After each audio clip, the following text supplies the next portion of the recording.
Just realised the microphone was muted. That was a good start. But we are here, Eagles' first preseason game of the season. Thank you so much for tuning in. It's gone about as smoothly as I could have expected there. So that was brilliant. But it's absolutely wild to see 145 of you in this chat already. Now, the first thing we've got to get to is what exactly this stream is. Okay, so a lot of you are trying to find a stream for the game. Unfortunately, that's not here.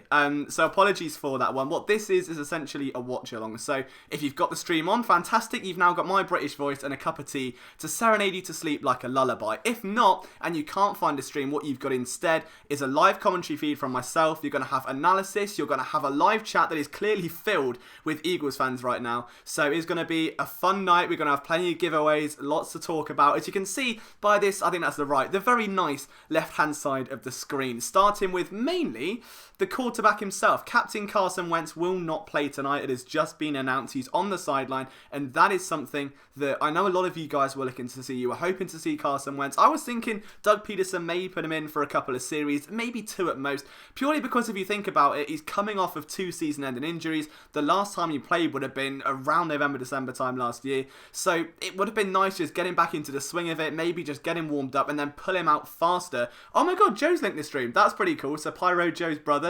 This is pretty wild. So yeah, we're going to be here. We've got half an hour until the game starts. What do you guys want to talk about? I've got myself with T. We've got Lucas Aid. We're going to be here for the long haul. The one guy I think I'm really looking forward to see tonight, outside of the cornerbacks, where you know for a fact that I'm going to be kind of glued to. So if you want a cornerback stream, this is basically what this is going to be. If you want to go outside of that, there's a lot of talk about the rookies. The first one, of course, being none other than Miles Sanders. This is someone drafted in the 2nd round this year, rookie out of Penn State, who really started to build up traction around that open practice. Someone that came, hit the ground running, and of course that ferocious jump cut, which did the round. Shout out to Gail Saunders for posting that on Twitter.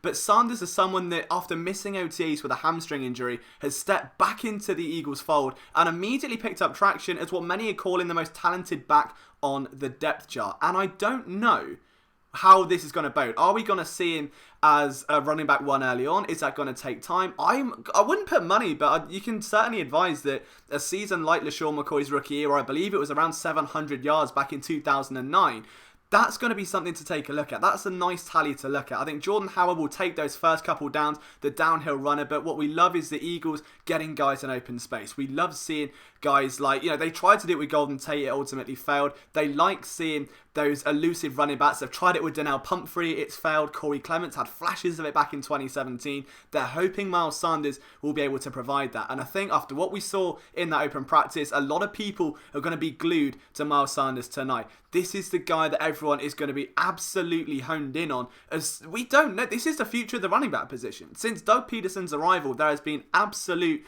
unsettlement within this running back thing. We've gone from Ryan Matthews and Darren Sproles to Jay Ajayi being injured. We've had so much of inconsistent running backs with this Eagles team where we now need to get it sorted. We need to get it locked down. And if you remember prior to the draft, like the Jordan Howard trade was fantastic, but you never know what you're going to get. And the fact is that Howard was in his contract year, so even after next year, we're back to square one once again. So I feel like having Miles Sanders on board, that is going to be your future bell cow back.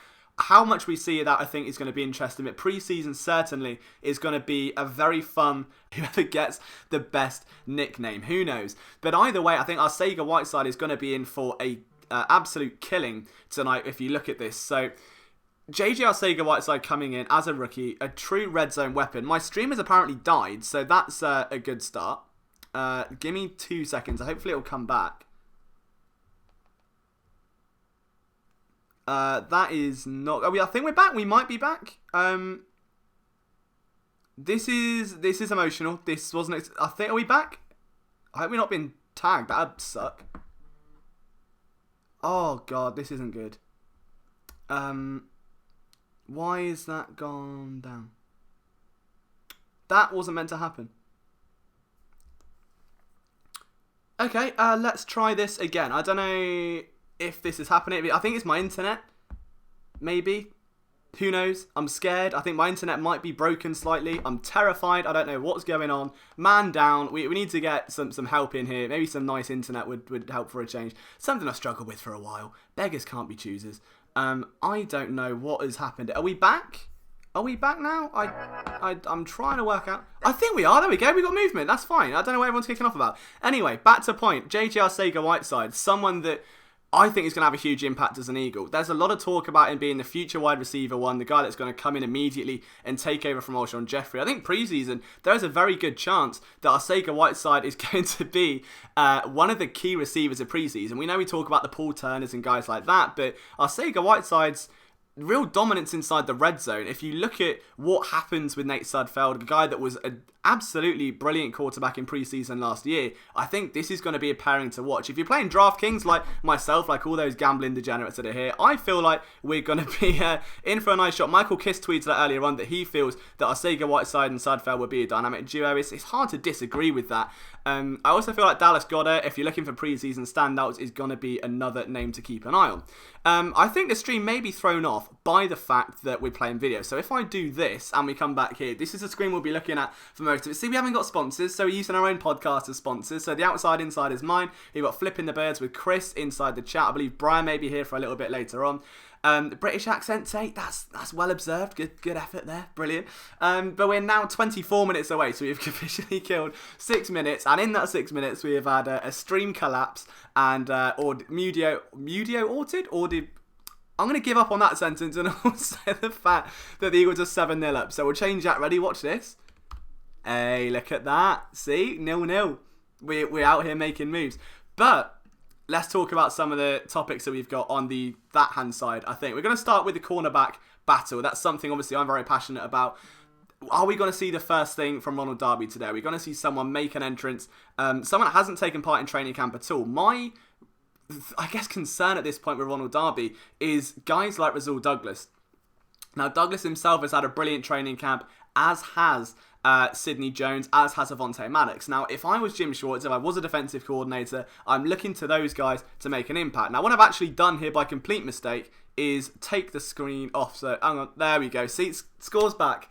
You don't get this on Sky Sport. You don't get this on ESPN. See, it's brilliant. But my main worry is that if Ronald Darby comes back in, he starts getting healthy and starts taking those CB1 reps, Rasul Douglas is a guy that at that point I will be stamping my feet. I wouldn't be happy in the slightest, because if you think back to his rookie year, doing fan shout outs to Mame Dugan. I hope I pronounced that right, but a big shout out to you. You think back to Rasul Douglas, comes in as a rookie, and you see Ronald Darby go down. So Darby's down, he's in trouble. Rasul Douglas comes in, he holds his own. He's not horrific, he's not great, but he's certainly serviceable. He then gets benched. Darby takes a few games to get going once again. And then I think Darby, he kind of has to have that spot because of the roster situation and the salary cap incident. You then look at Rasul Douglas, he's going to be annoyed. So Rasul Douglas, at that point, there was a bit of friction between Douglas and Jim Schwartz. The two, obviously, Douglas wanted to get on the field. He believed he should have got on the field.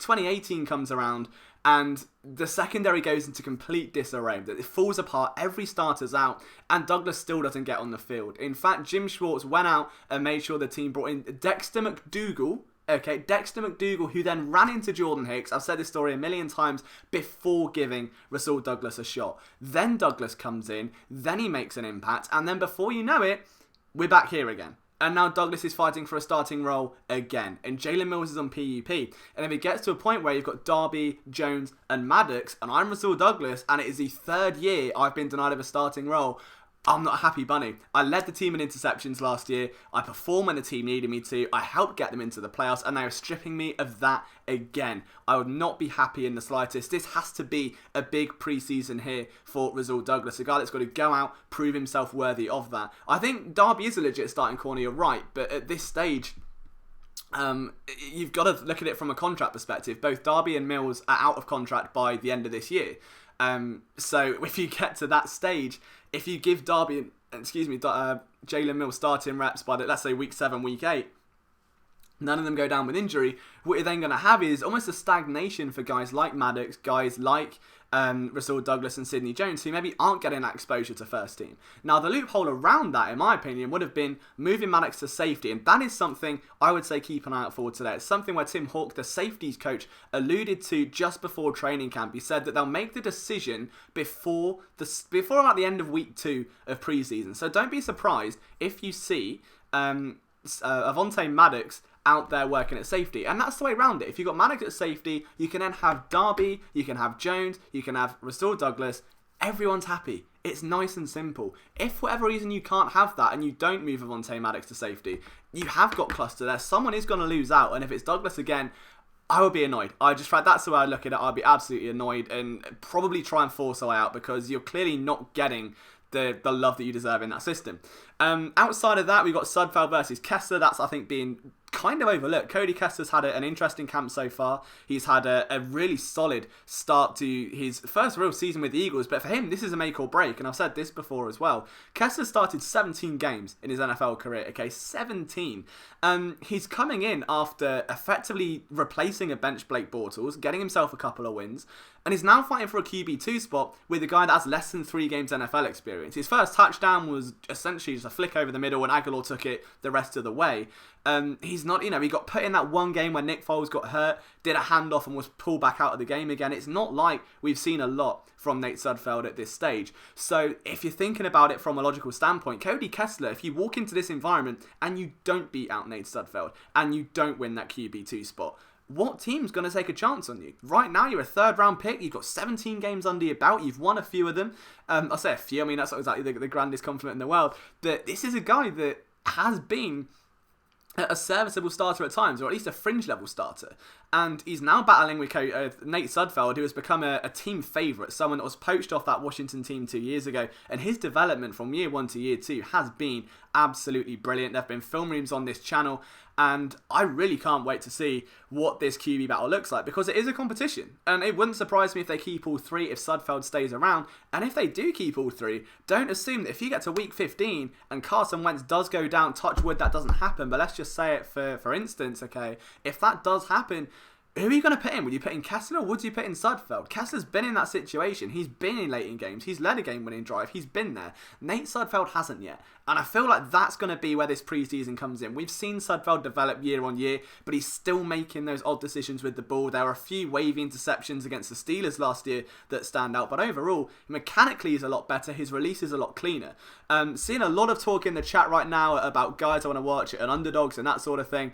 So just a big shout out to everyone here. We've got close to 200 people. If you're not yet subscribed, do make sure you hit that red button. We're going to have a film, well, probably about 3 or 4 film breakdowns from this first preseason game and plenty of content over at phillysportsnetwork.com. ML Striker, who I know is a regular of the podcast and all of our content here, asks the player I'm most excited to see play tonight. It is a tricky one. It is a really tricky one. I don't know. I think I'm very intrigued about Miles Sanders. I think that has to be said. And I've gone over that previously. I don't want to harp too much about him. I'm very excited to see Alex Singleton. I've been pushing that train for a while. The linebacker out of the CFL. And watch this. You ready for some wizardry here? Hey, there we go. So Alex Singleton, guy that was a 2017 CFL Player of the Year defensively. Now, this is going to be a big off-season for him. He's been in the NFL before. He caught on with Minnesota. He then goes to Calgary, has 300 tackles in his first couple of years, 29 special teams tackles. The guy's an absolute beast as an off-ball linebacker. Now, the thing he's got going for him here is that Cameron Grugier-Hill had just gone down with a knee injury, and Paul Warrilow is battling, it's a grade 3 MCL sprain, and Paul Warrilow is still out battling what could be injuries related to his former ACL. So at this point, Alex Singleton has got a real shot to make this roster. And I feel like he's a guy that's going to make an impact in preseason. I was a big fan of Aaron Grimes. I was a big fan of Mitchell White. Markin Michelle would be another player I'm wanting to keep an eye on. But I do think that Alex Singleton has come in with his experience, got a chip on his shoulder, has blown out in training camp, and as of right now, there is such uncertainty at linebacker. We don't know what he's going to get. I think he's going to come in and make an impact. And if he can force a couple fumbles, if he can get some nice penetrative tackles behind the line of scrimmage, that's the guy I'm very, very, very excited to see. And that brings us, of course, to the point of linebackers stepping up. We're looking at guys like Nate Jerry. We're looking at guys now a little bit lower down the depth chart. Someone mentioned TJ Edwards. Joey Alfieri was one of the prime free agents of this UDFA class. He was waived. We haven't seen him since. So TJ Edwards is going to be a guy that people are looking to. We've got a lot of talent there at linebacker that is developing slightly lower. Nate Jerry has bulked up 15 pounds last season. It's around the same this year. So he's up to, I believe, around 260, if I'm not mistaken. So he's certainly shaping up to fill a role of a middle linebacker. But up until this point, he was a former safety. He's been pushed down inside the box. I feel like this is a guy that has to now just really make an impact and prove he can hold his own in the middle. No Pro Sports says, if the Eagles move Maddox to safety, what happens to McLeod? McLeod keeps his current role. So you'd have Malcolm, in a nickel package, you'd have Malcolm Jenkins inside the box, Rodney McLeod over the top, and if you're in a cover 1 or a cover 3, the second safety would then either be Avonte Maddox or one of Andrew Sendejo or Jonathan Cyprien. They would be my choices at the moment. And we saw that I think going into 2017, it was Jalen Watkins and Corey Graham before Corey Graham fell off a cliff. I think that's got to work. They lost that last year. The second they lost the ability to field that third safety, to rotate between those guys, you saw it. It was a lot of cover 1. It was Corey Graham deep centre field over the top, and he didn't have the agility, didn't have the instincts to come. It was coming down too friskly. He was leaving way too many pockets over the top. There were times I feel like he should have been coming down on like a buzz and just wasn't doing that, and it just led to drastic errors all over the field. Maybe it was just part of a decline in his game. I don't know, but I think that Andrew Sendejo is another guy that we'll be looking at. This safety position has so much intrigue around it. Cyprien comes in training camp, makes 2 big plays in 2 separate days. This is going to be a guy, as I said, he's had 4 straight years of 100 tackles. I wonder where Chris has poached that little cheeky statistic from. I think he's going to come in, make a solid impact, but he's got to come in, more importantly, and prove he can maybe outperform Blake Counters, who has been in the system before, who's been with the Rams, who's been a key special teams component for the Rams. The main thing now with Sendejo is that I want to do the big Sunday from the podcast, but parents upstairs, it's effectively 12 a.m. here, so I can't be too loud.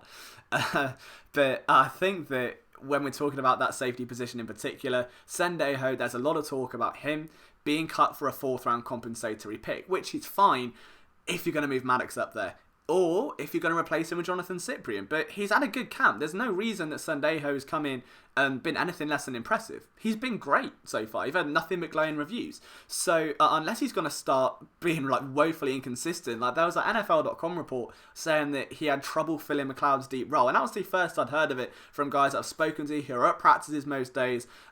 It's all been glowing reviews. There's been nothing negative around Andrew Sendejo, and I think that says a lot. So what would you rather have? A 4th round compensatory pick, which could turn into Donnell Pumphrey? Or would you rather have a guy that has coming off a career year in 2017 before that season-ending injury, come in and then go out and make an impact? So that would be my way of looking at it. So Sendejo's got to prove himself tonight, and for the remaining preseason games. Remember Michael Kendricks a few years ago had to go through an entire preseason as a starter?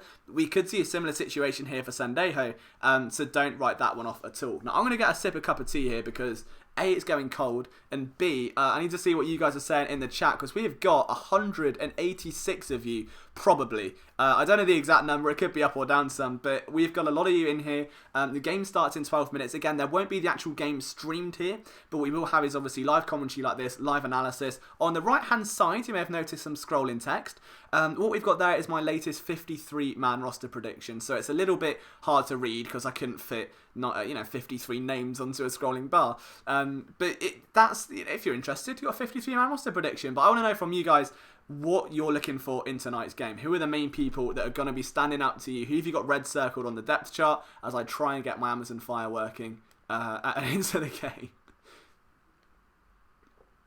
First, right, okay, so just to complete the record of firsts, the stream started muted, it's gone down once, and now spilt tea everywhere. So we've hit the trio, we're going well.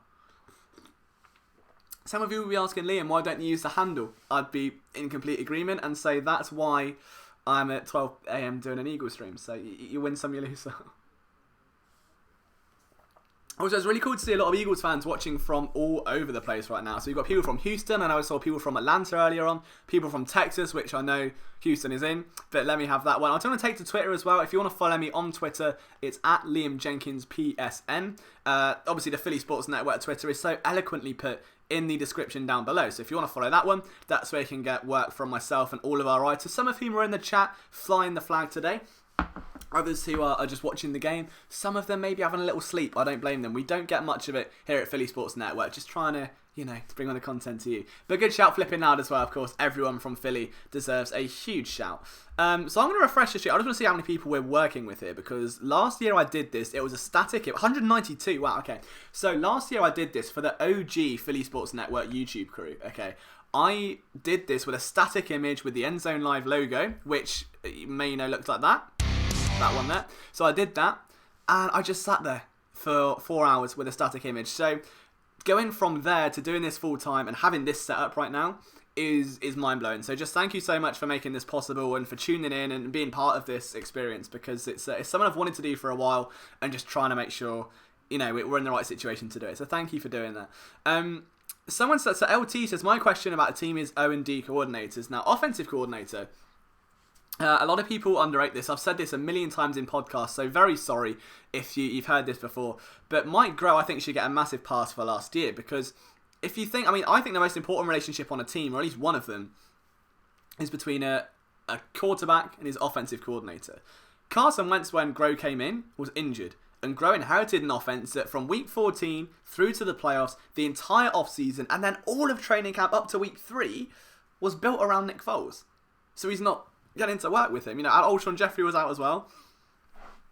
There's a lot of instability. There was offensive line were banged up for the first few games. Groh didn't have a lot to work with. And then they bring in Golden Tate when you've already got 2 slot receivers in Nelson Aguilar and Jordan Matthews. And then they ask him if it's challenging to implement.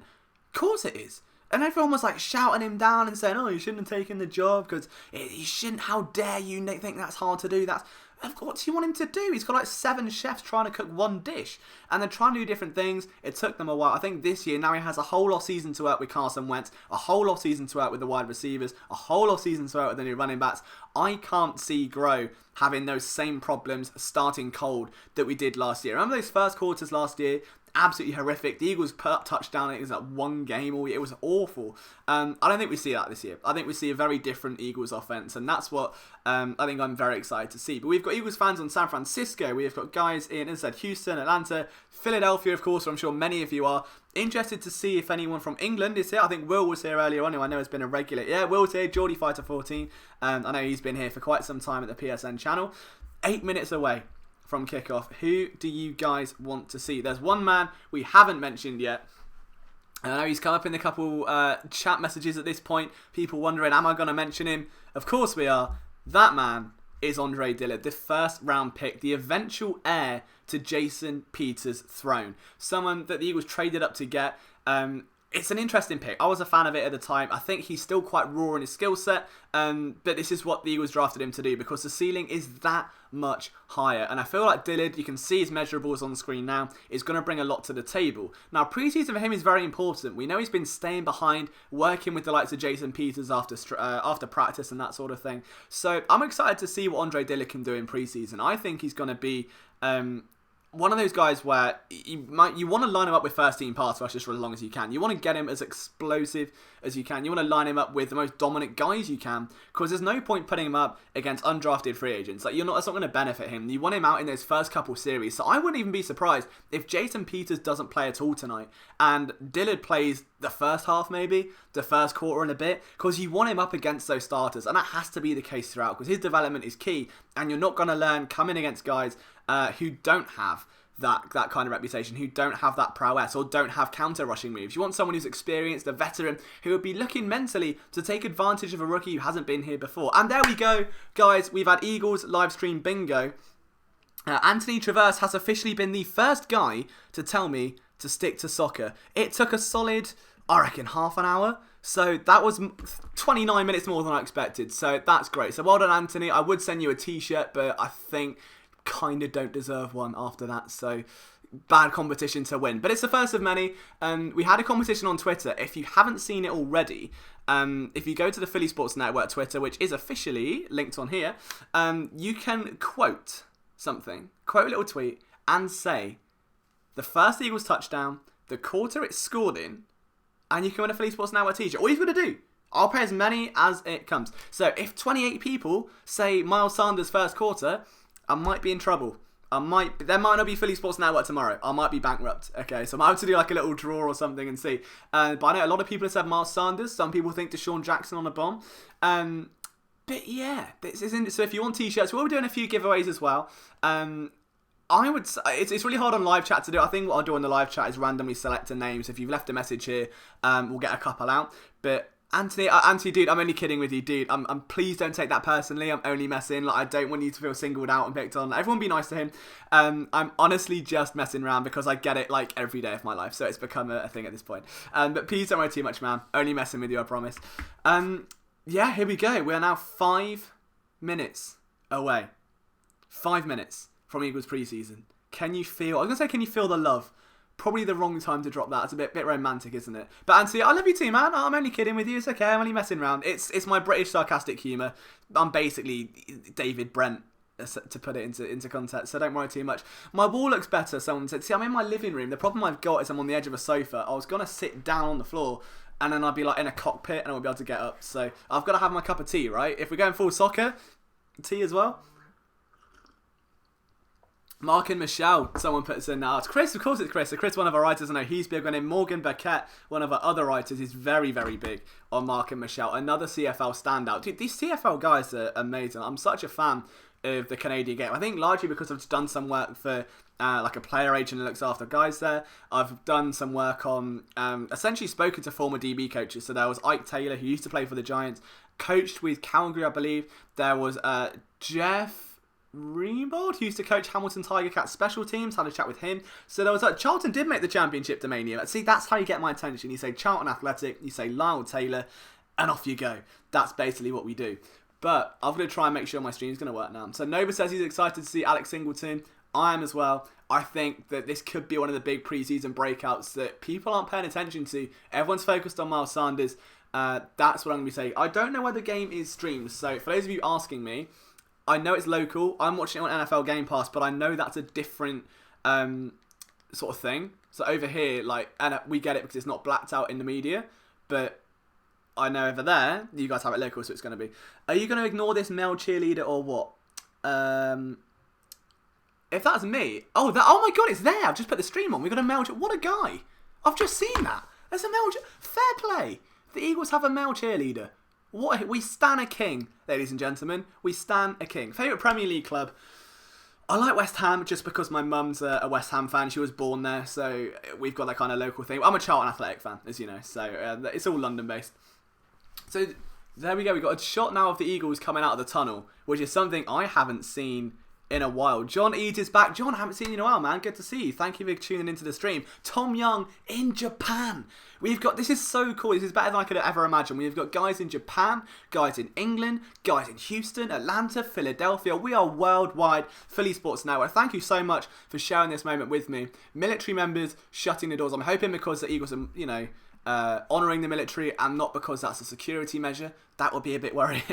But honestly, this is really cool. So Flipping Loud says, you should review old games too, like Merrick. I would love to. The problem is getting the footage where it's not copyright. So that's a big battle we face here. A lot of the stuff we put out, unfortunately, doesn't make money because it's copyrighted footage. So we've got to be careful. That's why we can't share the game tonight, I'm afraid. But you can see Matthew here in Dallas.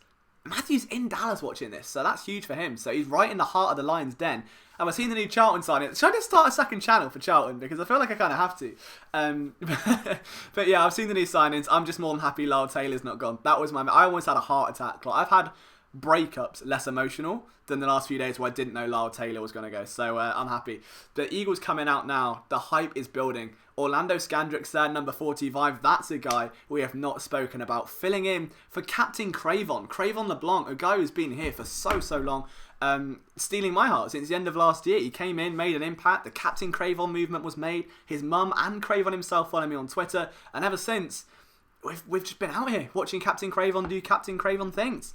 And seeing that injury was so heartbreaking. I think the Orlando Scandrick signing is a very good one. He brings that veteran presence to the table. He's someone that had a career-high 13 passes defensed last year, which is absolutely huge.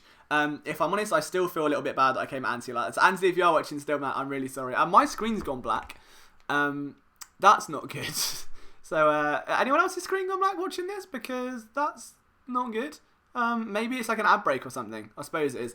Liam, get it on VIP League, mate. Oh, cool. Nice one. Somehow Mac and Bentley. Yeah, I think Sharif Miller's going to be a name I'm very excited to watch. So Jojo's in the chat. Oh, God, I'm on top chat, not live. This explains why I'm a bit late. Live chat. Let's see if that... There we go. That's so cool. Yeah, I've got a black screen, so I can only commentate on what I see, which is nothing right now. Hopefully that changes in like a minute or two. Also, for any of the gambling degenerates like myself playing DraftKings, tell me your lineups, because while we're killing time, why not, right? We've got time to kill. So I am a big sports betting guy. Like, I love it, which is, better or worse. We won on Charlton last week, so it's all good. Let's have a look. So I went for Nate Sudfeld, had to, for the brand, right? Then we went for Damian Harris, Alabama running back, plays for the Patriots. We've got Jonathan Williams from the Colts. I think he's going to get a heavy workload. JJ Arcega-Whiteside, who has 20% of people drafting. 0.89% of people had Hollywood Brown. That's going to be interesting. I wonder if he's going to actually do anything. David Sills out of West Virginia. Loved him at the draft. DJ Chark has had a huge training camp for the Jags. And here we are. The Eagles are on the screen. We've got footage of Carson Wentz throwing bombs that have been linked very nicely there to Deshaun Jackson, who is now in midnight green on my screen, which is something I didn't think I'd say. Dude, we got nearly 300 people here right now. That is absolutely insane. Thank you so much again for sharing this. I'll do my best to give you all the analysis I can. Hopefully it's valuable as someone that breaks down all 22, that brings you weekly film episodes, that I can spot things maybe you may not see. Dude, I can't well, okay, right, Marcus, there's no need to be mean, sunshine. Alright, I can't show the screen because we'll get shut for copyright, and it's no loss to you because you get to just find another stream. For me, I lose my job, so I can't be doing that. I will give you a lullaby. Ross Tucker calling the games. That's a nice move for the Eagles after losing. Can you please put a mirror? That's a nice idea, Greg. I really appreciate the idea. Unfortunately not. But, it's a different thing. So the idea of the watch-along is either you watch the stream live and you have this audio in the background, or you don't do that, and you watch this with us, and you enjoy it with all the other Eagles fans, and we talk shop, I update the scores live, I'm going to try and get a ticket for next time, and we'll see what we can do. I should give out a shout out to Philly 500. I love Philly 500, man. Like, I've been watching his content for a while. He's someone that I always check up on. I kind of do it passively. Like, I don't watch his content and comment a lot. But the relationship he has with his subscribers is fantastic. It's an acquired sense of humour. It's not quite what I would go to and watch like on a Netflix or something like that. But his viewpoints are great. The energy he has is great. So yeah, if you're not subscribed to Fully 500, just go hit subscribe. Say Liam sent you. You probably won't know who Liam is. But yeah, I think he deserves some support because he's a great guy. Always does stuff for the community. Always shouting out other channels. And he's a real Philly guy. So it's you always love to see it. We've got people wanting to search NFL Reddit. That's fine. The Black Sheep Horror Show is stupid. Apparently, now, is he saying himself is stupid or this is stupid? I don't know. I don't know. Maybe he's insulting. But the Eagles' defense on the field. We're in the huddle right now. I'm very interested to see how guys, like the main starters play. Like I said, potentially Jason Peters. How many snaps is he going to get tonight? Probably 0 in place of Andre Dillard. What's going to happen with Halapula Vati-Vita? He was listed on Wednesday's depth chart as the start or backup right guard and not the backup tackle. So Wisniewski is now the backup centre. So he's gone from being a Super Bowl starting left guard to coming back on a cheaper deal, couldn't get the longer term deal he wanted, as a backup potential right guard, potential centre. Daniel Jones gets a touchdown. But it's going to be huge, man. I think this is going to be a fun preseason for sure. 4 very good games. It's nice to see the Titans in town as well. Teron Davenport, I know it's at the link. I was talking with him. A lot of you guys I know love TD. He's one of my big inspirations as a sports writer. Someone that's looked out for me a lot. That's given me a lot of advice over the last few years. So knowing he's back in Philly, that was always quite nice. It would have been amazing to go and meet him. Unfortunately, I've got a passport now. We get a visa, so that's the next big thing, I'm afraid. Who are the QBs playing today, Lucas? We've got Nate Sudfeld, Cody Kessler, and of course Clayton Thorson. So in the meantime, while we're talking Clayton Thorson, we can take a look at his stats from 2018. The main worry that we've got, of course, is that touchdown to interception ratio. That's something people do get a little bit worried about. And it's something that's kind of plagued him already going into training camp as well. Although he's the only quarterback, believe it or not, in Eagles training camp, not to throw an interception yet, according to ESP. So that's quite interesting. But Thorson himself has had a wobbly offseason. OTAs weren't great. Training camp wasn't much better. Dude, Black Sheep, it's not a clickbait show, dude. It's a watch-along. It says watch-along. You're watching along with me. It says it in the title, dude. Just relax. Or stay and enjoy it. Maybe you'll have a little giggle because I'm saying it on stream. Flipping Lounge here. I know he's one of my big guys. Liam, anyone of our page at the IB... Oh, cool. So John's telling my guys where to watch it. So that's sweet. Dude, I know, Lawrence, I would love to get live action out again. This isn't a live stream of the game. This is analysis as an NFL reporter, I guess you could say in many ways now, which is kind of my full-time job.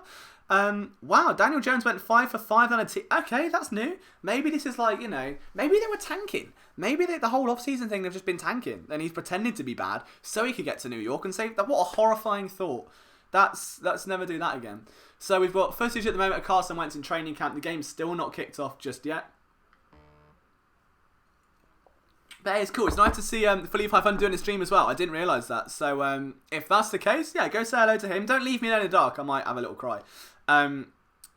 Captains tonight have been announced. According to Zach Berman, we've got Nate Sudfeld, Dallas Goedert, Rasul Douglas. So how big is that going to be? Rasul Douglas is going to be a captain.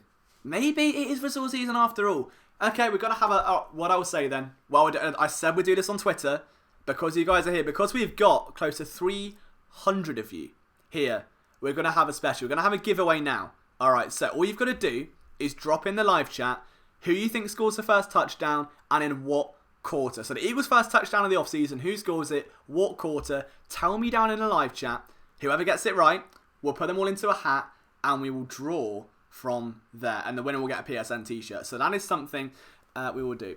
Am I allowed to pin a comment, Eric? I don't actually know. Maybe. It would probably help, but this is something we're going to have all night. It is ultimately something we've got to deal with. So it's not a live stream. It was never meant to be a live stream. It's here to be a watch along, to have that analysis.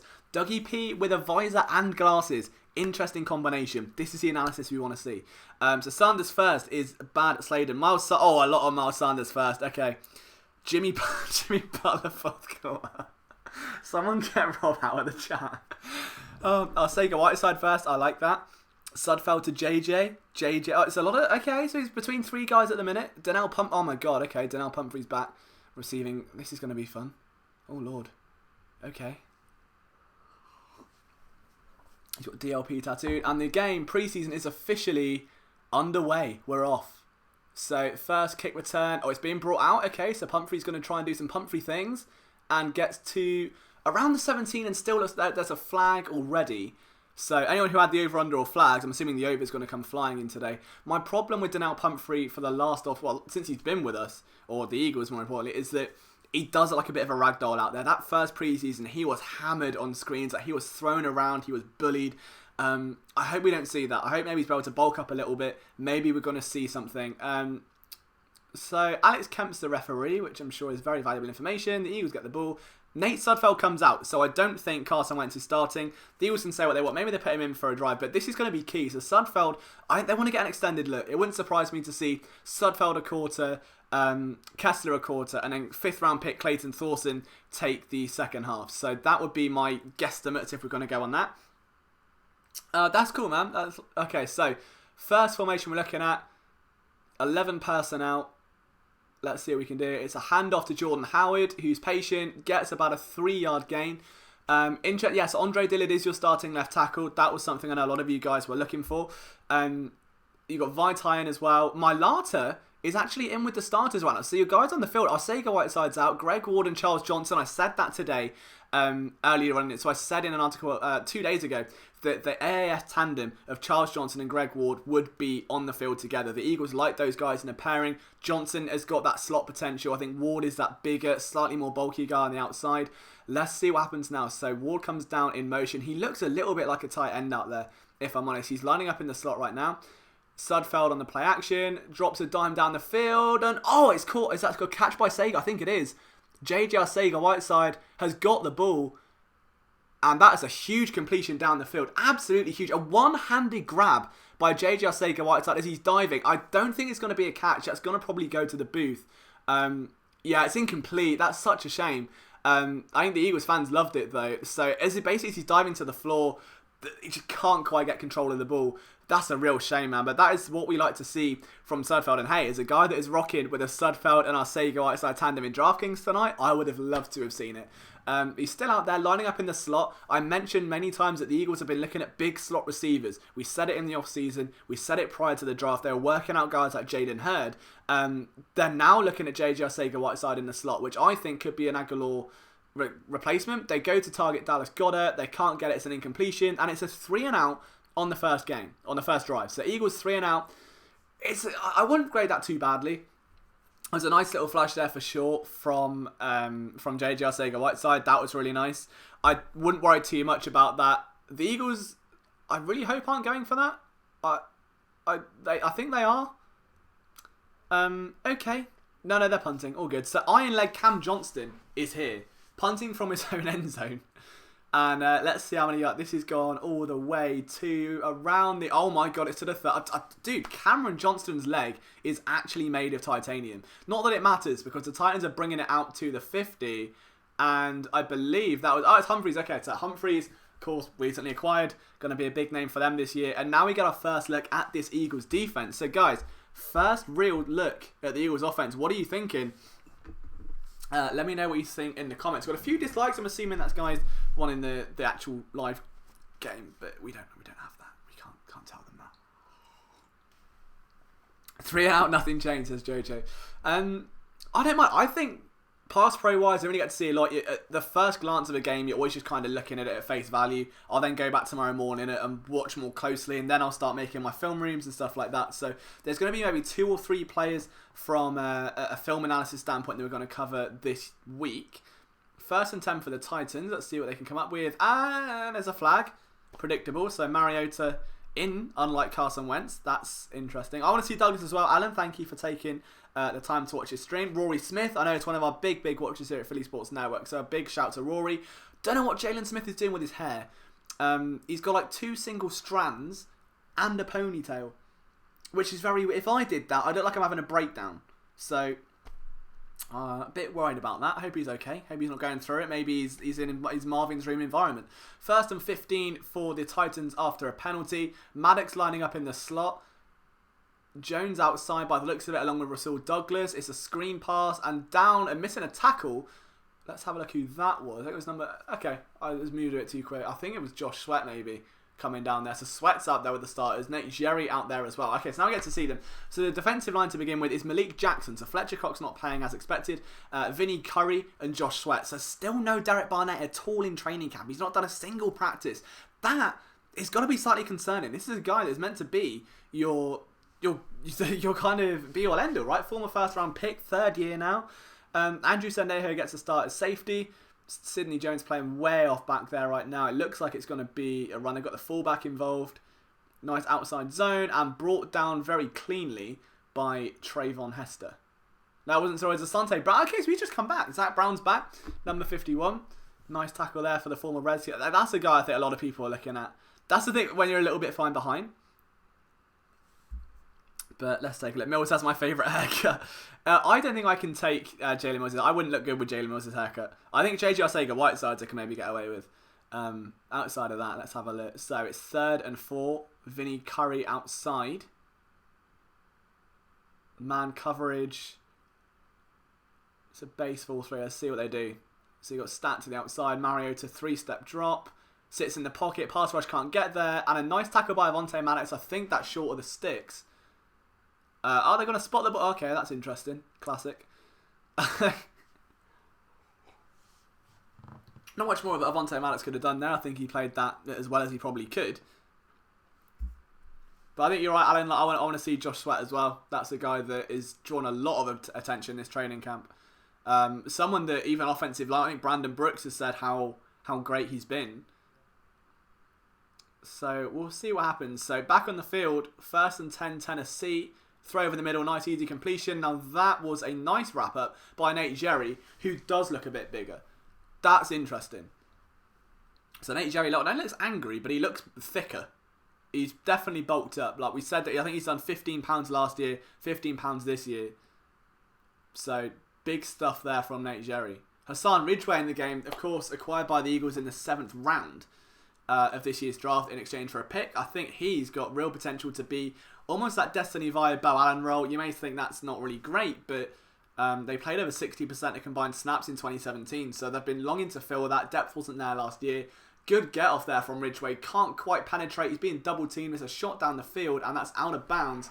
Brown comes out. You've got Sidney Jones up there as well, but Jennings is down, and that's not something you like to see. I think they're calling for a trainer. Rasul Douglas is holding his hands up, saying hello to everyone, I presume. Let's take a look at this. What went wrong there? It looks like an ankle went. But that's out. I think that's out of that. That's not a first down. Let's not get carried away, guys. Yeah, so 3rd one. So Jennings still down. So we've got our first real, I guess, kind of intermission. Normal day of playing Madden and listening to LJ. Dude, that's what we come for. Talking of Madden, should we give away a copy of Madden tonight? Should we give away a copy of Madden tonight? Maybe I'll think about it. Maybe I'll have a little think while we're in this little break time of whether we should give away a copy of Madden 20. We did one before.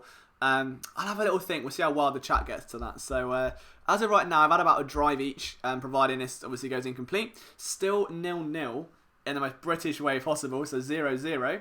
Let's see. Okay, so guys pick it up. They want a copy. All right, okay, we'll have a think. We'll see what little Uncle LJ can do out here in this pre-season event. But thank you so much for being a part of this.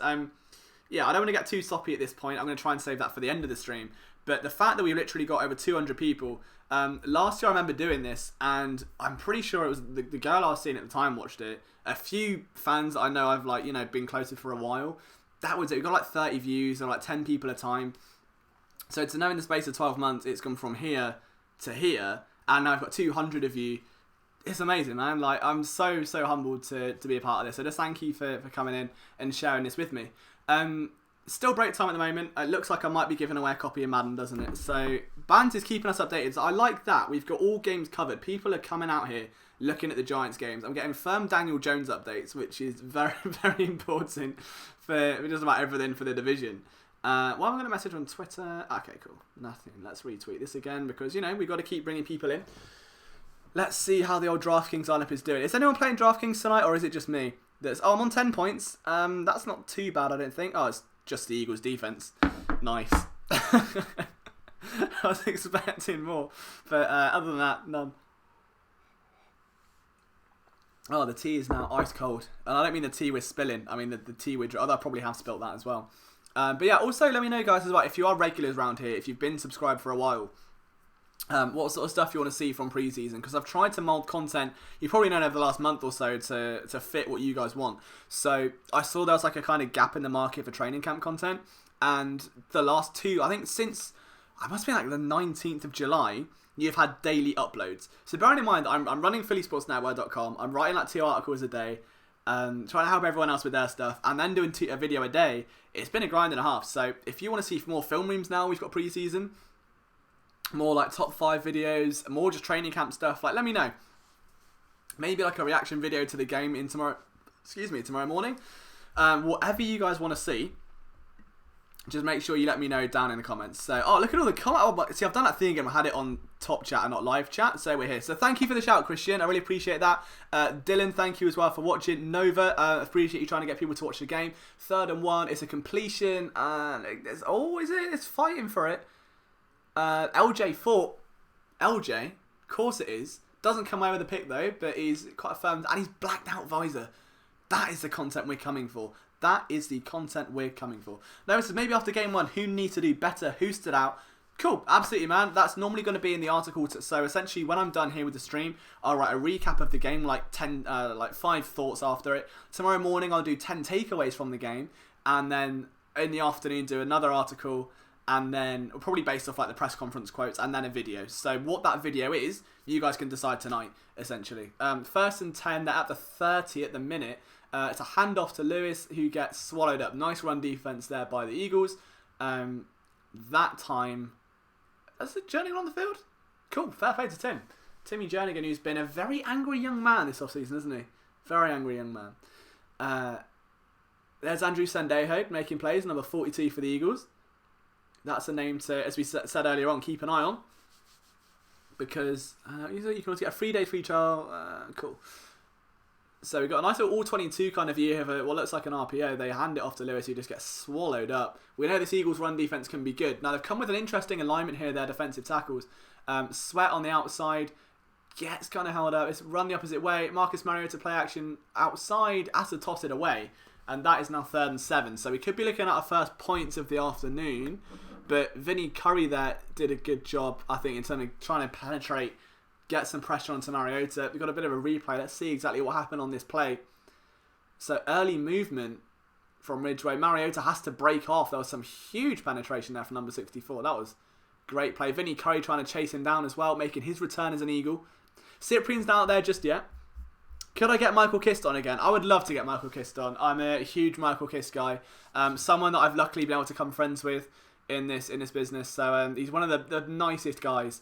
So Rasul Douglas in man coverage. Oh, that one, big time play from Avonte Maddox. And the ball was overthrown, but the coverage was as sticky as it comes. And he gets a nice little nod there from Rasul Douglas as well. So that was very nice to see. Let's take a look at that. So Maddox gets cut out of his break, comes back over the top, ball overthrown. You have to feel like... Oh, Kiri's watching as well. So Kiri's just tweeted me. Shout out to Kiri. He's another one of our big watchers here at Philly Sports Network. So I can multitask. I can retweet and watch the game and talk. That's 3. Anything outside of that, I'm probably lost. 4th and... Oh, okay, they're going for it on 4th and 7. This is big. So Eagles, they're not playing sticks, which is nice. Sendejo's just out there at safety. That's what I'm trying to keep an eye on. Sendejo comes down with a key pass breakup, helped by Nate Jerry. That is very good. Big fan of that. Andrew Sendejo said making a point on 4th down. Eagles get the ball back. It's still 0-0, but that was huge. Andrew Sendejo, again, a guy that is under severe pressure now. He knows that he can be cut in exchange for a 4th round compensatory pick. That isn't good. So instead, like when you sign Jonathan Cyprian, you've got Maddox who can play safety, you've got Blake Countess there as well. All of a sudden, if Sendejo can come in and have a big training camp, which he has so far, if he can come in and have a big preseason, which with a pass breakup like that on 4th and 7, I don't know. I think he's staying. I think we could see a safety line of Jenkins, McLeod, Sendejo, and maybe, just maybe, Jonathan Cyprian, if he can cling onto the back end of the roster. But Scott, I'm going to say 0-0 forever.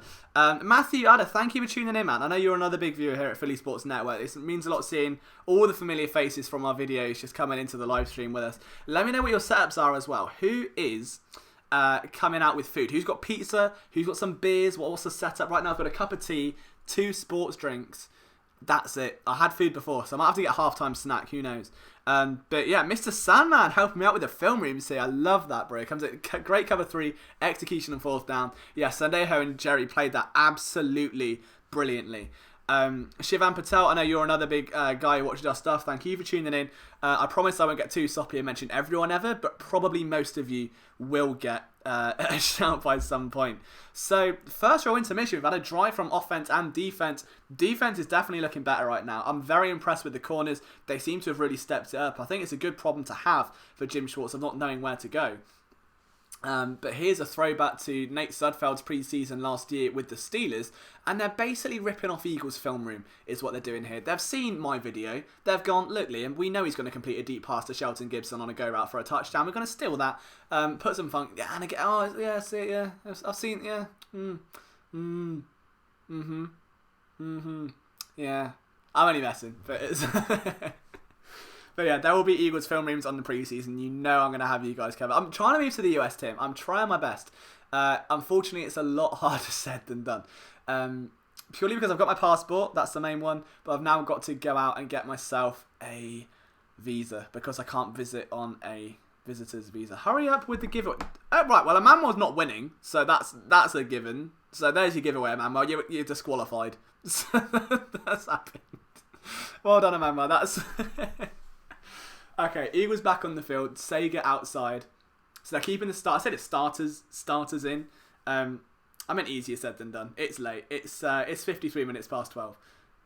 On the rocks, Johnny Walker is what we'd like to see. Handoff there. That's our first real look at Mr. Sanders. Vitae on the floor with him as well. Okay, so Miles Sanders, first real. No real elusiveness needed there. Just a straight kind of weak side run between the guards. Wisniewski out on the field. That's interesting. Now, is he the starting centre? I don't think Kelsey's getting some. So it's sipping on some holy water. I'm assuming that's definitely holy water and not anything else. Derek, I'll be disappointed. 2nd and 7. Out of the shotgun. Titan stacking up with a single high safety over the top. It looks like it's just zone coverage. Sudfeld with a dart and he's found Dallas Goedert. And who could have seen that one coming? Big time first down, moves the chains. I swear to God, man, Dallas Goedert is going to have a huge season for the Eagles. Sudfeld completed that with a lot of poise, a lot of precision, but Dallas Goedert, it's just a big body. He can move so well. Moves so well. They tried to rush there. That goes absolutely nowhere, so nothing really to say there. So Sanders not having the easiest night. Some tough sledding so far. Yeah, exactly, man. I would show the game, Byron. I really would. But I don't want to lose my job. I don't want, I've worked way too hard on this channel to get to 12k subscribers and then lose it for a preseason game. As much as, don't get me wrong, as much as I love it, I feel this is a lot more interactive. I get to talk with you guys, which is, I know it's something that a lot of you have said in the comments, that because I don't have time really to kind of respond to everything, running the website and doing the videos and stuff, like, it's nice to kind of sit down and just talk to you guys while the game's on. So Sanders tries to bounce around outside. That's the 3rd time it's gone nowhere. So that's a bit annoying, if I'm honest. Like, you kind of want to see more out. I think a lot of people would just expect him to come in and blow up for a 50-yard run straight away. Clearly wasn't going to happen. However, it's one of those things. He's going to be in for the long haul tonight, so don't worry too much. But yeah, man, like, doing this sort of stream is really cool. Like, I love communicating with you guys. I wish I could do it more. It's hard kind of getting to every comment. Like, I read them all. Hey, I'm not Shmee. No, I'm not Shmee. The myth is ruined. I'm not Shmee 150. Who apparently, my friend told me the other night, had a lorry crash into his McLaren. So it definitely wasn't me because I can't drive. Sudfeld is a flag down. Goddard went for... He threw it behind Goddard. So whether there was anything on the call about there, I don't know. But the pass was thrown behind the tight end. Not a good look. It was on a crossing route, essentially. So it should have been on the numbers. And it just wasn't. Just dropped it behind. And the penalty is muted. So... offensive penalty, that's not good. Oh, it's been declined. First down, right. Nice, so... Is that a haircut? Oh, it's Matt Pryor. That's my guy. I love Matt Pryor. So I had a big interview with Matt Pryor. Was that needed 3D printing? Dude, I would love that. I'd love it. I was thinking of getting a PSN helmet printed. Thing is, now it's my job, like, and I can have business expenses. It's bad. Like, Chris will... I mean, I'm getting, like... So Chris here, we're going to hook him up with a nice microphone. It's not good because I just want to get the most random things. So I need to cool down on that because it's just not the one. like a football helmet or like loads of shirts. I give away shirts for fun. But Eagles punt to the Titans. That was very much the Miles Sanders birth drive. It wasn't the nicest birth. It had to be, what's it called? When you cut the tummy open? Because I was one of those births. It wasn't like a clean one. A C-section? Not a C-section.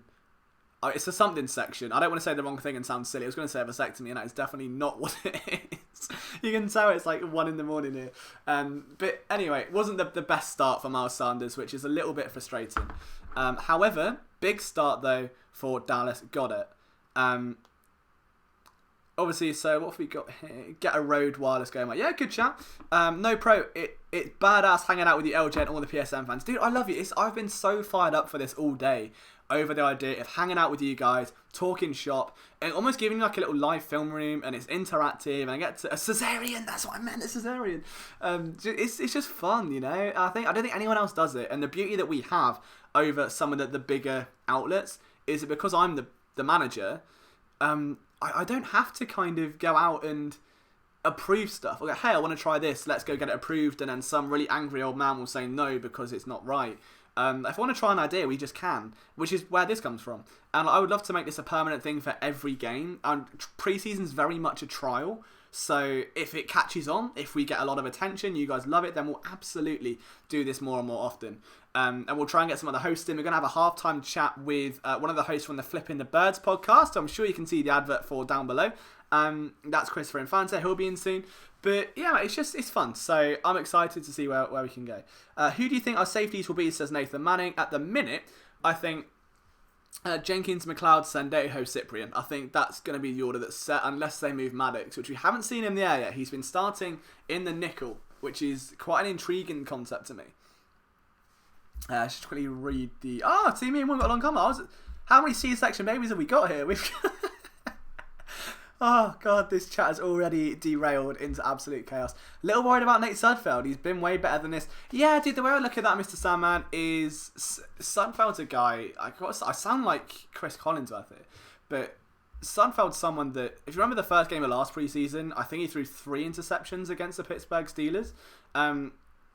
He's inconsistent. I think when he gets his rhythm, when he gets settled down, when he can heat up a little bit, I think he kind of matures with the game. He grows into the game. And we saw that, like, you get to week 3 of preseason against the Patriots, and he was absolutely on fire. No, dude, that's fine, Matthew. Maybe we'll stop at preseason. I think that's the main thing, that everyone can watch the other Eagles games. This would be very much something you have in the background with the game on for the complete experience. But, yeah, I think he does grow into them. So we've got the Titans now back on the ball. Still 0-0. We're going with 0-0. You're going to say 0-0 with me. Run up the middle goes nowhere. So Eagles' run defense looking very, very good right now. Flipping lads back. I know that Malcolm Jenkins is looking for a new contract, but yeah, dude, Malcolm Jenkins is a real testament. So he's a role model in every sense of the word. To know that he wants a new deal, he deserves a new deal. The Eagles have the money now. They've extended Carson Wentz. There's no real reason for it not to get done.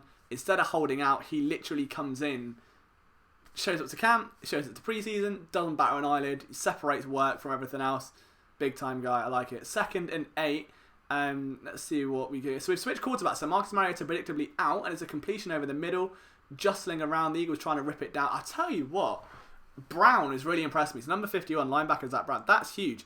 I think Brown has been very vicious. Those opening couple drives, he's been really aggressive. I think you should do this sort of thing as a recap after each. Yeah, dude, a post-game show. Post-game show. Alright, if you guys are being for a post-game show after every game. The problem I've got with that is I normally have to do game recaps for PSN. But unless one of our writers can take the game recaps, maybe we can. Who knows? This is all new. I don't want to mispronounce your name, but I do live overseas. I live in England. Incompletion now on 3rd and 2. Another big stop, which Nate Jerry is involved in. Orlando Scandrick on the breakup there, though. And this is huge, man. I really like the depth on this Eagles defense. So, nice little... you got Josh Hawkins in nice sound coverage there for him. Ball just incomplete. Jerry comes down with the tackle. Ryan Tannehill is doing Ryan Tannehill things. Deshaun Hall getting some pass rush there. That's really nice to see. You never see that. I think Deshaun Hall, I know, has been mentioned a lot of the time in the comments here with people asking to see him and say, like, oh, why isn't he in the conversation for like DE3 or DE4? Well, now he kind of has to be.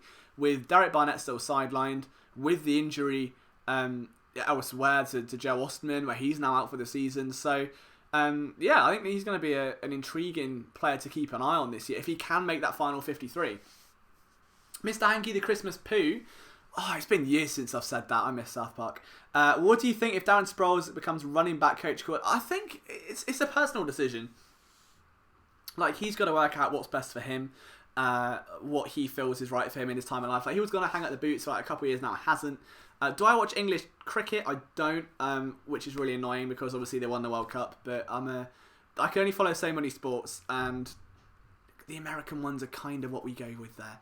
I think he's role this year, player assistant. Yeah, completely agree. So we're back on screen. Let's see what the offense can do this time around. Defense has been lighting up so far. I'm very, very impressed with the Eagles' defense.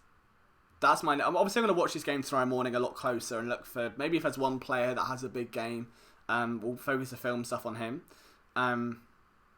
He's your favourite when he retires. Yeah, dude, I appreciate that. Who's starting right now? So Nate Sudfeld is starting quarterback. Carson Wentz isn't getting game action. Just I was like, oh, dude, no, I'm sorry, man. Hot take: Josh Sweat has no legit. I don't know if it's a hot take. I just think in FSU he was very much a schematic misfit. Wife hates your voice. Even more reason for me to watch your channel. That's amazing.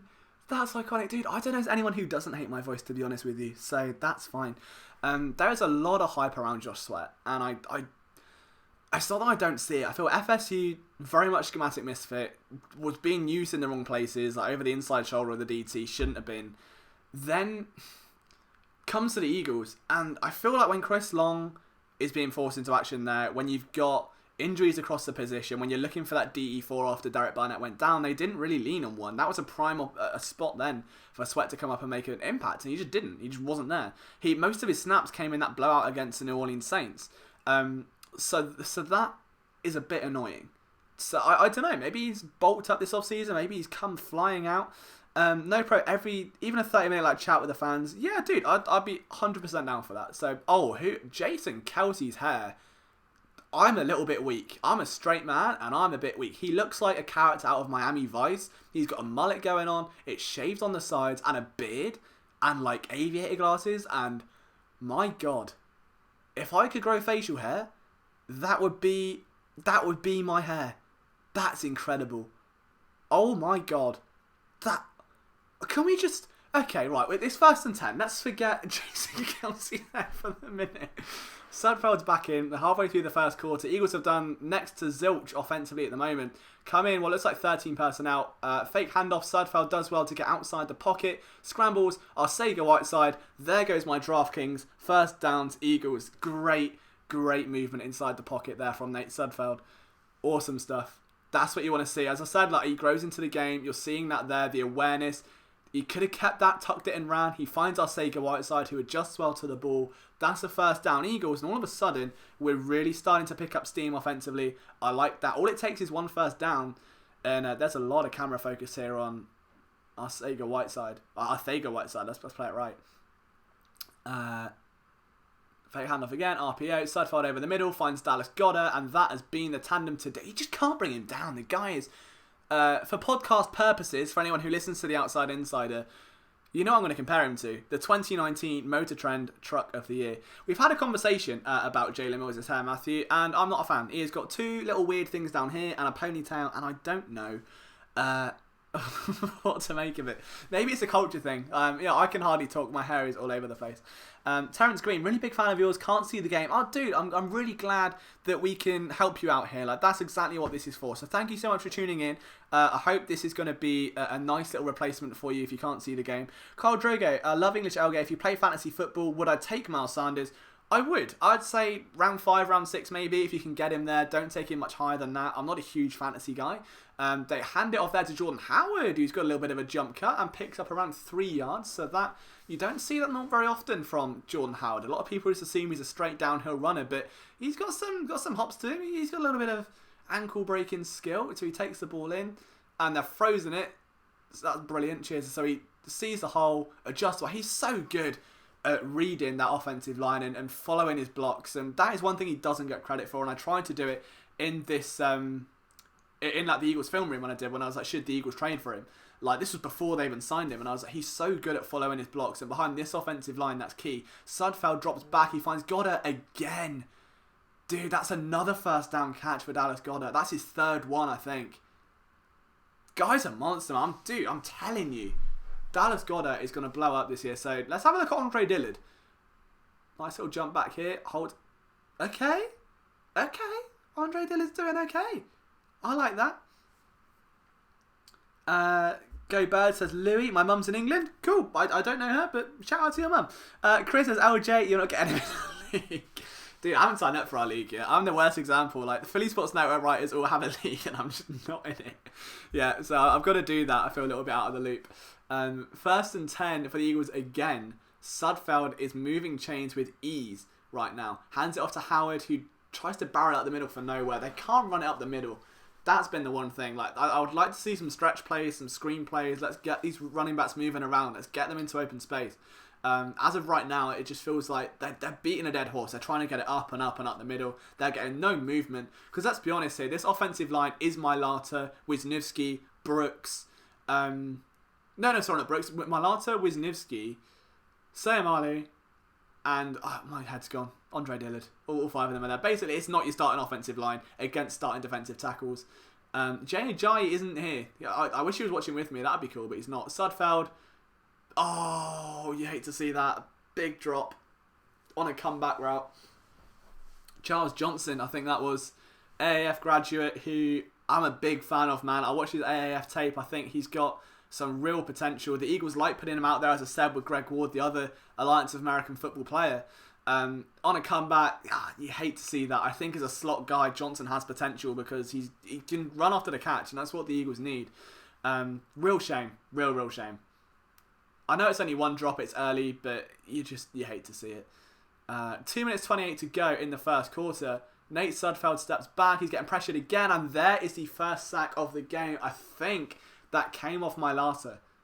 I think it came off Mailata. We'll get to go back and have a look in a moment. Let's just see what exactly happened here. I've got a feeling... Yeah, he's just tried to punch. He's just tried to punch and just didn't get the angle right at all. Didn't get hands on it. It was literally just like a straight punch, and I'm sure he's going to get some attention for that on the sideline. That's for Wisniewski. So, not great for Mailata. I think a lot of people were so stunned last year because it was his first year. He'd never played the sport before. Super J. Kelly is going to go for a field goal. It's 53 yards. That's a familiar number to many, and that one goes in. So, watch this. Watch how cool this is. Are you ready? 3-0. Eh? You don't get that. Look at... See, You don't get that elsewhere. That's a big drive. That's a big drive for the Eagles. Keegan Render in there at centre for a little bit as well. So Jake Elliott wins the first quarter for the Eagles, right? That's happened. I like that. I'm a big fan. I think that was a nice offensive drive. Ended in points. That's the whole point of this West Coast offense. It ends in a touchdown or a kick. Just hopefully not a punt. That would suck. But I suppose that's the whole point. Defense is going to come back onto the field now. But I'm impressed with that. I feel like the running backs aren't getting much love right now. They can't run the ball. But I'm going to put that more on the offensive line because Mailata seems to be struggling. You've got basically a second team offensive line out there right now. But Sudfeld, as I said, he looks comfortable. That's exactly what I said before. So Eagles are up by 3. Updates elsewhere. Washington, I've got them on a bet plus 1.5. I don't know what's happening with Baltimore or anywhere else. But, you see, I told you, Gambling Degenerates channel, this is what we are. If you guys want to see fantasy stuff or betting tips, let me know. I know it's a bit of a niche right now, but you might find it interesting, you might not. But still got close to 200 of you in this stream, which blows my mind. So thank you so much again. I won't stop saying thank you all night. Titans running the ball out, big hop, big down, at the 20. And we're almost at the end of the first quarter of preseason football. Who made the tackle? Who made the tackle? Was it Alex Singleton? I think it was Alex Singleton. Alex Singleton makes the tackle. And I told you, the guy's got 29 special teams tackles in the last 2 years. He's out here making a nice impact. So I think that's what Camu's role is. I'm telling you, that is what Camu's role is going to be. So I really feel like, Camu led the Eagles in special teams tackles in both of the last 2 years. He's now injured. Singleton is a great off-the-ball linebacker. That's what they That's what they wanted to see out of him. And I think that's going to replace Camu's role, who was really prominent in that front. So, you have a problem when you bet on preseason, dude? I completely agree. But it's a good problem to have. And now multitasking. Shout out to the boys who have got a big win in PUBG. That's relevant for absolutely no one unless they're watching this stream, which I'm sure they'll be delighted at the mention of. Play action here to Tannehill, and that is almost first down. Trey Sullivan there just touching down number 15. So let's see what this defense can do this time around. You always want to drive to end in a kick, Liam. Yeah, 100%, Rory. That's it. I wanted to make sure I got that one right. 100%. How about Goddard? Dude, Dallas Goddard has been on fire this first quarter. The guy's been an absolute... Oh, Connor's in the chat. He's been on absolute fire in the chat.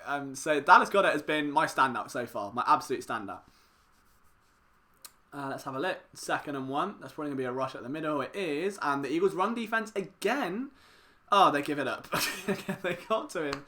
And that was Jeremiah McKinnon, a guy at the bottom end of that defensive back chart right now who's trying to make an impact, who frankly hasn't. It's a real shame. I know Josh Hawkins has come in and done something a little bit better.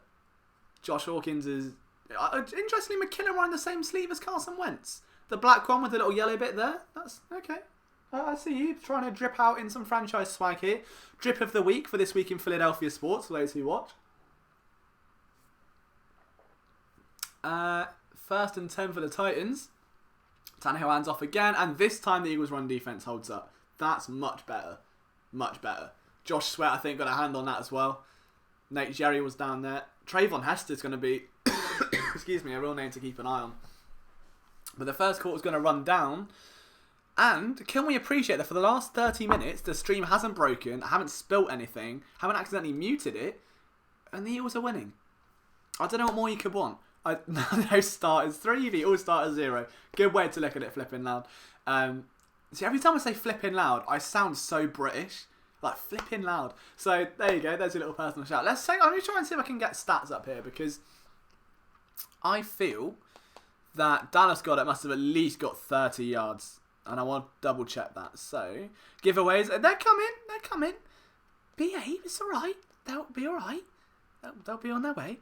I say, well, that the first one is the first Eagles touchdown, which we haven't had yet. So, that'll be the first one. There was a lot of Miles Sanders' first quarter. No one's... So, okay. We'll already set it. Since the first quarter didn't end in a touchdown, a lot of you was the first quarter. So, you're all out, basically. Let's start again. Who will score the Eagles' first touchdown and what quarter? Now you've got a chance. You might want to be a wild card and go to 3rd, but whoever gets it right will win a t-shirt. Or we put in a draw. Depends how many we get. I can't be, putting a credit card here on 19 t-shirts. But we'll see. So, drop in the chat. Who you think scores the Eagles' first touchdown? I will allow you this one time, since I'm very nice, to reset. You can have a free pick on me, alright? I'm basically a bookmaker giving you free pets to keep you coming back. So, get them in. Get your picks in. Jake Elliott, 2nd quarter. It's going to be fun. I think... Who would I go for? I think they're going to start filtering some different guys now. So I think Dallas Goedert's going to come out of the game eventually. I don't want to say Sega. I want to go contrary here. Let's say... maybe Charles Johnson. Charles Johnson. How's my DraftKings? Let's have a look. Probably awful. I say probably. I mean, definitely. I'm on 16 points. The leader's on 51. So there's that. No big money pair of t-shirts today. But I'm 2 points off winning. Nate Studfeld's on 2. Chark's done something. That's nice. Josh Adams, okay. Richard Rogers, there's a shout from Eric Reese. I think he may not be playing there due to an ankle injury, but keep you posted on that one. They may have him going, I don't know. But Jamesy Harmon, Michelle, okay. So, Markin Michelle is getting some love right now. I like that a lot. Miles Sanders, people still looking at Miles Sanders, but Jamesy seems to have the authority here on Mark and Michelle. I know Morgan Beckett, one of our writers, was the first real guy to put a big feature out on the career of Mark, on all of Philly media, on all of Mark and Michelle. And that was a really good article. It's a big shout out to Mark, and that's where I got most of my stats from. Morgan did a great job. Pressure there, easy completion. I think that's Trey Sullivan who looks like he's lining up in the nickel. And I can't tell if he is or if I just saw it on that play. But that's caught me off guard if that is the case. Maddox QT. Right, if the stream is ahead and Maddox has just got a pick 6, you two aren't winning. Alright? If this happens next play, you're not winning. Okay, that's the rule. If it doesn't have a next play, you can have it. If it does, right, if this play now, 1st and 10, 14 minutes 33 to go, I swear, if this is a Maddox pick 6, none of you are winning this. Oh, no, okay. Trayvon Hester, flagged there for offsides, or was it Pamphile? Oh, it's offensive offsides, okay. Miles Sanders ended the first half, says Nathan Yoda. Okay, I like it. Wait, is this just on commercials? No, I hope not. I hope we're not on commercials. There may be commercials in because otherwise I don't make money and it's sort of my job, which means I'm at work, which is a very good job to have. Then I can pay for nice t-shirts like this one, which you can cop under there. So, free of it. It's not as good when the music doesn't. There's normally music when I do that in This Week in Philadelphia Sports. 1st and 15. If this is an Avonte Maddox pick 6, someone is getting a slap with a wet fish because I'm not happy about it. Someone's mugged me off here. If it's, I'm looking. No. Tannehill scrambling. He's rolling outside. No, he's rushing. He's got those Johnny Manziel level wheels on. So, all right, you can have your Maddox pick 6. That's fine. You can keep him. You're welcome. You got lucky there. It's okay. But that was some nice pressure. This Eagles front 4 is really impressive depth-wise. That's the first thing that stood out. You got a little bit of Josh Sweat there trying to get his hand on the ball. Can't quite get it. That's a leapfrog over Deshaun Hall. But Deshaun Hall has had himself a game. That's another guy. That's the second play I've seen him make now. I can't remember who the main guy that first poked me up on not mentioning Deshaun Hall was. But I thought, breakaway run. Oh, that's not good. And that's going to be a Titans touchdown unless Counters can get there. Number 38 is going to bring him down. Jeremiah McKinnon trying to cling onto the back end of that depth chart as he was trying to cling on to the back of the running back. Just as I was complimenting that from my days of motorsport commentary is what we call the commentator's curse. It's just a nice counter run. Great run blocking by the Titans, and maybe a penalty there. I don't think so though. LJ Fort misses a tackle. Trey Sullivan misses a tackle. Oh, we see that in the secondary a lot. Trey Sullivan just gets completely outmaneuvered and down inside the 10 of the Titans. So that ain't good. Just as I was complimenting the front 4, it all kind of falls apart. That's why there's a 58 messed up and Brown. Yeah, I think McKinnon's going to be better. How much are the shirts? They're about £13. So about $18 maybe? $20? Who knows? Around that, I say who knows, I should know. They're my t-shirts. But if you scroll down a little bit, there should be a little merchandise bit, and they should have the prices directly under the video. Pick 6 is still on. You're right. I'm just encouraging gambling at this point. Let's check on DraftKings while I've got a break. But yeah, I wasn't best pleased with that, if I'm brutally honest. I thought the Eagles defense was playing really well into that point, and that is the first play that's blown up and hit them in the back. When do we get shirts? As soon as the first touchdown. Where do you get them? Yeah, if you scroll down on the video, there should be like a little bar that has them like previewed. If you just click on that. If not, let me just grab a link and put it in the chat for you because I don't even know what the link is, if I'm brutally honest. Let me just log in. So you can hear me tapping away. Tapping at tap. It's all right. Let's have a look. Let me get my store up. So you can see this. This is professional level stuff here. Storefronts, and then I click on this one, and my Mac starts whirring around because it's doing a lot of legwork right now. Shout out to my MacBook for not blowing up. There you go. Oh, Chris was going to do it. Oh, now he's got pizza and wings. No, I'm going to get flipping now because I'm flipping jealous. Pizza. I've got a cold cup of tea here that's still not drunk. But yeah, the link to the shirts is in the chat if anyone does want them. You don't have to. I'd never try and make you. It's just there if you want to support the branding. I like giving them away because it gets you involved as part of the community and it makes you like you want to go out and rep it and feel part of something. So like I've made them as cheap as I possibly can. Like I literally make about $2 I think off each shirt. Like most people have them at $20 each plus. I don't because I'd much rather people just have them. Purely because it's fun. Like I'm not selling shirts to make money. I like people wearing my stuff. Like I wouldn't wear my own stuff if I didn't like it. So it's just cool. Like the idea of seeing someone, it's like seeing someone else wear your favourite football team shirt. If you're in a PSN shirt, you see someone else in there and they're of the opposite sex you're attracted, you're going to marry them. I've set you up with a marriage here, okay? So bear that in mind. 1st and 10, we're back in the game, thank God, before it derailed. Big time hit from Sullivan, he's trying to make up, but Sullivan goes flying back and not Dawkins. So Dawkins just absolutely trucks his way, like the Motor Trend Truck of the Year through. Now on screen, they're showing LJ Fort and they just get completely pancaked. That's not good. Titans run blocking has been lit so far. Trey Sullivan. Oh, God. Okay, let's not talk about Trey Sullivan. Bella and Andino. I wish I was in Philly too.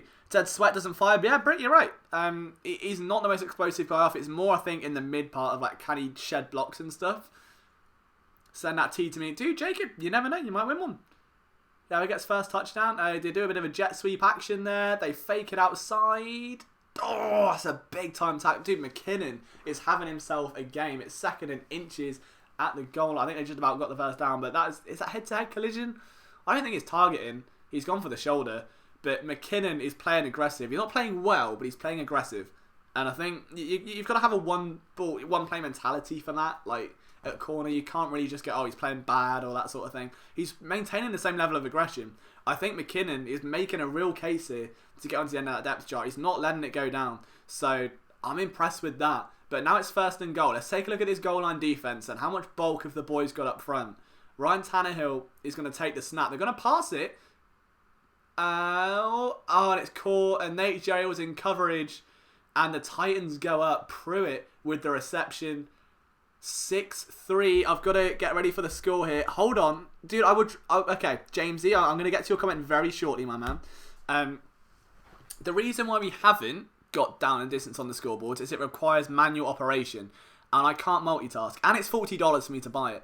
But I don't want to sit here being like 2nd and 9 and it's 1st at the 90. Like, because then you're just watching me operate a scoreboard and that's no fun.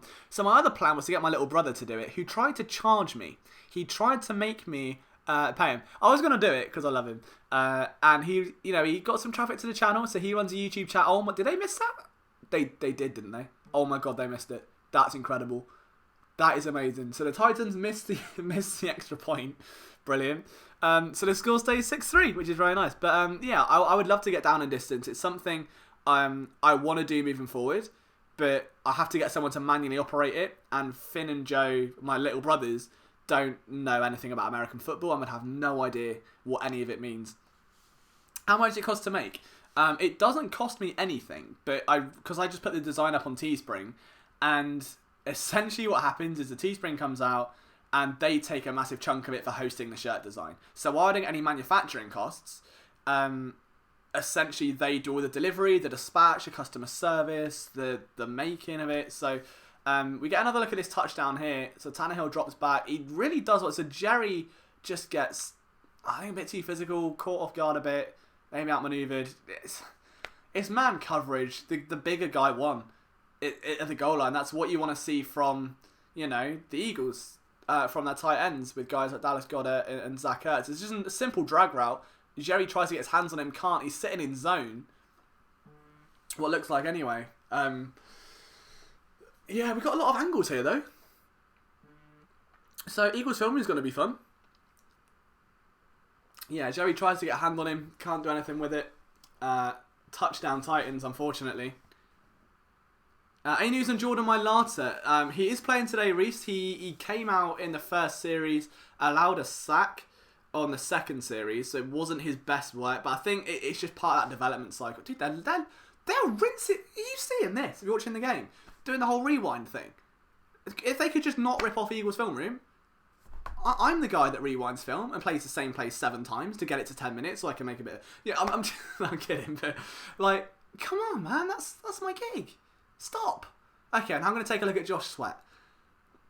Okay, let's have a look at these guys. Well, I can only do what they're giving me here, so I can't, I'm a bit annoyed about this. They're proper rinsing my film room. Stop it. Stop it now. Ross Tucker has been watching the Eagles film room. I'm tweeting that. Go and retweet it now, please. Yeah, Josh Sweat. Not been his best afternoon, is it? Right, what we're going to say... I'm going to go and tweet this out. You can retweet it my Twitter, which is at Liam Jenkins PSN. I'm going to put Ross Tucker watches Eagles film room. Pass it on. There we go. It's got to that point. So let's have a look. We're back in. Offense going to be on the field now. Preseason, I don't know. I think Josh Sweat will make the team. Wentz, I don't think will play next week. The tea is finished, and that was ice cold. Reese, thank you, man. No, thank you for tuning in. As an international myself, I completely only, I understand that burden. I've had it for years. So, anything I can do to get you guys closer to the action. Fair catch called. And a nice swaggy catch there from Donnell Pumphrey. He looks a bit like he have the Twitter tab. So, let's just see what the offense can do this time. Hey, I've used that clip in Eagles film room before. See? All the OGs are out here right now watching this. Guys, if you're not subscribed yet as well, make sure you hit the big red button down there. That would be great. It's your best way to show support for this channel. It's been mad, honestly. The last week or so, we're up to 12,743. I was on like 12,500 a day ago. That's crazy. So thank you so much. I would give away a Game Pass subscription if I was in America. I think I have to transfer the money, which is the other way of looking at it. Right, Eagles offense on the field. Let's see if we can get a touchdown. Let's see if we can give away a t-shirt. Sudfeld with an RPO. Drops back. Pressure coming his way off Mylata, who just looks lethargic. He looks a bit slow out there. Suddy hands it or tries to dump it off. It's out of bounds. Mylata's not having his best game. I think he looked better against the Browns last year. And that may have been his first action. Let's take a look. Comes in sets. He's trying to pass off a double team. He's wrestling the inside arm. And it's weird because with offensive line, unless you're watching just offensive linemen, it's really hard to gauge how well or how badly they're doing. In Tbilisi, quarterback consistently rolling out. And Andre Dillard, who's been pretty much silent since the get-go, having a blinding game. Having an absolutely blinding game. The difference in talent level is there. And I know that's understandable. It's expected. But a lot of people are curious to see how Mylata looks in his second year. He looks hesitant right now. He's just been beat off a spin move. But meanwhile, pass completed. Is that Mark and Michelle? I think that's Mark and Michelle. Guys, it's a Mark and Michelle touchdown. The CFL Hive 8. Oh, he's buzzing. He's absolutely buzzing.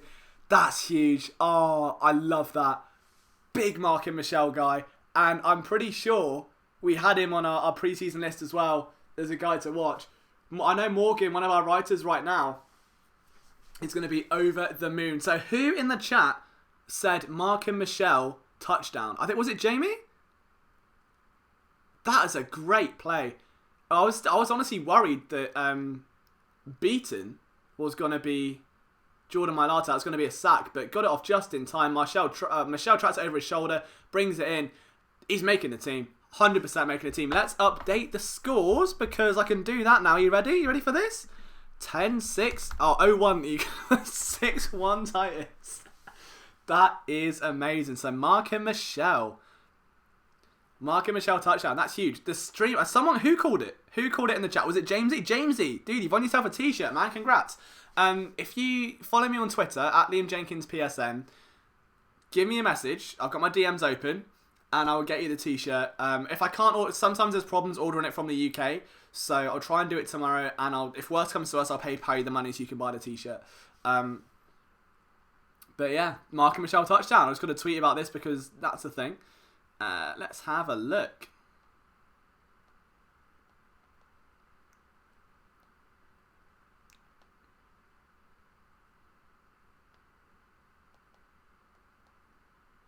IG, follow me on IG. Philly Sports Network is Instagram. It's on the screen. But there we go. Yeah, I think PSN staff have got to be excluded. I'm excluded from my own competition as well. I think as much as I'd love to be.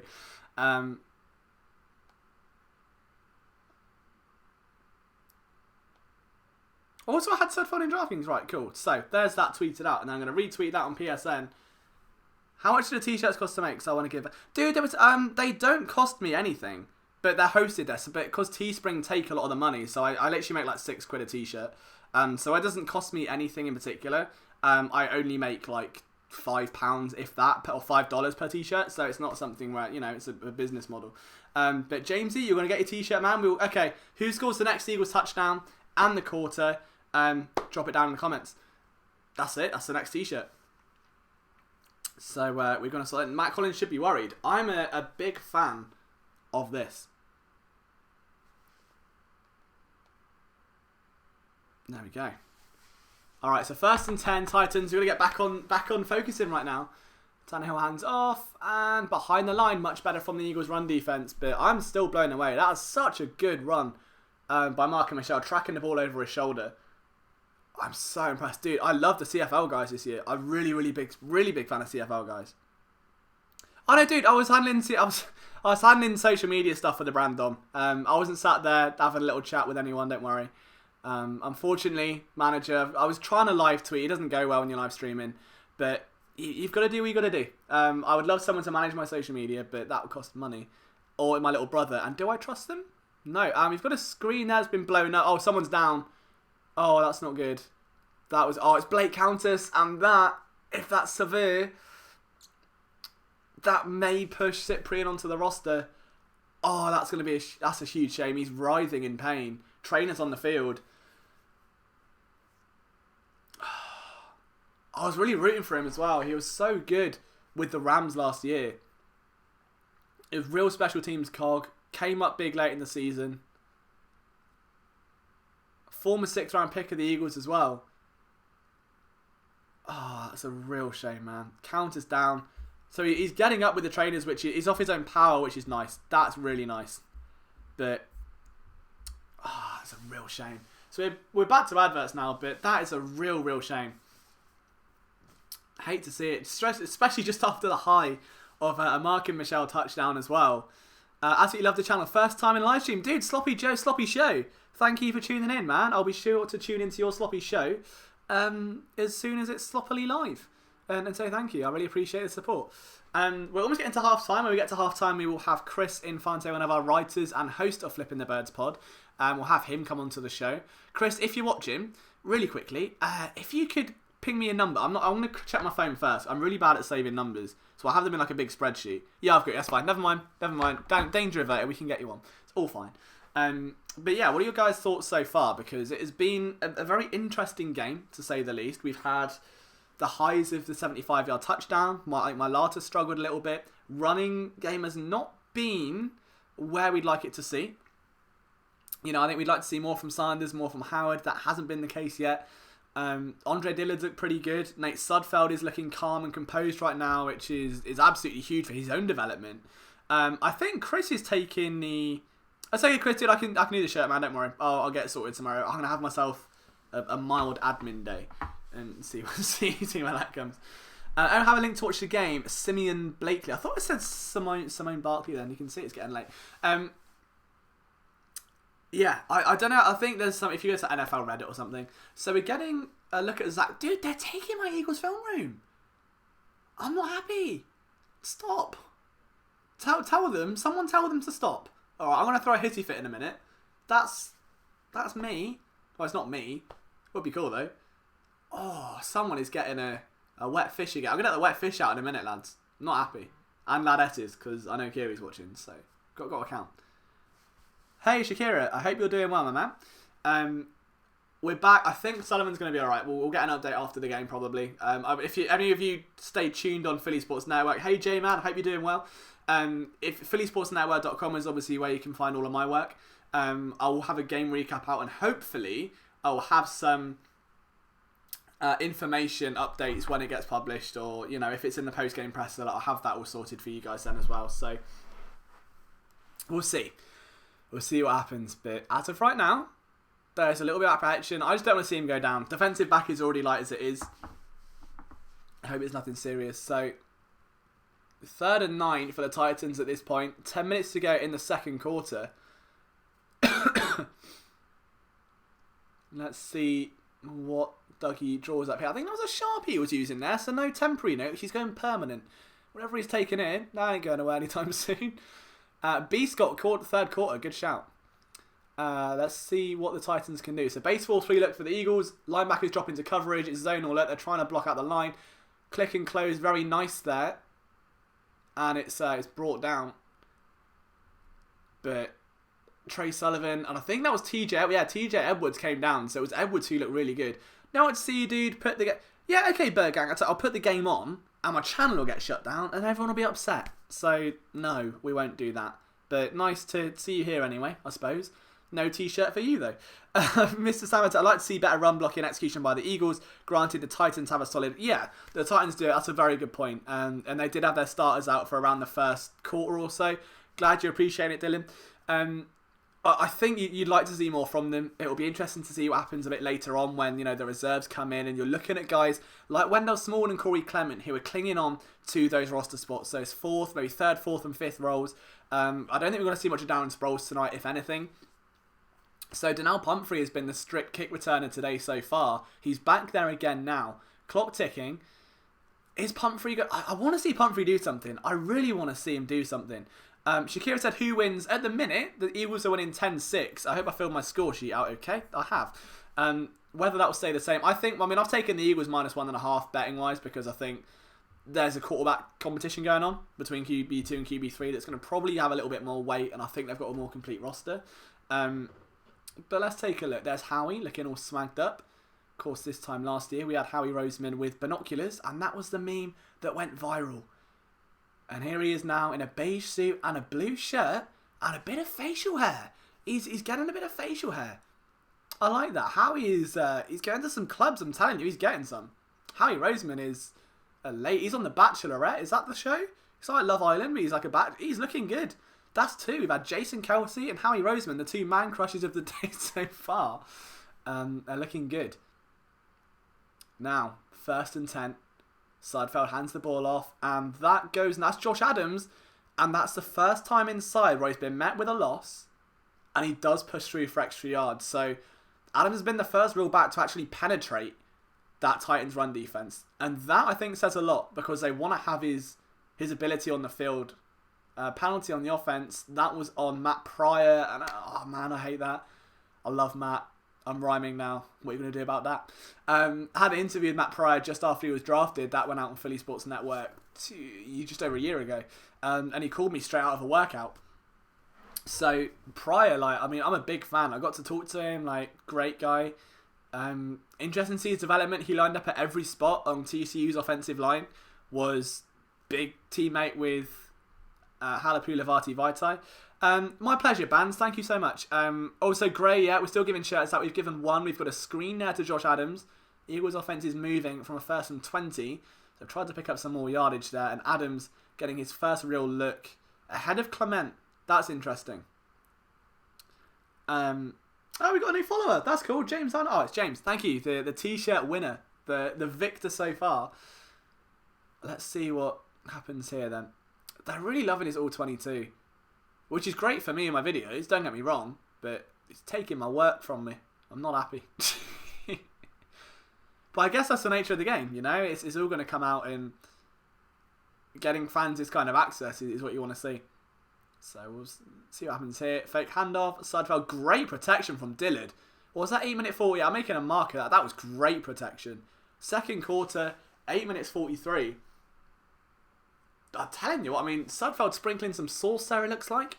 That's a 3rd straight target to Josh Adams, but that was some great protection. We're going to get a closer look at it, thank God, because that all-22 is going to get sucked up by me tomorrow, but look at that. Anchors well, brilliant stuff. Andre Dillard is having a very, very solid game. Very, very solid game. And as a 1st-round pick, future heir to the left tackle throne, you want to see what you've got in him. I like it. I'm very on board with this so far. Great, all you do is select who will score the Eagles' next touchdown and in what quarter, and that is a big catch by our Sega Whiteside, so my DraftKings is happy right now. Oh my god, he's escaped. Oh, that could have been emotional. Might have actually screamed and then accidentally woke my mum up. That wouldn't have been good. So I'll tell you, I Sega Whiteside in the slot. A lot of people thinking he's going to line up outside. I said this since day one. The Eagles want big slot receivers. I said this since day one. When they were looking at bringing in Jalen Hurd out of Baylor, all of their pre-draft meetings were like 6'3", 6'4" guys. They wanted those bigger slot guys. And yes, our Sega Whiteside is going to be brilliant behind Alshon Jeffrey, and he can fill that future WR1 role. But I feel like as a slot guy in a formation with Jeffrey and 2 tight ends, you're telling me that's not the most dramatic thing ever? Honestly, I'm a fan. Smallwood's in the game now, so we'll see how this ends. Presumably with 6 yards. I really hope to see more of Smallwood. I shouldn't be mean. I guarantee he's going to break one off now, isn't he? He's going to break one off. As I've said that, when Nelson Smallwood is going to go off for like 20 yards. That's the commentator's curse. That's how this goes. I don't know. I think Smallwood's development has been there. He definitely got hands last year. Was much better at receiving. Had a career high in receptions, actually. The year before that, started lowering his lowering his shoulder pads into contacts. Believe it or not, Jonathan, so actually this is my full-time job now. So I've done this for 5 years. I've run phillysportsnetwork.com in that span, and the YouTube channel's been for around 2 years. And as of 2 months ago, I was able to walk away from my part-time job and do this full-time. So we've got 30 writers at PSN, all across the board. So we go to Flyers games, got the Phillies team, Sixers team, Union team, which is fantastic. Philadelphia Soul as well. Big shout out to Eric, who's covering the playoffs this year. It's been huge, man. So yeah, this is like our full-time gig. I just run it all from here, and the bulk of our content comes from Philly. But someone's got to be the tea drinker, and that's what happens to me. So here we are, 2nd and 6. Smallwood up. Okay, nice second back to penetrate. I think that the run defense is getting down a bit now. Smallwood looks angry. That's what you want to see. Can I win? We'll see. I love going this all-22. We're going to look at Vitae here at right guard. And it's okay. He's holding up well. So Vitae's still going. So you can kind of some social media action there. 3rd and 3 for the Eagles. This is big. This is where you want to see our Sega Whiteside out of the slot. But he's not. He's on the outside on his own. It's man coverage. There's no single high safety. Sudfeld dumps it off to Ward. It's draw. It's Johnson again. That's his second drop. Second drop for Charles Johnson. That's unfortunate. I think Mailata's upset. Understand. I think it was a bit of pressure again. Really struggled. Let's take a look. I think there was some more pressure from his side. I'm going to take a second look now. Yeah, he tries to push him round, but there's no contact. It's like he's a step behind. It's the only way I can describe it. He's playing at a step behind. Dude, it's not huge. It's an iPhone 8. That's fine. That's a little baby phone. I haven't got a Plus. I'm not one of them rich boys. I just got a little iPhone 8. Yeah, oh my God. I thought Cam Johnson was going to snap that then. Jeez. That was another super iron leg Cam Johnston punt. And, big time tackle there. I like that from Charles Johnson. Trying to make up for that drop. Hey, China. How you doing? Hope you're enjoying tonight's stream. Is your shirt all Eagles? Or on Eagles? Or you can't win the Eagles. You can't win the entire franchise. Don't get me wrong. Like, I'm making a living now, but I can't be doing that. I can't be giving away the entire Eagles franchise. Oh, 22 in broadcasts. There we go. See, I can multitask. I can do this. Next touchdown is Brandon Graham. That's I like it. 1st and 10 Titans ball outside. Nice hustle by LJ4. I think that was Deshaun Hall on the tackle. Another big standout. Oh, is it your shirt or Eagles? Oh, it's my shirt. It's not an Eagles jersey. It's a PSN shirt. I've got to promote the brand. That's my job. I'm at work here. Come on. Thanks for doing something like this for an Eagles fan that's displaced. I'm a Texas native. Oh, dude, Jeremy. A, I feel sorry for you. And B, thank you for tuning in. It's been really, really cool having you here. There, on screen now, is wife of Juliet, Zach Ertz. There you go. So, we're living up to that brand. But I agree, Jojo. Dillard has been very impressive. Oh, big time pressure. I think that was holding there, surely, on Trayvon Hester. But, completion. And that's McKinnon making the stop again. I'm getting worried about McKinnon. All the stops he's making are like deep down the field and on big time plays. Zach Ertz with a backwards visor. Now, that is a look. Right, if we're ranking looks tonight, we're going to have Howie Roseman up top. Jason Kelce above Howie. Jason Kelce's hair, Howie's suit, and a backwards visor and a necklace from Zach Ertz, who he's out there. He's casually chilling. I like it. I'm a fan. Does Zach Ertz seem... No, I think Zach Ertz seems nice. I think, he's just probably at that point in his career where he has to be super serious to do with works and stuff. So, big time tackle for Deshaun Hall again. Deshaun Hall is having himself a night right now. He has not been outside of that Titans backfield the entire night. Big time fan. Unfortunately, my father won't be able to make an Eagles game. Oh, I'm sorry, man. That's a real shame. My thoughts to you and your family.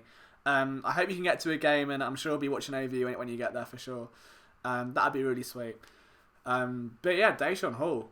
has really impressed me. I feel bad because a few people in the comments in my film rooms were telling me to give him love, telling me to look at him, telling me to give him some love and explain what's going on, and I didn't listen. I was too focused on Alex Singleton and Mark and Michelle, and that didn't go well, did it? That went well. So Deshaun Hall making a case, and with the lack of defensive end depth, I love it. Absolutely love it. 3rd and 10 for the Titans right now. Zach's looking very... Looks like he's going to play a round of golf. Be the way I look at it. Jay Kelly asking him, can I play 2? Zach says, no, mate. Not happening. We're going out, and I think, where the 6'6". Carl Nagadosi. Not seen him tonight. Legend of the Outside Insider podcast, and Connor's wrong answer to when will my son get in the car? And that shit... Ooh. Is that Hawkins again? Yeah, Josh Hawkins this time, and maybe a hit as well for helmet to helmet. Oh, you can see there's a definite drop off in talent, isn't there, from the top guys at corner to like the 2nd and 3rd. Yeah, Jeremy, you're right. Honestly, he's been really good tonight. Really, really good tonight.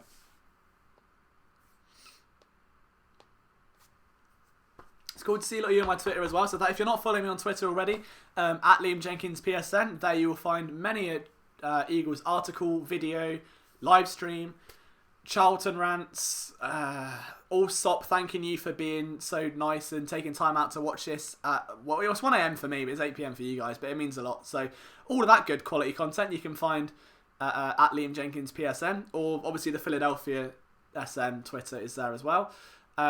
Fake handoff. Tannehill's still in the game. Flings one down deep. Oh, and big play, Josh Hawkins. He was beaten by a step, and he got the alligator arms out in the end zone and bats it down. He looks oddly like Byron Maxwell, which does worry me. But look at this. He gets his head up for the ball, gets his hand up. I think it's more of a drop than anything. Maybe the vision of the hand, like, just about distracted Taylor enough. I don't know. That's probably a little bit presumptuous on my part, but Hawkins recovered well. He was beaten off the line, beaten by speed, gets to the end zone, and does just enough to get in the catch radius and make a play on the ball, which is great. So, big fan of that. As a guy that got time with the Eagles last year on defensively, didn't really do too much with it, now has an opportunity to make the team, and 57 misses a tackle, barreling downhill. Trey Sullivan makes a stop. I think along with him, that was Bruce Hector trying to bring him down. And there's a flag on the play as well for holding on offense. Cool. There we go, more flags. So this is an Eagles question. If you're the Titans, who is the better starter, Mariota? Oh, Mariota. He's younger. I mean, this has got to be it. What speaks volumes to me is the fact that Carson Wentz was extended at this point after the ACL. Mariota hasn't had his deal yet. This is a big, big year for Mariota. I know he's had durability concerns. When he's on, I think he's really good. They've got themselves a new system this year. I think this has to be the breakout. They've tried to get in some skill position prowess. It's the same with Jameis Winston, but Winston is a worse quarterback in my opinion. I love Mariota, but he's got to prove he can A, stay healthy, and B, more than anything, just lead that team to some wins. So I would definitely take... Tannehill was in the same boat. Tannehill in Miami, I'm not sure if Rob's still watching this, but one of my best mates is like a diehard Dolphins fan. Always stood by Tannehill, because when he's healthy, I think Tannehill and Sam Bradford are very similar quarterbacks. When they're healthy, they're great. It's just durability that has held them back. And then they kind of play semi-injured and they get inconsistent. So who knows? If I'm looking at Titans quarterbacks, I'm definitely looking at Marcus Mariota at the minute. 3rd and 16 though for Tennessee. 2 minutes to go. We're going to have an Eagles 2-minute drill if all goes to plan. Deshaun Hall off the edge, trying to get a counter move, can't get it to go, and it's a big time hit. But the pass complete. It's an impressive catch. So Titans on 3rd and 16 convert, and it's LJ Fort delivering a hit. Probably like, it's just a big hit. I can't really think of an analogy at this point. I think my head's a bit fried, but that's a bullying hit. Came down like a ton of bricks. High points to catch for Raymond, but Fort just lays into him. That was a pop and a half. So yeah, big play there by LJ Fort. Couldn't quite jar the ball loose. Did the next best thing, which was knock the daylights out of him. And he probably now thinks he's going to wake up tomorrow, play a bit of Madden, and have some Pop-Tarts. But instead, he's got another drive to go on. So we'll see what happens. I posted an article in a group one day, and you thought that was Liam's. Okay, cool. So look at the chat. Let's have a look what the chat said. Tannehill's garbage. I didn't say that out loud. Already following the social media. Love the YouTube content. Keep it coming. Just wish I could be one of your local scouts just handling. That'd be cool. Obviously we're not affiliated with the Eagles, so we don't really have any scouts or anything. But we always have like draft content and stuff. And just the Eagles on inches more than 30. Yeah, I think mainly because they got the bulk up front, and this scheme tends to bend and not break. And they start playing guys way behind to try and encourage guys to come out and bring the click and close. Mainly because at the secondary, you've got a guy like Jalen Mills who will get beaten in press and doesn't have the legs to make up for it. It makes sense to keep him behind the ball, make him come down onto it and make a pop or jar it loose. Let me know what game you're trying to go. We'll link up. Absolutely. I mean, that'd be cool. It's probably for Chris, isn't it? I'll just invite myself along for that. It'd be totally fine. But yeah, how are you guys all doing? Obviously, we've got a little advert break now so we can check in. I'm going to quickly dart for 2 seconds. Watch this, right? And get a drink. Oh, here we go. My back really hurts. Got to sell some nice green. I can't probably shut the brand out because they might have a... Do I have a shop? Yes, I do. If you scroll down on youtube.com, you can find the t-shirts there. If not, I think this is still pasted from earlier. There you go. Look at that. That's not... If anyone's like, somehow got this muted, I've not just put that in there out of the blue. Someone asked if I had a shop. LJ looks like... You on about me or LJ Fort? Because I think if I had a visor on, that doesn't look like... Brian, that looks like I'm having a breakdown. So I'm assuming you mean LJ Fort. Now, the Eagles drumline has a white guy with dreadlocks, and I'm assuming he's going to suit up at cornerback in preseason week 2 to complete the dreadlock lineup. I may be wrong, but we need it. So, going training camp in the link last Sunday, first time there, amazing. Good to hear, man. Glad you enjoyed yourself. It looked like an incredible night of action for sure. Shame said, dude, if I could show you highlights, Milton, I would. I can't because of copyright, and then my channel would get shut down, and then you'd move and find another stream, and I'd listen to somebody else by the 1975, and I'd cry because my channel goes. So, no, Milton. If you want highlights, watch this. Whoa, look at that. That's all you're getting. That's all you're getting, alright? I hope you're happy now, Milton. That's all you're getting. That was me being a bit sassy. Dude, Gray is really committed to winning a t-shirt here, isn't he? 2-minute drill. Eagles have... Get the ball back. Let me see a 2-minute drill. That's what I want to see. I would love to see it. Captain Cravon spotted. Captain Cravon is always in my heart. That's where he's spotted. That's where he's... I need to catch some sun to look. I need to catch some sun full stop, to be honest. I'm paler than Casper the Ghost over here. Pitch outside, goes behind the line of scrimmage. Oh, and LJ Fort makes a TFL and knocks over a coach in the process. But Fort is flying everywhere. Yeah, essentially what Sloppy Joe says. The guy is flying around the field right now. He's like a buzzard. Like, I just want to... What are they showing here? Because I want to look at Fort. Does he shed a block? Gets pushed outside. Reads it well. Comes downhill. Strong angle. Wraps. Like a panini. What more could you want? He's called LJ. Of course he's going to come in. We would never leave you, LJ. Dude, LJ Fort. I'm impressed. That's another guy that has had a big... I think him, Deshaun Hall, McKinnon's been alright. Dillard has stood out massively. Mylata's struggled. Here's Deshaun Hall again. Gets pushed off the ball. And he stopped rushing. That was weird. And, it's jarred loose. The ball comes out. Is it a fumble? It might be. They're going to rule it an incompletion because the receiver didn't have possession. I thought that makes sense. Why do they call him Captain Cravon? It's a long story. But back in week 14, Cravon comes in, makes a bit of an impact. And it was about 3 a.m. because it was a late night game. And I was on Twitter on about my 4th cup of coffee, basically shaking at that point. And I tweeted about Captain Cravon's ship and that we were his crew. And I don't know where it came from. And then I had to go at Sean McVay saying you won't defeat the captain or something like that. And it became a bit sarky and a bit sassy.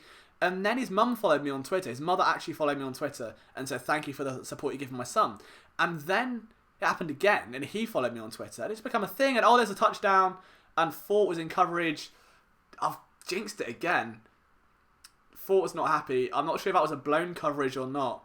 But yes, I do, Jeremy. No, this is all mine. So all my content. Well, I say all mine. Like obviously all mine and our teams. So anything I'm in is me. But anything the team do is teams. Nice and simple. So let's have a look at this. So Tannehill drops back. Eagles. I don't know if that was on... I'm trying to work out if that was blown zone coverage or what. But Fort was not aware that the receiver was behind him. Does want to try and push him out of bounds. Titans score. I don't know who that was on. I don't think it's fully on 4. I think that was zone coverage and the DB got it wrong. I think. I may be wrong. I don't know. I'm going to take a closer look at that in the film room and try and break it down because that is interesting. But they're going for 2 and it's... How has he caught that? Jennings, that's a huge catch. And it's 12-10 to the Tennessee Titans. So we've got a game, ladies and gentlemen. So someone says Cyprian's fault. I would be more inclined to agree. I would agree with that. I think... To me, it looked like Cyprian missed the assignment. Fort was in what I looked like I can't remember the exact play, but it was like a cover 2 on like the middle third of the field. I don't think that was down to him.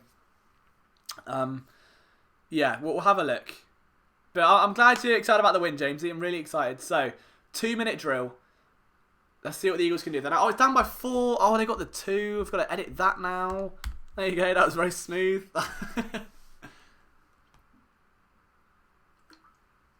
Okay. Right, we go again. My head's dying, but I won't stop watching. Dude, I am all over the place. I've got to do a recap after this, you know. As soon as the game finishes, I'm going to go and do a recap. So, I might get in bed by like 7 in the morning. It'll be okay. We'll be fine. Be alright. I remember last year, here's the story. So last year I did this for the preseason game. I got in bed at 6. No, I got in bed at 5:30. Had to be up at 6 to go to work at 7.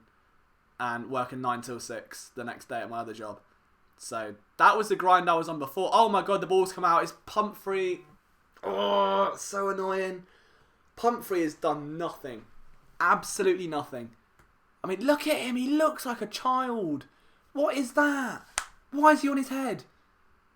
He's on his head. He's been tackled by Durden. He's on his head. The ball's come out. Dude. Honestly. How many more chances does he need? Like, I never bought the hype to begin with. Like, yeah, I had a great career at SDSU, but... Jeez, man. Like, so frustrating. Like, I think the Eagles got it back. Which is lucky. I think the elbow was down. But, I swear to God, like, honestly, he's been so underwhelming. Mr. Sammer says, yeah, I think you're right. I think it was Cyprian's blown coverage. I don't think it was on 4. Brittany Garrison agrees, thank you. Colin, I'm glad you're having a wavy night. Sudfeld's still in the game. He's going to play the first half, which looks like then a quarter for... Oh my god, it's fumbled again. Down by contact, thank Christ.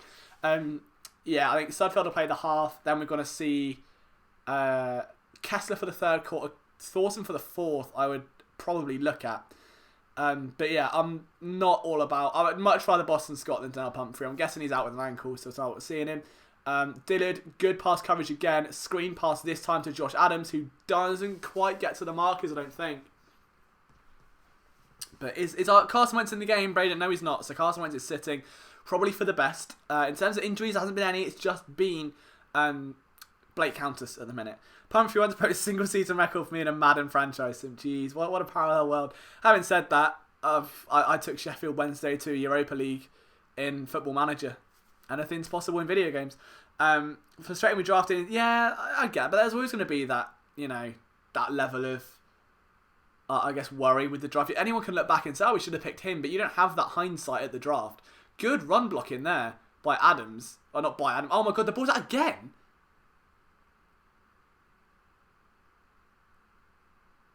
Okay. Is someone going to, like... Right, they need their half-time oranges. Josh Adams with a fumble. That's 3. What happens here? Was it? He was knocked down by... Oh, it's just... Oh, my word. So, someone has just left their gloves in a barrel of oil. Like, the running backs have. So, it's Pumphrey. It's Adams. The Titans have got the ball. My bet's ruined. So... yeah, dude, Brittany's got 100%. He's such a... You never know what you're getting. He's either going to break off for an 18-yard gain or that. That's a real worry. Oh, that's honestly caught me off guard a bit. They were looking so confident offensively that last drive with Arcega Whiteside and Goddard in. So the starters look great, but depth-wise is yeesh. They're going to get some half-time oranges. So they drop back in zone coverage, pass underneath. Orlando Scandrick's on the field, so let's see how that one goes. But yeah, this is This is interesting. If you're just joining us, hello, thank you for coming in. I can't believe we're still at like over 100 viewers. This is crazy. I'm going to refresh it and see what the exact number is, because we've had still close to 150. That's mad. Thank you so much to all of you. I say, well, 147 now. I just typically refresh. But honestly, yeah, if you're following us on Twitter, great. If not, don't worry. But at Liam Jenkins PSNs when you can. Titans throw again on a nice out route, and yeah, it's money, isn't it? If you're playing certain coverage, there's not much you can do there. Really bad game so far for number 41. That's a real shame. But I don't know. We'll see what happens. I think second half get some adjustments in there. But if you're just joining us, yeah, good point, Flipping Loud. What do I think of the game?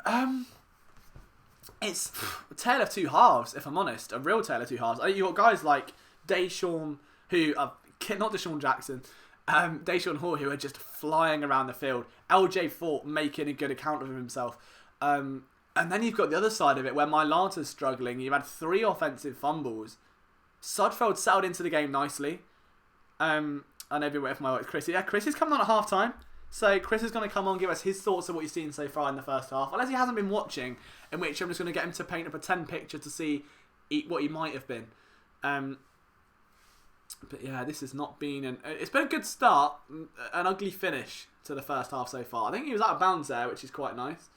So Eagles are going to come back, but I don't know. This has been a very, very peculiar preseason game. You normally get a tone throughout where it's kind of up and down, and you get a bit more like, okay, starters were good, depth guys struggled, or a wild guy makes a pick. But here it's been really high and then a steep drop, and then really high and then a steep drop. You got really good run defense, and then you fumble 3 times, and then you score a touchdown, and then you end up just blowing coverages and allowing a 3rd and 16. Like, it hasn't been the smoothest game.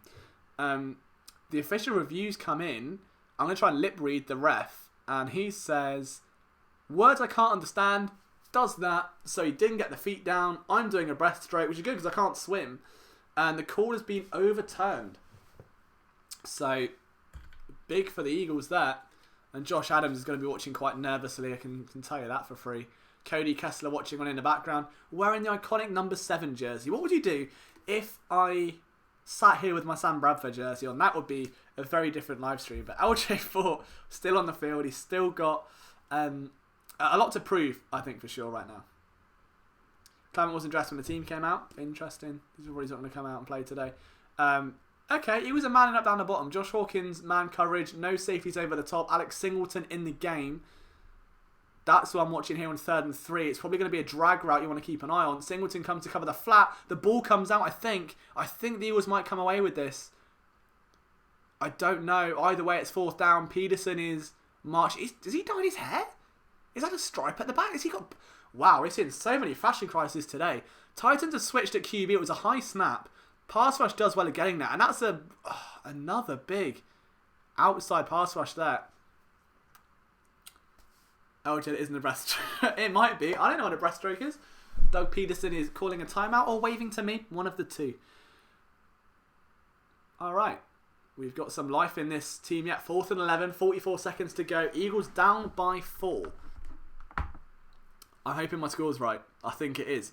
It's been going well. What are you guys seeing in so far? I'm actually stunned that we've got still so many people tuning in. So I hope you're all enjoying this as much as I am, because I'm talking myself into oblivion right now.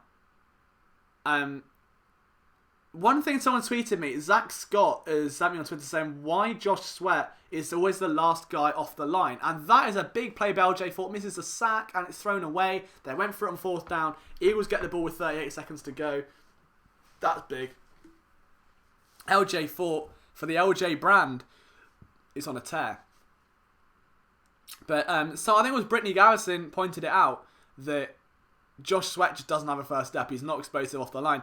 But Lucas Borgia points out that Sharif Miller does. So I think Miller's actually an under the radar game. I want to try and keep an eye on him in the second half. As of right now, I don't think you can batter an eyelid, but the main star has been Markin Michelle with that huge touchdown. Eagles offense comes back on the field. Matt Pryor's on the line. Our Sega Whiteside still on the field. So my DraftKings sign-up lives. Let's take a look. What's everyone's thoughts on LJ? Do you mean me or LJ Fort? Because this is going to go different ways. Sudfeld in the pocket, stands tall, throws it up, and I think he tried to get it to Charles Johnson. I'm not going to call that a drop. It was tipped away by the DB, but Johnson needs a break, man. He needs to get just one catch. He's had 2 drops so far. They tried to run a rub route, and Josh Perkins gets in the way of Johnson. And I honestly feel like if that didn't happen, that may be a completion. Johnson high points the ball well, but you've got to feel like pressure came to him. He's not been great around the ball today. But Josh Perkins really still struggling to make an account of himself. That has been a turn. I remember that game against the Buccaneers, next to nothing with it. Sudfeld lobs a ball deep to Arcega Whiteside. Oh, is that PI?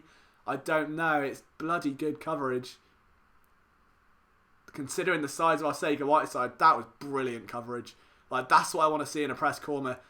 Press corner? Adoree Jackson, look at that. Gets up. My God, I love that kid, man, out of USC. Ballhawk. I mean, Arcega Whiteside's going to choke something to the ground, but fair play. Fair play. I really, really, really like that coverage. I know I should be saying it as a guy that's covering the Eagles here, but if I'm being unbiased as I'm supposed to be, then that was great coverage. Sudfeld pressured. That time it was, I think it was Dillard that gave up the pressure for a change. It's a 3 and out. 19 seconds. Sudfeld's, he's up. He's playing dead. He's up. And as a flag. Maybe he was flopping there. Maybe he was like rolling around. Do you like GT Make? I don't know what that is, so I can't really say, unfortunately. Freya Reacts, thank you so much. I'm really glad that you like it. But yeah, my LJ has been my nickname for a while. That all started from a joke as well. As I think the Eagles got the overturn call, they keep the ball left for a late hit on a defenseless QB. But someone called me LJ in the comments, and I don't like nicknames. Because at school I had one, I was like the bullied kid at school, and I was called Ankles because my trousers were so short, like they only come up to my ankles. So I don't like them. And then someone called me LJ, and I put it on Twitter like, whoa, don't call me LJ. And then it caught on, and everyone did it, and now I've just become LJ. And I've embraced it as part of who I am, and it's my identity now. If someone says Liam, I don't respond. If I say LJ, I'm like, so. Jerry hasn't sold me yet, says Derek Leonard. I think he started off alright. He had a couple of rogue plays, but I really want to get that. I can't wait till tomorrow morning. I'm going to a coffee shop. I'm going to get into this game, dive deep, watch it again, make notes, film rooms, articles, thoughts on it actually being pronounced Arthega. Not a fan, because it makes it sound like I've got a lisp. So, I just call him John. JJ. John James. I'll see. Dude, honestly, Jordy, if anyone in here gets bullied, like, don't sweat it. I know it's easy to say and it's really horrible, and like I had to move schools like all through growing up. I was pretty like literally I'm not playing a sob story. My entire life I was picked on. I remember when I was doing motorsport commentary, I went to show like my class what I was going to do after college, and they all laughed at it, and my teachers did. Just put your head down, surround yourself with friends that support you and you can have a laugh with, and more importantly, be yourself around. Low snap, Kessler's in the game. Ball, that was a good thought. Johnson is having a mare. Charles Johnson is having an absolute mare, and I think Bates is going to get called for PI somehow. Jeez. If that's the case, like the Eagles have got off lucky there, but Charles Johnson needs to do something more. Cody Kessler stood in there like a champ, took a hit, delivered a bullet to Charles Johnson. Like, I'm impressed. If that's the first I'm seeing Cody Kessler as an Eagle, I'm impressed. That's a tough throw. So the Eagles get away with one. 1st and 10. But honestly, yeah, if you're a bully, like, I'm not going to turn this into some, anti-Eagles or a diversive chat. But yeah, don't let it get you down, man. Just like surround yourself with friends that enjoy you. If you can't find them, don't worry about them. Don't change who you are just to fit in, because it's the worst thing you can do. And I'm 24 and I've just got to a point in my life where I feel like I belong. And that's with you guys. And that's honest. I mean that. Josh Adams there runs nowhere on a handoff. Clock's still running. That's a timeout, I'm assuming. But yeah, I never felt like I belonged properly until I got Philly Sports Network. And I'm a million miles away. And I'm sat here at 2 a.m. with close to 200 people talking about the Eagles. And it is the best feeling on the planet. So just do what you love. I know it sounds cliche, but just find a passion. Surround yourself with that.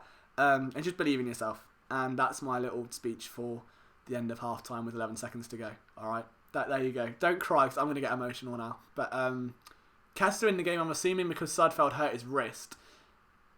Could be big for Kessler's preseason if that keeps him out for a week or so. You never really know how that's going to go. I've had it on top chat again. Chris is an elementary teacher. Let's have a look. Oh, cool. I want to see what halftime food you get in as well. Kessler drops back, plenty of time, rolls outside. He's sneaky athletic, Cody Kessler. He could run for it. He's getting chased down now. He could have cut upfield then. I feel like he threw it away. Smart decision. 4 seconds left on the clock. Gives the Eagles one more shot. As I said, he's a game manager quarterback. That's what you want from him. 4 seconds to go. Are they going to take the field goal here? Adams is coming off. It wouldn't surprise me. Yeah, Jake Elliott's going to come on, try and get the Eagles within 1. And that's do the Philly special. Do the Philly special in preseason. That would go down a charm, right? Boys, I'm going to get some wings. All right, Derek, you're not going to see this now, but enjoy your wings. 40-yarder. He's already hit a 53, so a big night for Jake Elliott. Play the Titanic music. Oh, he's hit the doink. He's doinked it. Lads. Ladesses. Oh, Doug's not happy. Oh, that's a sour note to end at half-time, isn't it? A sour, sour note. Right, what we're going to do is I'm going to bring in Christopher Infante. I'm going to cut to a slightly different screen, just kind of showing the intro, but muted. Or shall we keep it on this? No, we'll keep it on this. It's okay. I just need to quickly tweet something out, so don't mind me, but I will bring Chris on now and hopefully get his thoughts on the first half. So Chris is one of our writers. He's also the co-host, along with Brian Cameron, of the Flipping the Birds podcast. It's a new show you've just launched at Philly Sports Network. See, look at all this cross-branding we're doing. So let me try and find his number here. Let's have a look. See what he can do. I'm not sure if this is going to come out on my mic or not. We may have to have a look. Is he going to pick up? See, I should have planned this. We're not a live radio show. You don't get the fanatic here. Hello, Chris. How are you doing? Hello? Oh, I guess you're on a delay. Oh, no. That's not good. Can you hear me or no? Yeah. Okay, cool. Right, Chris, welcome to the show. I feel like we're hosting a proper radio show now. Yeah, how are you feeling right now? It's 2 a.m. for me. Studfeld's just gone off in a cart with his arm in a sling. That's happened in the last 7 seconds. He looks fuming, so... Oh, you hate to see that. But until then, Chris, he was having a good game. He was having a pretty decent game. I don't want to say good. No? Because his first quarter was okay. But he definitely grew on me as the game went on. Especially those completions to Goddard. And but in the first quarter, that incompletion to Arcega-Whiteside, was really good. Yeah, he's had a couple of good moments. I think the thing is for Sudfeld is that he does tend to grow late into games. First thing I was still talking quarterbacks that caught me off guard is that Cody Kessler's first throw, I mentioned it in the show then, like under pressure, takes a hit, delivers a dart. Charles Johnson dropped it. I'm sure we'll get to that in just a minute. But not a bad start for Kessler, who's going to presumably have the third quarter to work with here. And if Sudfeld's out now for extended time, he's got a real shot to maybe, just maybe, sneak in as a QB2. Yeah, Kessler, we touched on it, I think, on our first episode of Flipping the Birds a few weeks ago. Kessler, he doesn't do it for me. But I think he's definitely going to be in there trying his best to show everybody he wasn't just a Jacksonville quarterback or just a Browns quarterback, and show that he belongs in the league. And then the first few throws, he's definitely shown it. But too bad for Sudfeld, man. It's he's definitely done whatever he has been able to get this job.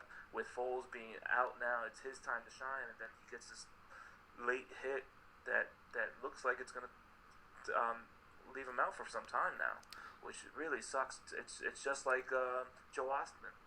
Yeah. Joe Ostman, and now we lose Sudfeld, two guys who have been working their asses off for this, and now injury hits them at the unfortunate times.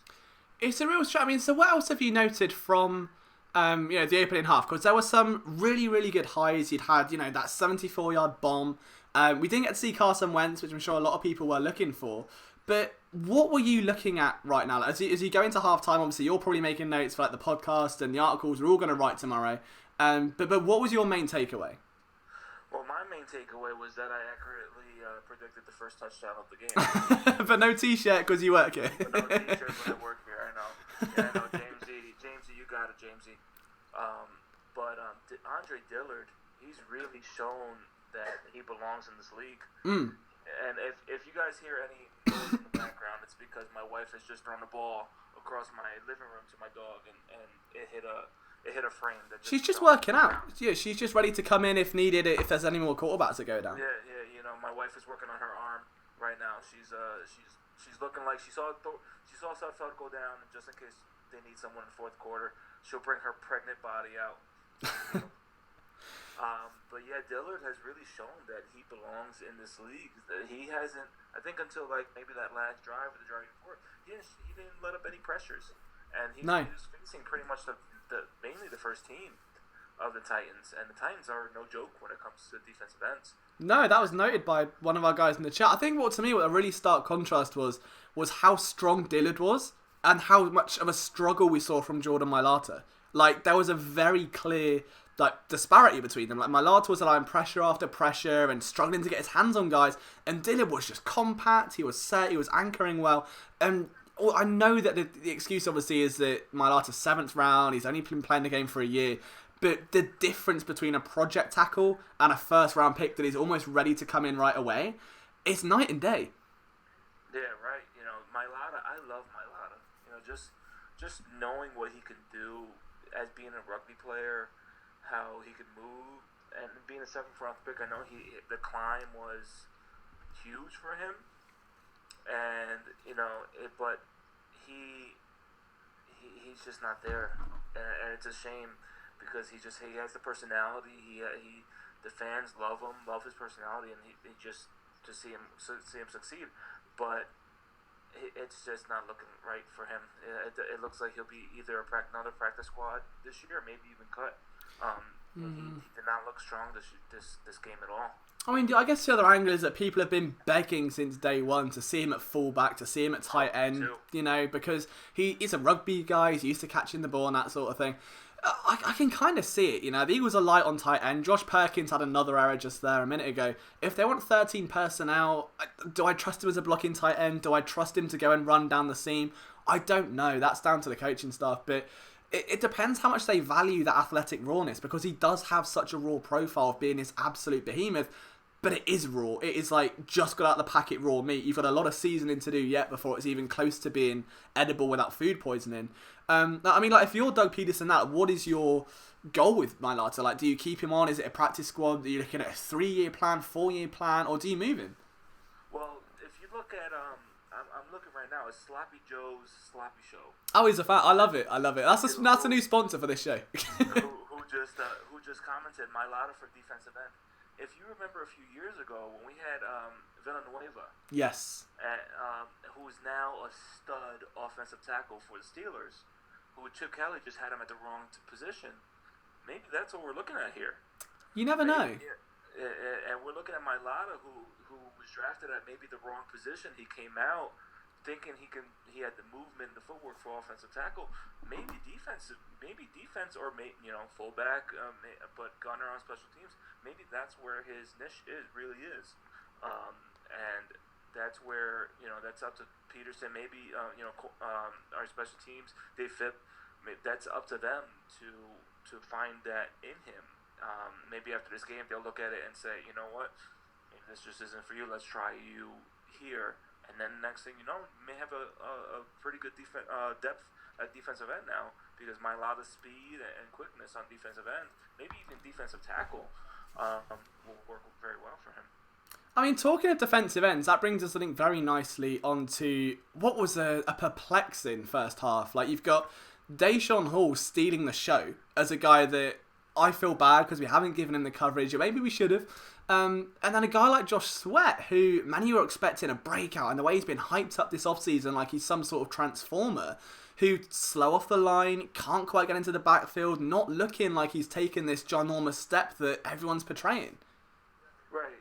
Josh Sweat was definitely someone I was looking at, like, who could take this next step, because everything this offseason you've seen, training camp, OTAs, everybody's been saying Josh Sweat, man, he's a man. He's gonna come out and really surprise some people. And this game, he's been showing that he's been a late round pick.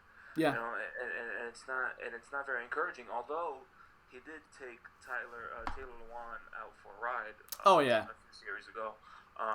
You know, Taylor Lewan, someone who's going to be suspended for 4 games this year because of PEDs. Didn't look like that helped him there at all. But yeah, Josh Sweat, someone that you look at to take the next step, especially with Osman being out and the defensive end depth just not being there, and the snap counts there for Sweat to take.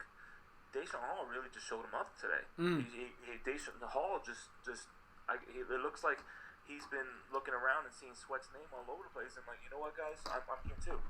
And he's really put his name on the map, and it's someone to look at to make the team, because you looked at Singleton as someone to step up and take over Osman's spot on the depth chart, but now Hall is really firmly put in his. I know it's only been one preseason half so far, but yeah, you know, Deshaun Hall's definitely put himself on the map here. Let's talk linebackers for a bit as well, then I still got some time, because that's been another position of key focus for a lot of people. Obviously, Camu's out, Nigel Badham's not practicing. It's kind of been in flux as of lately. Like, Zach Brown comes in, makes a nice impact. Nate Jerry was up and down. Alex Singleton on special teams had a role. I could see more second half. But I think the main name everyone's looking at right now is LJ, and not me. But LJ Fort, who kind of allowed a touchdown, but I still don't think that was his fault. I think that was more Jonathan Cyprian, yeah. But what's been your thoughts of LJ Fort so far and that blacked out visor? LJ Fort's visor is definitely one that everyone should be looking towards as a very big power move, because, you know, only really impact players wear those visors. And he's already wearing that visor like, you can't see my eyes, you're not gonna know where I'm looking at. But he's had a very strong game so far. You know, like you just said, that touchdown definitely wasn't his fault. You know, it may just looking at, you know, the eye test, he looked like he was in the wrong spot, but that was more Cyprian's coverage, and I don't really blame Cyprian for that because he's been out of football for a very long time. Of course. Yeah, he was just signed a couple weeks ago. I think it was on his birthday that he was signed. Yeah. A couple weeks ago. So give him some time. It's the first preseason game, but yeah, LJ Fort really looks like a guy who wants to, in his first year with the Eagles, take over that spot that is left by Camus, and then, you know, he's shown some flashes. I have one of my best friends is a big time Steelers fan, and when we got Fort, he was really pissed off because Fort was someone he was looking at as someone's going to step up for the Steelers next year, but now we got him. He's like, you guys got a player. And it's really shown today the way he's been moving around, you know, back there and moving from sideline to sideline. He's definitely someone that his stock has risen. Nick Jerry, I'd say it's steady right now. He's definitely made some good plays tonight, but nothing really stood out. Zach Brown, I see where some Redskins fans have their frustrations with him in the run game, where, you know, he's known for being a solid run stopper, but he can get caught pretty easily on blocks. And if you remember a couple series ago on that big run that the Giants had, he was just in the wrong spot, and then he got caught on a block that an offensive tackle had one of our guys on a block, and then he pushed that defensive tackle right into Brown. That caught Brown off guard because he was in the wrong spot. But that's something that'll come. You know, maybe Brown's not familiar with this scheme, but it's definitely something that the Redskins fans that I know have gripes about Brown for. Alright, so really quickly, because I'm not sure how much longer we've got left of halftime, but wide receivers, I know there's one guy that you're probably going to go straight into talking about. That's a man who put 6 on the board for the Eagles, Marken Michel, someone that I think as a collective at Philly Sports Network, we have been drumming the table for, like, so hardware that the stick has gone through it at this point. Like, Morgan did an article, we've had videos, I know you've been high on him. We've only seen him, it was a flash play, but, what was your opinion of Marken Michel so far, and just the receivers as a whole? I mean, Marken Michel, of course, he has done me right by making me predict him. You know, yesterday when you guys tweeted out at Philly Sports Network on Twitter, who's going to be the first guy that scored a touchdown, I just threw his name out there because I did someone that he has speed, he has the name, because Tony Michel's his brother over on the Patriots. He has the name, he's had the production in Calgary, so why not root for him? You know, he has all the production there, and he's shown it. He's shown his big playability already today.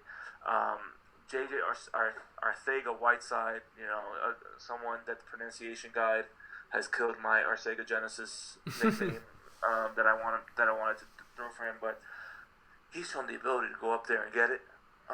He's shown the ability to catch anything within his catch radius, which is a very, very large catch radius. You know, we haven't seen the others step up as much as we wanted to today, like Carlos Adodosi. You know, we haven't really seen him today. Matt Collins isn't playing because he's injured. So we're looking to see who that next guy up is, and so far it's Michel. You know, Charles Rogers hasn't, not Carlos Rogers. Carlos Rogers, Lions player from years ago. Okay. Charles Rogers really hasn't done much today, but yeah, between them and who stepped up so far, and Dallas Goedert, I just emphasize God on that.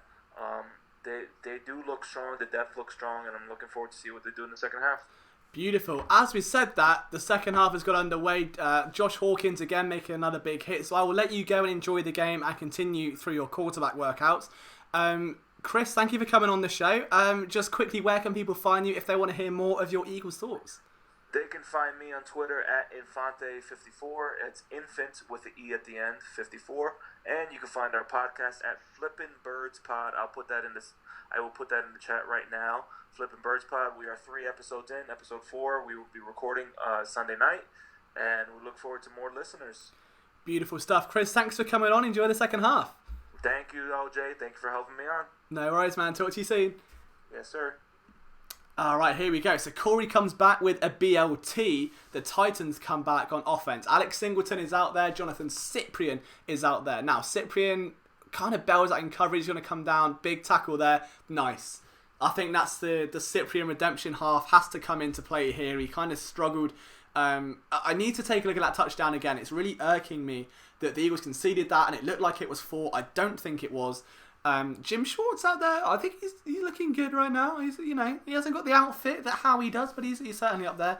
I might go to McDonald's and get myself some chicken nuggets after this game though, because I've earned them. 2nd and 9 I should say, for the Tennessee Titans.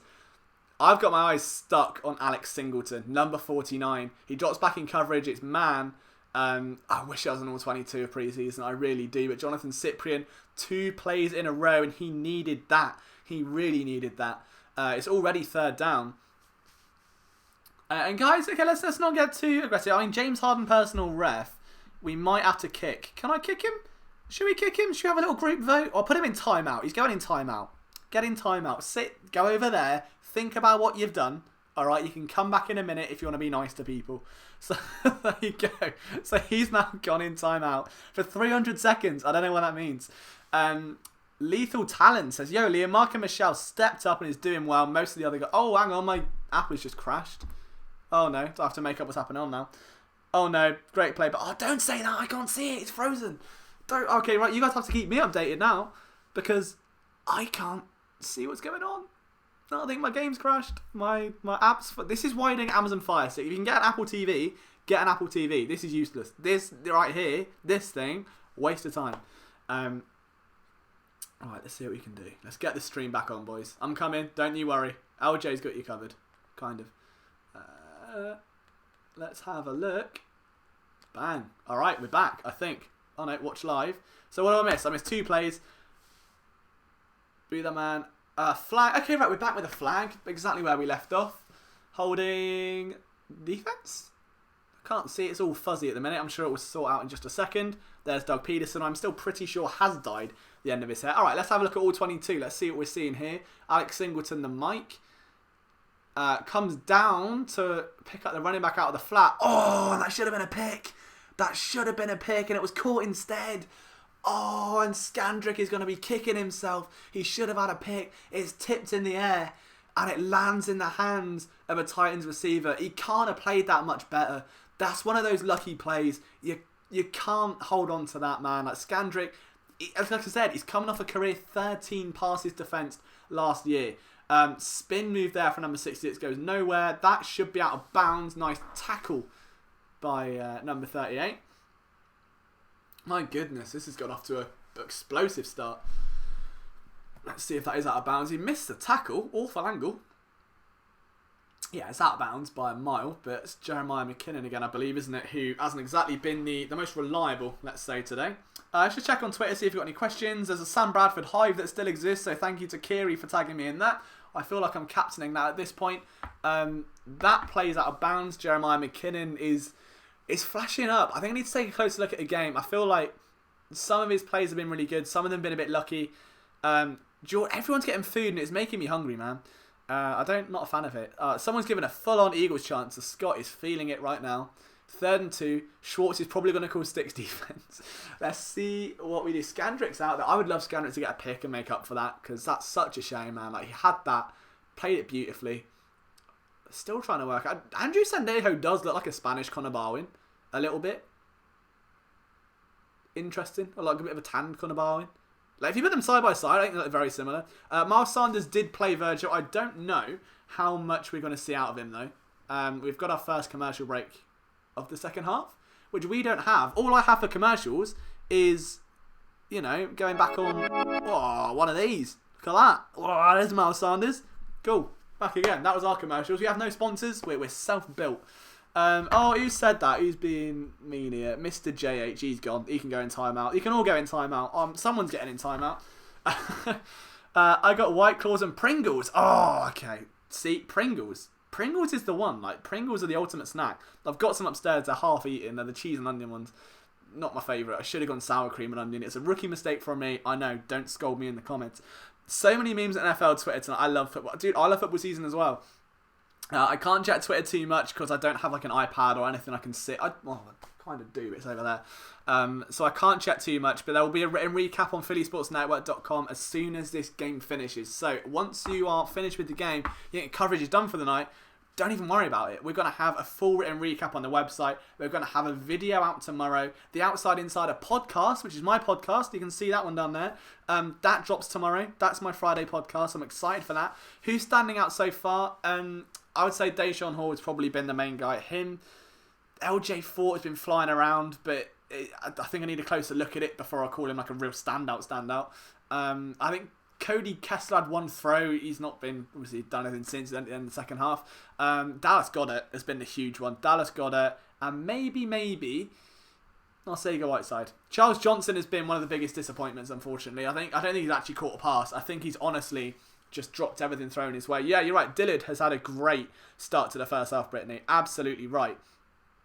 Ain't no laws with the claws. See, I don't know what White Claws is. I'm going to assume... I need someone to fill me in on that, what White Claws are. I just saw Pringles and was like, classic Pringles. I don't know about White Claws. I hope they're not crabs. That would suck. Any update on Deshaun Hall injury? No, not that I'm aware of. I'll keep you posted the best I can. Obviously, I'm kind of limited while doing a live stream. So if you guys see stuff, please feel free to put it in the chat. But don't mess me around because you get put in timeout and I won't be happy with you.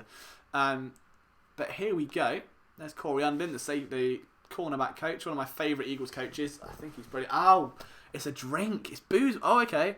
Dude, you're talking to Lambrini Liam here. Like, I'm the biggest lightweight going. Don't worry about that. Caribbean twist. Get me all the cocktails. I don't mind. If it gets me drunk and it's cheap, I'm happy. I tried whiskey recently for my birthday, and then I couldn't move my thumbs. So it's better I don't drink and I just talk about the Eagles. Anyway, to watch the Eagles game on the West Coast. I don't know. I'm sorry they've taken it off, man. I guess you're stuck with my awful voice, so really sorry about that. But it's 3rd and 2 for the Titans. They hand it off. Penetrative there by Jonathan Cyprien, who gets into the backfield. The Eagles do bring him down. There's a flag. And is that on LJ Fort, who made the tackle? He's turning into a standout. Holding offense, and the Eagles are going to... Oh, that's interesting. It was 3rd and short. I would maybe decline that, but okay. I mean, the run defense has been sound all afternoon by one breakaway run. Malcolm Jenkins not there's Captain Cravon. My heart is singing. There's Rodney McLeod. Oh, all my boys are together. Avonte, Cravon, Razul. They're all there. Not crabs. White Claws are hard seltzer. See, I don't know. I've got to ask what seltzer is. This is getting into... Is that lemon? No, it's not lemonade. Let's not have alcoholic discussions, Liam, because this won't end well. 3rd and 12 for the Titans. A long way to go. And much better that time. The ball's out and it's recovered by Tennessee. But a big time play by this Eagles pass rush once again. It was Deshaun Hall in on the play. Dude, this kid is on fire. Absolute fire. Look at this. Let's look at his technique here. Tries to club, can't quite get there, but gets into the thigh of the quarterback who goes down. That's a great play. Ball rushes, tries to get the swing move over. He can't do it. So he tries to get the arm over the helmet. The arm doesn't go, but I love the VAR signal. So Deshaun Hall does sort of this, which I'm going to assume means VAR. He wants to go to the replay and watch it again. Soccer reference. 4th and 19. That's a big time play by Deshaun Hall. He's easily been one of my standouts so far. I'm sure he is for many people. Eagles, oh my god, don't fumble that. That would have been the 4th punt today. And I would have probably cried. As a flag anyway, so... Phantom, you're in timeout. I don't make the rules. You're in timeout. 14's quicker than I remember with the Steelers. Yeah, he definitely seems to have some zippiness about him. Cody Kessler looking like he's going to come in for the 3rd quarter. Deshaun back in and making plays, more importantly, Nathan. Making plays. The guy come in with a huge play. Play Timmy's rap video. Dude, it's so... I'm not even joking. I'll encourage you to find this. There is a channel on YouTube of me doing Football Manager videos where I did a cover of Taylor Swift's... what's that? So It's Gonna Be Forever? That one. But about Charlton Athletic for Football Manager. Right? It's on YouTube somewhere. Your task is to find it. I'm not telling you where it is, but it's there if you want it, right? So I've got a bit of an update. So this is Nate Sudfeld's status. Let's have it. So he left Thursday's game with an apparent left wrist injury after landing awkwardly. After examination on the sideline turn, he emerged with an air cast and was carted back to the locker room. Okay.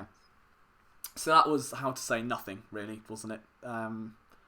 It'll be interesting to see if they do bring in a veteran, though, or if they believe Kessler... It depends on the severity of the injury, I suppose. Like, would you want to keep Kessler around as QB2? If it's a few weeks, do you bring in a veteran? I don't know. But that was the full update. So I know we saw him leave with the cast. I was hoping there may be a slight update on that. Unfortunately, there isn't. Dude, don't say Sam Bradford, because I will get weak, and I will start getting emotional. I'm going to try and show this, because Kiri tagged me in it on Twitter. Who's watching the stream now, and it might be my favourite image of all time. Look at that. I don't know if you can see it. Look at him. Look how happy he is. Look how pure he is. I love him. Look, that might be my new desktop background. I miss him. I miss Sam Bradford. What a guy, you know. What a guy. I will die on... Sam Bradford was the guy that kind of gave me a big break. Like, my whole hill and initial angle where people started debating my work was on Sam Bradford. And I was defending him and went into super deep like metrics and stats to say, hey, he's not the problem here. Yeah, that was what kind of got me my big break. So I owe a lot of my success and Philly Sports Network success to the rise and fall of Sammy Sleeves, believe it or not, which is very bizarre to say. If you're not subscribed to this channel yet, guys, it would mean the world to me if you could. We are literally on 12,757, which is mad. Like, I think we've gained about 50 subs tonight. So if you could, like, you know, hit the red button, get us to 12, get a nice even number at 760, that'd be cool. Kessler on the field. I'm intrigued by Kessler. He's looked alright so far. He had a nice completion on his first pass, took some pressure, got the ball out, rolled out on the next play. Now he gets a full drive. 3rd round pick out of USC, drafted by the Browns, 17 starts to his name, went 2-2 last year with the Jags. See, you can tell, you know, oh, where are these going from? I'm willing to bet your hair. Leave my hair alone. Right, you're willing to... My hair is lovely. There's a flag, and Will Ty is out on the field. Mark and Michelle is out on the field, so we're giving away another t-shirt, guys. If you're here now, if you want a Philly Sports Network t-shirt, what you've got to do, who scores the next Eagles touchdown, what quarter? That's what you're going to do. If you get it right, you get a t-shirt. If not, you don't. The Eagles get a 1-yard penalty. Oh, God, don't run out of the end zone. Oh, it's Smallwood. We've seen that before. And somehow picks up like a yard. That always scares me. What was it? What was that game last year where Smallwood ran it out of the red zone? And just... No, don't have to donate. Scott, you don't have to donate. I'm just honestly thrilled that 150 people are here watching this. It's crazy to me. If you want to donate, you can. I don't know how you do that. There is a Patreon somewhere. I'd never promote it because I feel awful asking people for money. Like, we've built this up from the ground. We've done it without the help of sponsors or other companies. Like, the last thing I want to do is take money off you guys. Unless you want to wear a shirt, which is, going to make me cry because you're wearing a logo on my shirt, which is really cool. But Mike Scott has one. Sixers player Mike Scott now has a shirt. Kessler play action. Evades pressure in the end zone. Gets it out. It's a low pass to Smallwood, but he was being hounded again. He's lucky he got that ball out and didn't give up a safety. I mean, Kessler did well evading pressure. He's got great pocket awareness. Nice camera angle here from beneath. I mean, who was that? Was that number 78? Okay. Mylata's still on the field. But was it Katie Bates? I don't know. Either way, it's not great. Not great. Yeah, Mike Scott is a national treasure, and so is Eric Reese, the man who gave him said Philly Sports Network shirt. So Eric is one of our writers at Philly Sports Network, as is Chris. We've got a screen pass here to number 81, who is not Jordan Matthews, I can tell you. That is instead DeAndre Tompkins, the Penn State undrafted free agent.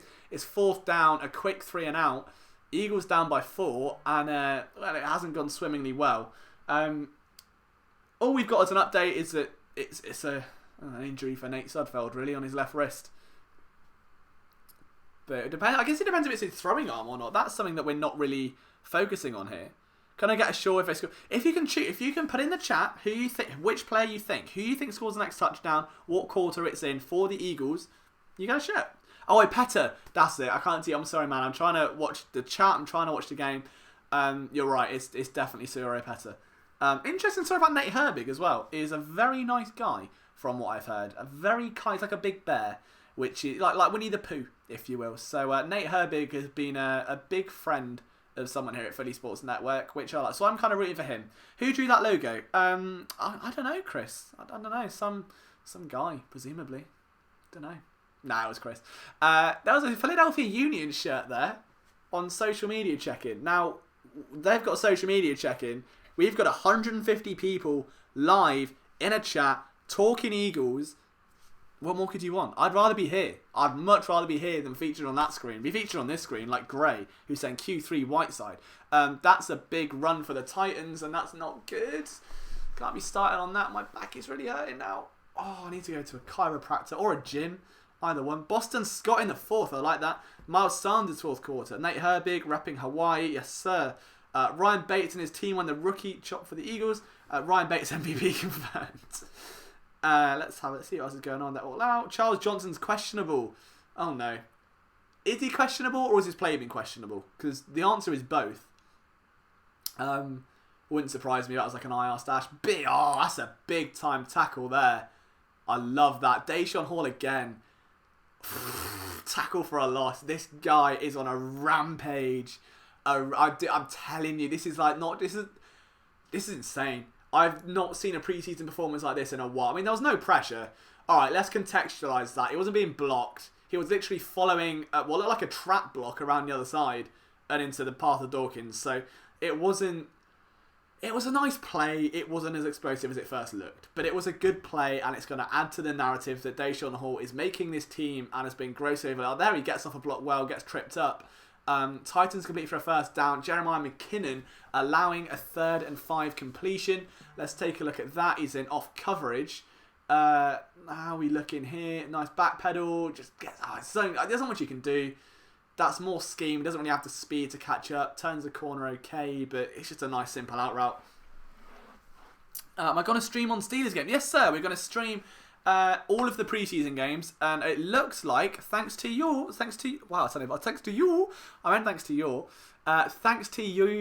Your guys' input, we'll be streaming post-game shows in the regular season, much like this. So maybe for like an hour, half an hour, just discussing everything. Play action look for the Titans. Hall coming again. And that's a big time pass break up there. So 2nd and 10. It wasn't LJ Fort this time though, which is a little bit annoying. There's a flag on the play. I think that might be on Asante Brown, who was the man who made the tackle. So it's a left arm, so it's not his throwing arm. So I don't know if he'd be out for a while or not. Probably not, like a few weeks maybe. Flag on the defense. Was that Asante Brown or was that holding? Oh, it's McKinnon. He's been in the walls today.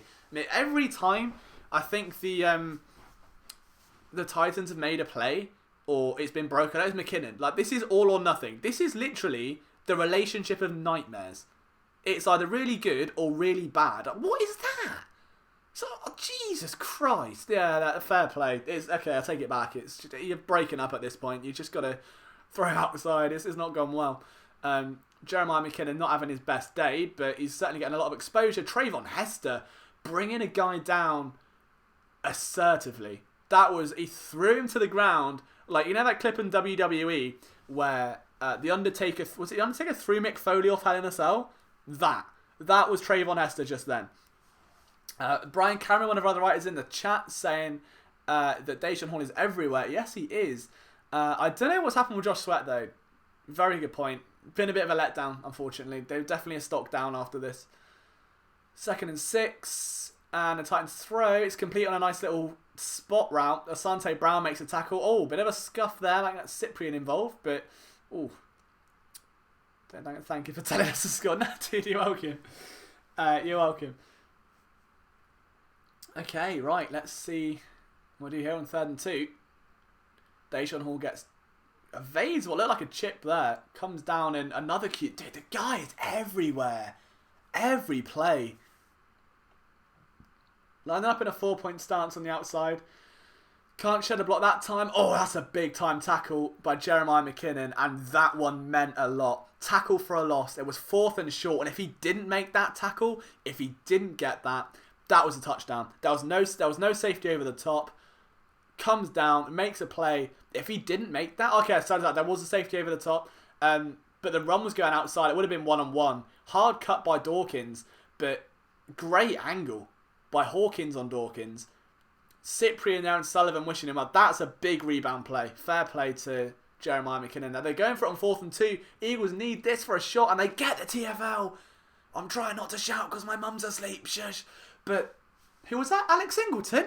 Was that Alex Singleton? Right, get the train going. Singleton Central, we're on the way. Trayvon Hester and Alex Singleton teaming up. Let's take a look at this. Singleton sheds a block well, but it's Hester that brings him down. Singleton piles on.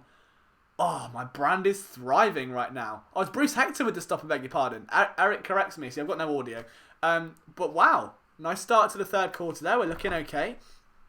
Let's see how many subs we're on now. We've gained none. Okay, right. If you're not subscribed and you're watching this, sort it out and I'll give you a little mention because that's how we're doing it here. I need your help, all right? Come on. Help me out and I will help you and talk things. Pumphrey scores next was one of the... Okay, interesting. We'll see how that one pans out. I don't know. Pumphrey's already had a FIFA. No fumbles in the second half yet. That has been good. Meanwhile, the Washington Redskins are losing to the Browns. I didn't see that one come in. I don't know how the Ravens are doing though, but they were 13-0 in their last 13 preseason games, so I don't know how they're doing. I appreciate you, Watchalong. That means a lot, my man. Eagles doing their thing at the minute. As you can see, the lovely score on the screen. If you pause the TV for 12 seconds, it matches. Perfect. Yeah, unfortunately, living in England, I get a delay. So I'm working on a stream of a stream to Game Pass, then streaming that stream to you. Yeah. So unfortunately, there was a bit of a delay, but I'm glad it picks up well. J to the ROC. I know it's been a big guy around here for a while. Says I can't get over Sudfeld. Yeah, man, it sucks. But we don't know how severe the injury is. He might be out for a week. He might be out for 2. It's a great opportunity for Kessler. Hopefully more exposure for Thorson. Maybe they're bringing a camp up. Ravens are up 26-0. Wow, okay, so that was the safest bet I've ever made. Shame they're an accumulator, though. Ravens are... dude, Jim Harbaugh takes preseason so seriously. I was told once that some coaches want to win preseason. Other coaches couldn't give a damn. And it's finding the coaches that do. And you can see it in play. And Doug Peterson's a guy that wants to win. Jim Harbaugh is a guy that wants to win.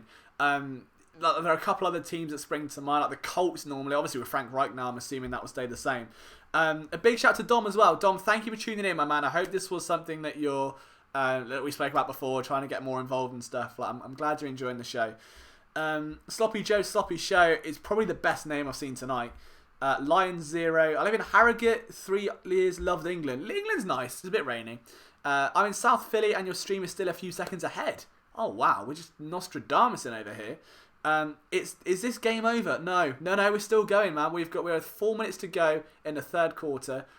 There are girls in the audience seemingly singing a song. I can only presume it was Robbers by the 1975 because that was my favourite song. Hello, mate. Just hopped on. How was the first half? Nice to see you, man. Glad you could join the show.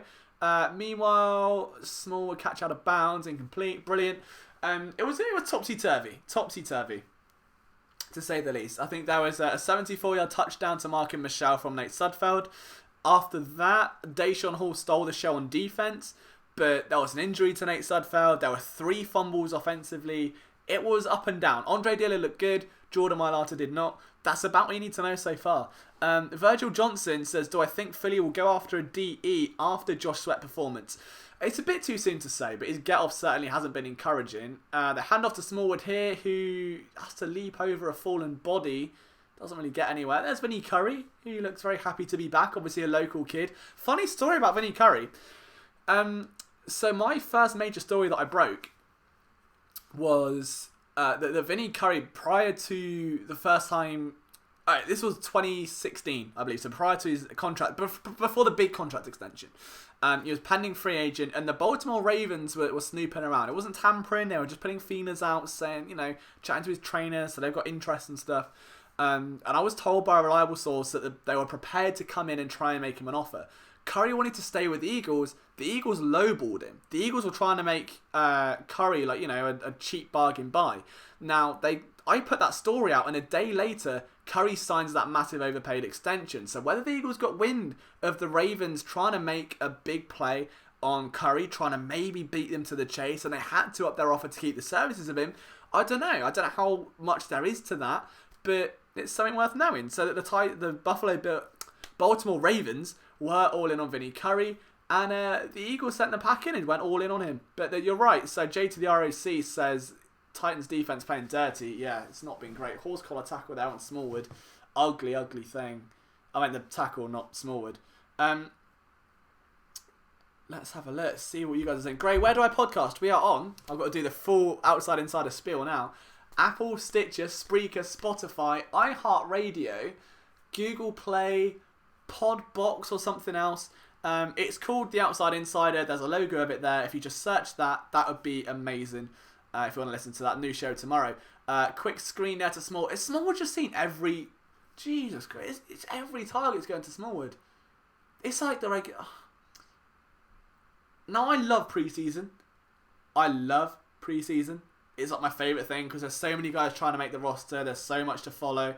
But seeing Wendell Smallwood get play after play after play after play isn't helping me. It's not really showing me much at all right now. Let's check sub count. Have we gained a new one? Oh, we gained 3. We're up to an even number. 760 now. 12,760. Thank you all. So Kessler, flags down from all over. I think that might be on my latte. Oh, it's Pryor. If that's Pryor again, that's 3. And he got a death stare then from Opeta. Good lord. Sua Opeta literally looked at him as if he just walked into his house and stolen all his food. Will I do a reaction video after cut days? Yes. Yes, I will. Why are they squeezing and dunking? I think because Kessler's probably a game manager. I think Kessler's got the arm. He's a bit more bullety than he is dropping rainbows. He's not a Sammy Sleeves, like, lovely rainbow over the top. He's a get it there horizontally type of guy. And that's probably why they're playing it a bit short. So, hand it off to Smallwood again, which goes for a yard. Again. There's no shirts yet because no one scored a touchdown. That's the thing. No one has scored a touchdown. But I don't think we expected this. I think we expected the Eagles to kind of come out firing.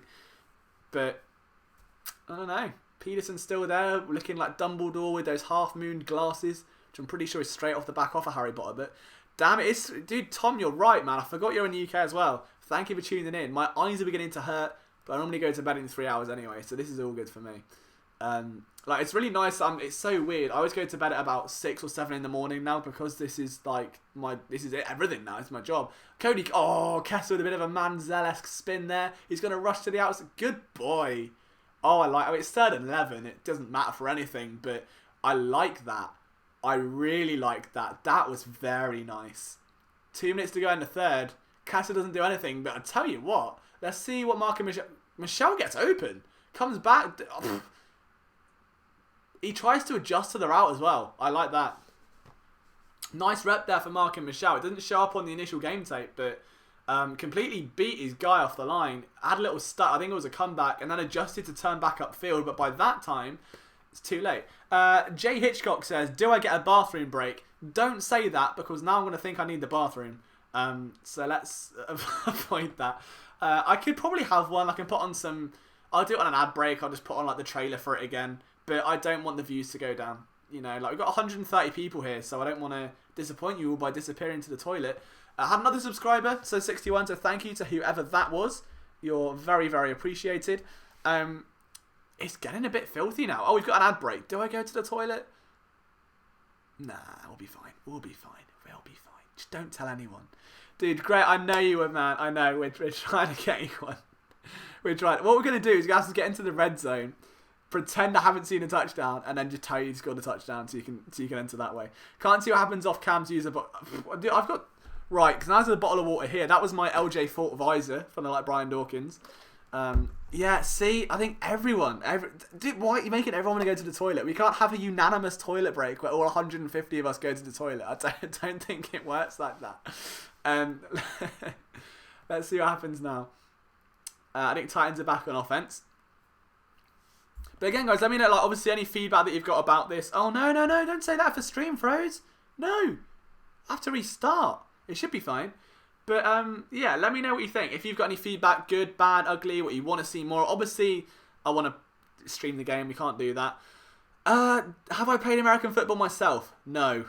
There's a reason. I was told once. So I used to do motorsport commentary for Motors TV, which has now got a different name. It's a big, like, motoring channel in England. And someone that used to do like the Le Mans 24 Hours commentary said that those who can't do, talk about it. This gangly, my 38-inch vertical, see, podcast reference, it can't play football. It can't play football. Thanks, I'm glad you enjoyed it, Rory. Great upset. Excuse me, but that's how the bars... Yeah, but we can't all do it. We can't all just schedule... Should we do it? This would be new territory for me. It's just... Dang it, it's only SPN. Just scheduling a bathroom break. We'll do it next advert break. All right, we'll do it. We'll have a... Hold it for now, guys. We'll have a unit. We can all run, have a little wee. No number twos. You might miss something. You have to hold that one in, I'm afraid. Is that an ad break? I've got a black screen. Oh, do you know what? I think my Amazon fires. Oh, no, we're back. Got excited. Dirk Nguyen says, I hope I pronounced that right, and Win says, Kessler's good in the pocket. Absolutely.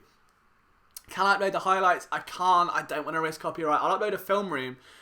So there will be film breakdowns of this. Mainly on that man who's come on screen, Deshaun Hall, who has been a terror in the Titans backfield today. So I want to break into what he's done well, what pass rushing moves he's got, why he's been so dominant off the snap. Like, that first step is explosive. So there's going to be a film analysis on him.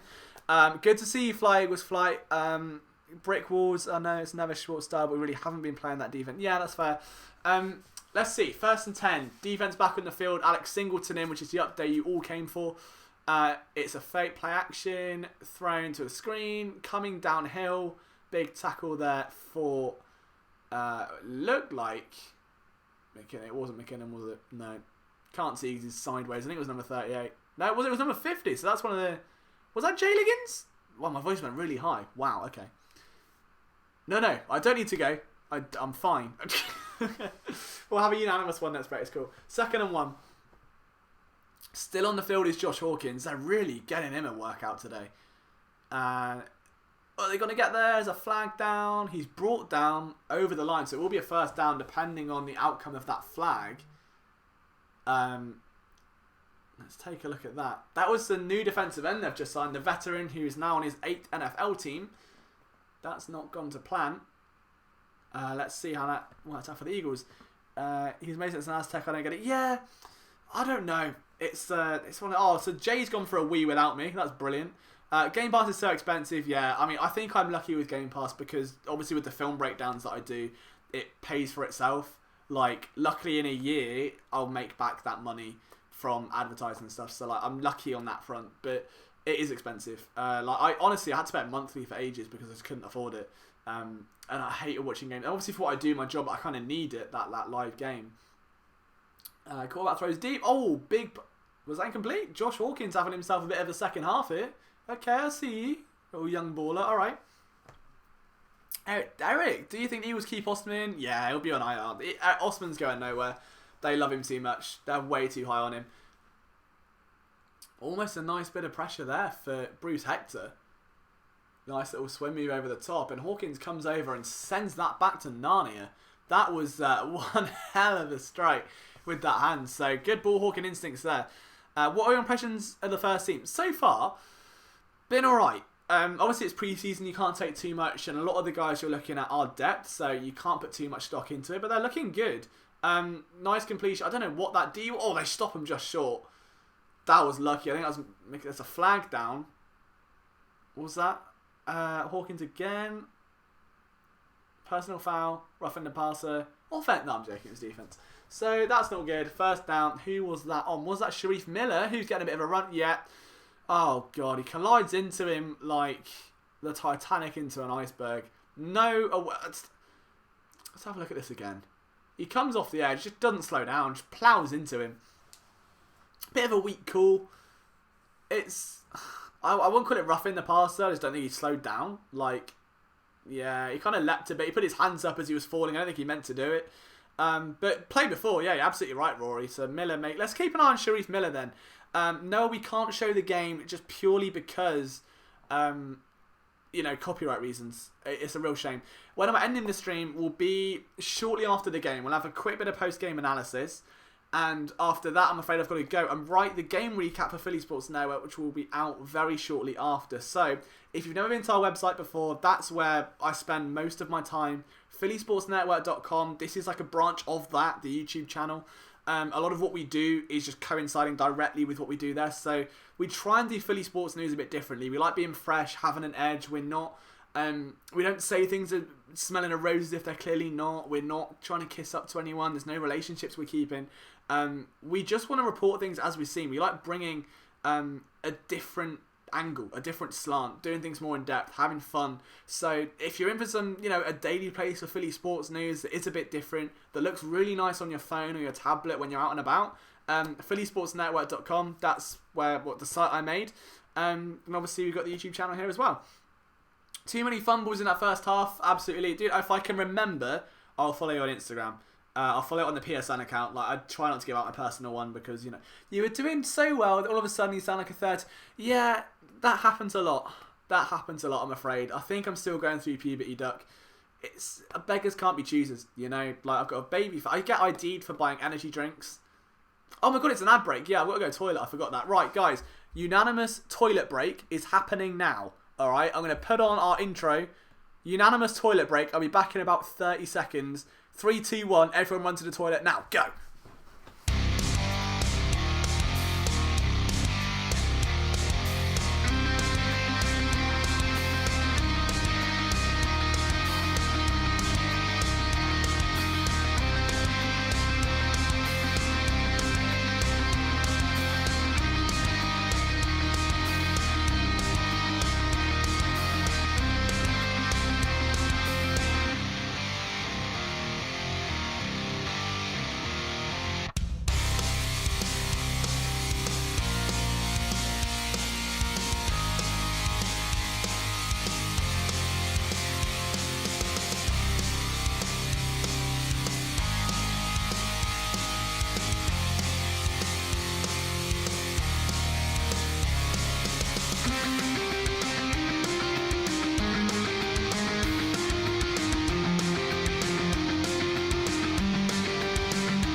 That defined pit stop. Right, Fly Eagle said a naughty word. I left it for 2 seconds. Yeah, I'm not going to show a game and ruin my channel and my job for a preseason. Like, no, come on, man. Like, it's clearly copyright. Like, I'm not going to... Luckily, we can get away with film highlights because when you do film breakdowns and stuff, they don't tend to copyright it because they can just make money off it. So they'll, like, if they've shown it on TV... they would literally just monetize it. So a lot of the videos we put out, we don't make money on because the NFL claim it and they get the revenue. So yeah, like that's why I'm not showing the game because I'm not going to get my channel taken down for content where I'm live streaming a live event. Richard, thank you so much for the kind comments, man. I really appreciate that. Thank you to Jay as well. What if I missed in the chat by going for a wee? The answer was not a lot. Okay, cool. I didn't miss anything. All right, we're back 1st and 15 for the Titans. Another big tackle for a loss, and it is Bruce Hector was involved. I think that was DeAndre Hall. First sighting we've seen of him today. So comes down in the box. Alex Singleton on the outside. Hall reads it well. I think he was manned up on the linebacker, but comes down, penetrates well. We get another look at Sharif Miller. Disengages the block. He was there. That was a good play for Miller, actually. That's 2 good plays he's had. You know what? Sharif Miller is someone that I've been low on. I'll be honest. If you've been around this channel for a while, if you've been around Philly Sports Network for a while, I have been low on him. I've said it. He doesn't have a vast array of pass rushing moves. He's got a ball rush, and if that doesn't work, he's kind of left out in the dust. So I don't know. Seeing stuff here from him, seeing this kind of rep is good. Will the Eagles blockbusters be back? Yes, they will, and that will be on. I don't know, maybe tomorrow. It depends how dead I am. Like, I'm gonna try and do a video tomorrow. Maybe not. I might have tomorrow off and just do the podcast. I say just do the. I might do the podcast and loads of articles tomorrow, and then a big video on Saturday. I don't know. We will see. We'll see how I feel. I'm probably going to give you a video because that's my day now, and I love it to bits. So I can't disengage. It's a nightmare. Alex Singleton was very. Oh my god, that was a big rep for him. Pass down deep, and that may be a touchdown. Hollister's acting like it is. I don't think so. I think that may be out of bounds, but Singleton got great pressure.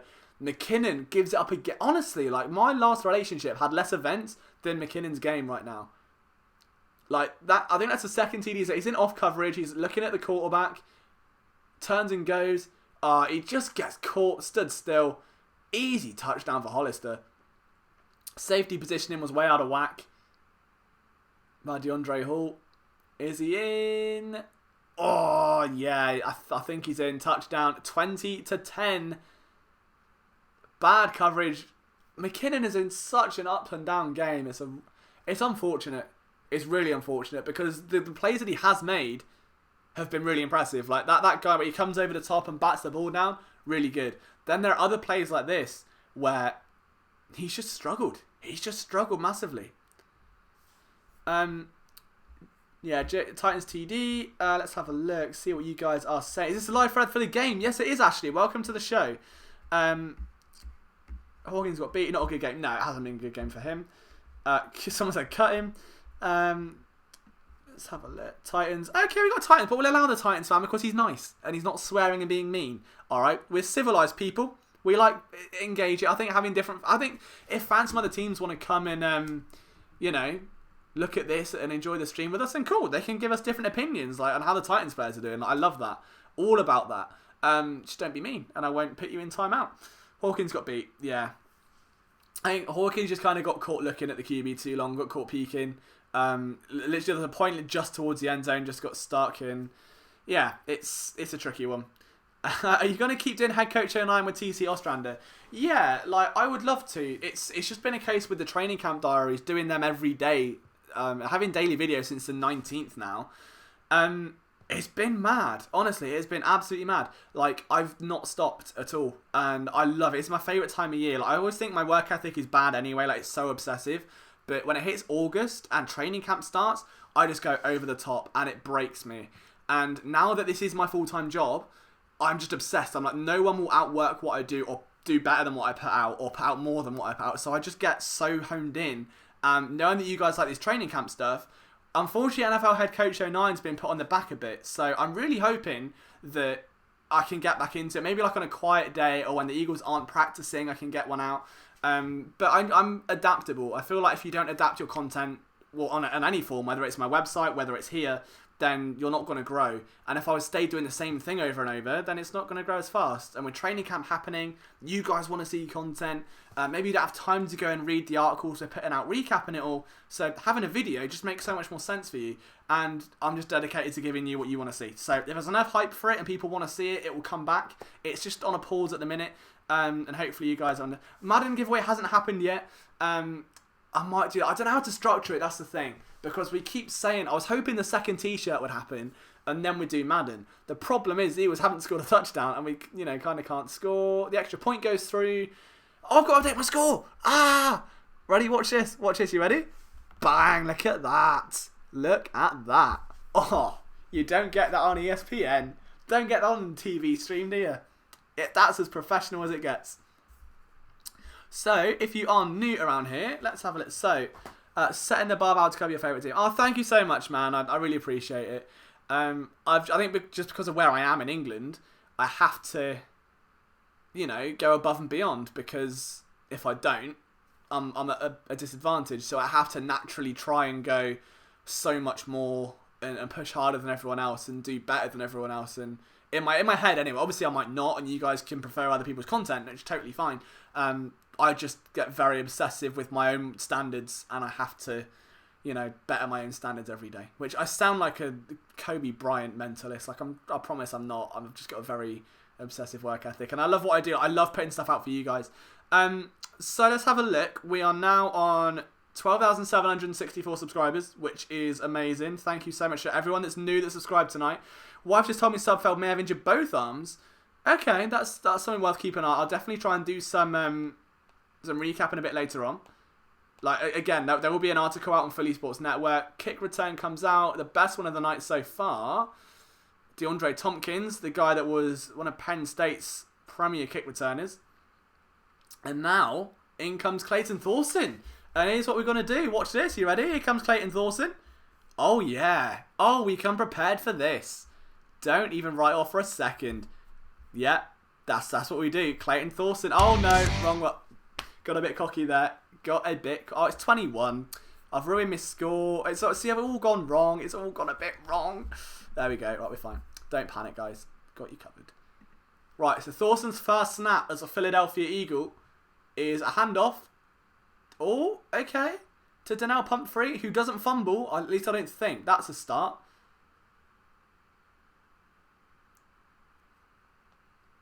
I'm just going to quickly put out a promotional tweet a second. Give me two step up. I know, dude. I'm trying my best. I want to see what happens to Clayton Thorson, though. It's a guy I've had my eye on for a while. Hasn't had the best camp. See, I can't multitask. This is the thing. Try and do three things at once here. Handoff again. Goes nowhere, unfortunately. But that was kind of predicted. Watch it with... I'm trying to tweet. I can't do it. Here, and I'm trying. They need to stop running it. That's fine. Don't know. Feels like Jordan Hicks forces fumble and recovers for the Cardinals. Oh, wow. Okay, so someone's going to put on Marvin's room here. And Eagles 3rd and 1. Right. This is going to be interesting.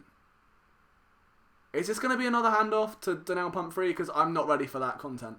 Oh, it's not. It's a fake. Oh, God, that was a bad pass. Pumphrey would have had that as well, and he knows it.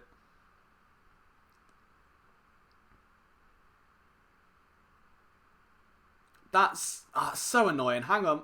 And over. I've got to make sure I'm spelling things right, you see. There we go. Right, the tweet is done. My attention is undivided.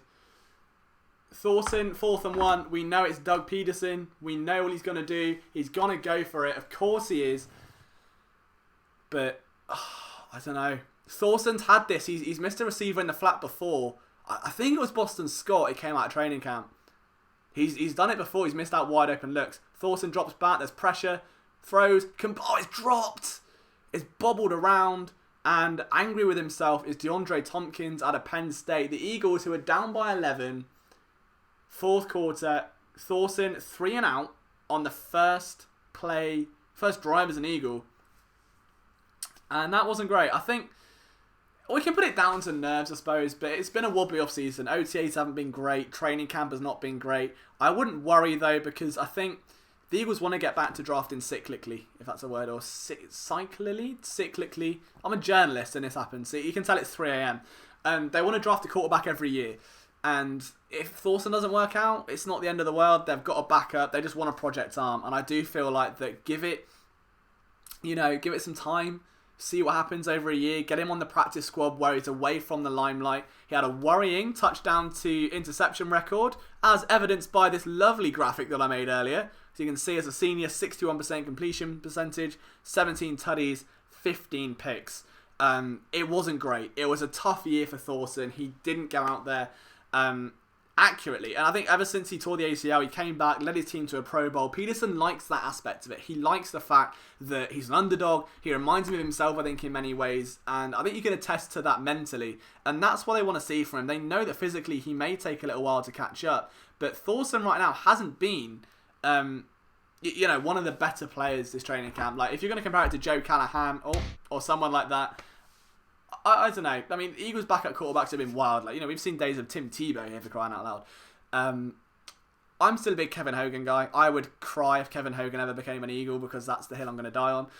But they want to get back to drafting one every year. I really, really don't think that this is going to be the one. I feel like they wanted Easton Stick. I really, really feel like they wanted Easton Stick. They were going to go for him. He was in their lap. And LA trade up, pipped them to the post, and they take him. That was the perfect product. Came from the same offense as Carson Wentz. Learned under Carson Wentz at North Dakota State. There was going to be, that natural leadership thing where you're following, the guy, your leader before you. And the Chargers put him to the pace. I think that the Eagles then left, what do we do now? And they had to go for Clayton Thorson, which I don't get it. I don't make the call. I would have personally gone for a safety there, which, given the Blake Countess injury, may or may not have been a better choice or not. But we can't live on ifs, buts and maybes. We have to live on what's happening right now. And that simply is that Thorson is an Eagles quarterback. And a guy that is still struggling at the minute, that he's still getting his feet wet. It may take a while for him to get to the NFL level. Now, Titans 1st and 10 is going to be a run. And I think the Eagles are wearing down at this point. Those runs that were formerly stopped, like within a yard, are just now not happening. He's the only way I can put it politely. Like, Bruce Hector's probably been in there for way over a half. Sharif Miller's not, but no, we can't get the Merrill Weiss and Mike Quick out of market, I'm afraid. I wish we could, but unfortunately not. How he's showing it, if someone takes his pick first, yeah, good observation. I think you're completely right there. Fake handoff, okay, that happened, and a slide. We like to see that. Okay, from Woodside. Alex Singleton there coming in. He looks angry, doesn't he, Alex Singleton? Let's watch him because he is the guy that I'm standing here. Does he read it well? Does he get stuck in the ground? The extra step, I think, probably cost him there. 1,764 subscribers now, though, guys. If you are not yet subscribed, make sure you join us. We'll be doing this for every single preseason game. We'll have post-game shows in the regular season. Plenty more stuff like this. And, of course, film breakdowns, daily videos, podcasts, everything. There's a tackle for barely anywhere there for the Eagles. Kevin Wilkins out of Rutgers is in the mix on that one. Along with Sharif Miller, who continues to, I think, make the most of his reps. He's definitely one of the under-the-radar guys that have stepped up today. So Miller's been all right here. But it says, not me. I'm in South Philly. Okay, gotcha. That makes sense. Miller's getting there. Yeah, I think that's going to come with time, though. That's a maturation thing. Like, he's got a really explosive get-off. It's the middle bit. It's getting off the block. It's if the ball rush doesn't move, is there a counter? Can he swim over the top? Can he club? Can he spin away? Like, is there anything else he can bring? I don't think he's proven that just yet. This game hasn't shown that. He's been lucky enough to win with speed. We'll see. I'm keeping a close eye on him. I think every developmental guy like that, you've got to give time. Like, you can't expect him to come in as a 4th round pick and dominate preseason. But I will give him that I think he's looked better than Josh Sweat. I absolutely agree with that.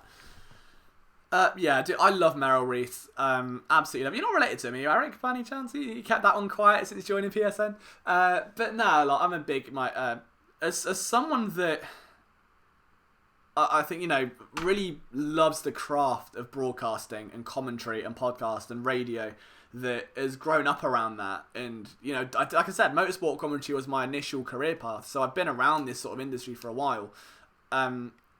Like, the emotion that he puts into it, that Merrill Reese puts into it, is incredible.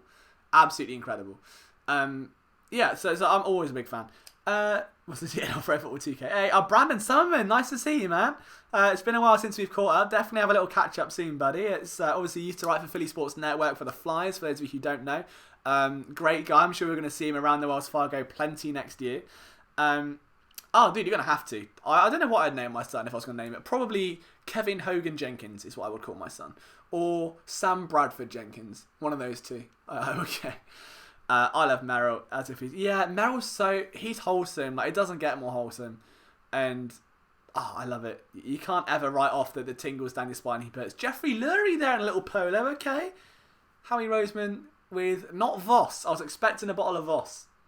No Vossy bopping today. No Vossy bopping. He's just, just a standard bottle of Evian, it looks like. No, go on, make a play. You damn it.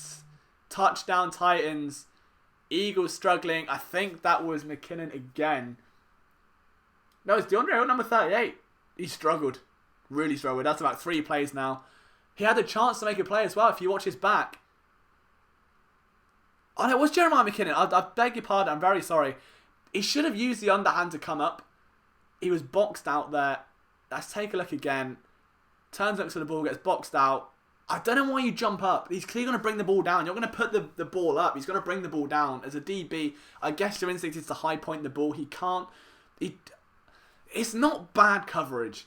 It's not bad. It's certainly been a lot worse. But tough night for Jeremiah McKinnon. Extra point going through. Am I going to have to update to 27 or 28 on my little chart? The answer is... What happened? What happened there? Oh my god, did McKinnon just block it? Did he just make up for it? No way. Was it Trayvon Hester? Trayvon Hester blocked the kick.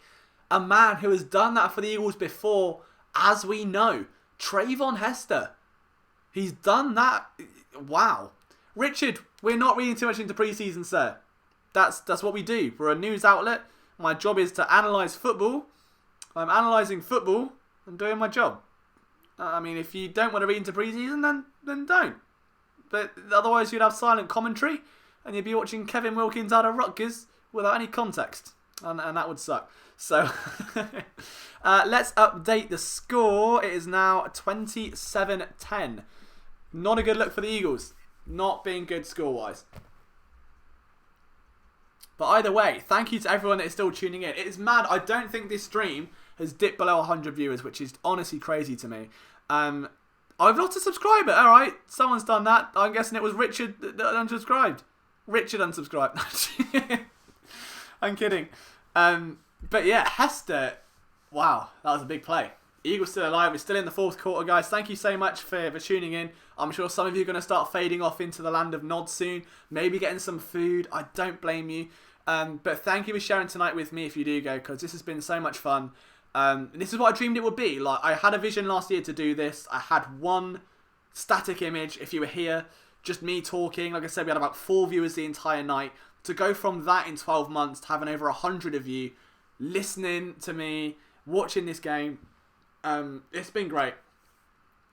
Really, really has been great. And I'm so, so thankful that I get to call this fan base the fan base I give my work to. Like, I just want to give my all to you guys every single day and make sure you get the best Eagles coverage that you can. So thank you so much for doing that. Brittany, if you're jumping over to the Phillies, thank you for tuning in. I really appreciate it. Don't be a Romo, don't be a Jeremiah, don't be an LJ. Let's see. So Thorson, maybe not the best pick in the year. Yeah, I get that. It was a low draft. I mean, they did have 6. They traded 1 away for Hassan Ridgeway. Let's not forget that. But Hester, yeah, Hester's been a real standout for the Eagles. I mean, Wendell Smallwood's got hair now. That's happened. It's not up there with the top 5. Dude, yeah, it is preseason, you're right. But it's something where over 4 games you can get a nice grade on certain players. Like, you know, Dallas Goedert preseason last year was great. And I think that... Oh, there we go. So here's the stats. So Goddard had 50 yards on 3 receptions. Mark and Michelle, 75-yard catch. Deshaun Hall, 6 tackles and a sack. Nate Sudfeld went 10 for 18, 177 yards. Carson Wentz is there. He does look a lot leaner, doesn't he? I know he's been on a new diet. It's been something that a lot of people have pointed out. Wentz does look leaner. Hopefully, it is for the best, for sure. But we'll see. So we're going to take a look at... I just want to see how many subs we're on here. Oh, I keep hitting the wrong button. Jesus Christ. Eagles back. Thorson's on the field. We gained 2. So let's get to 1270. Or whatever the number is. 570. 670? 780. I don't know. My head's like Matrix numbers right now. You can see I've been here for a while. So Peterson giving Thorson a pep talk. Something I think... Who was the last quarterback to wear 8 for the Eagles? There's a trivia question. Was it Sanchez? Or was that 6?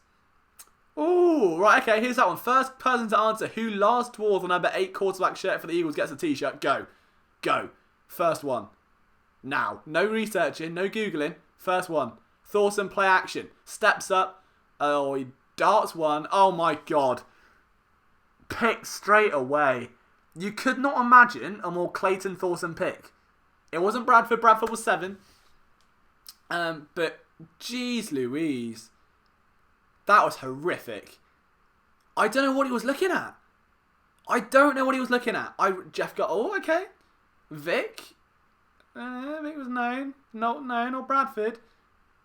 Bradford was 7. I have the jersey upstairs. So, what's he going for here? Did he just... You can't overthrow Ward that much.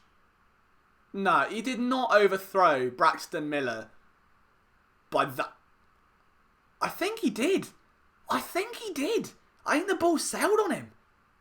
I think he was going for... He had an in route underneath. And tight end Alex Ellis, who's just been signed, makes the tackle on Jerry Tillery, but...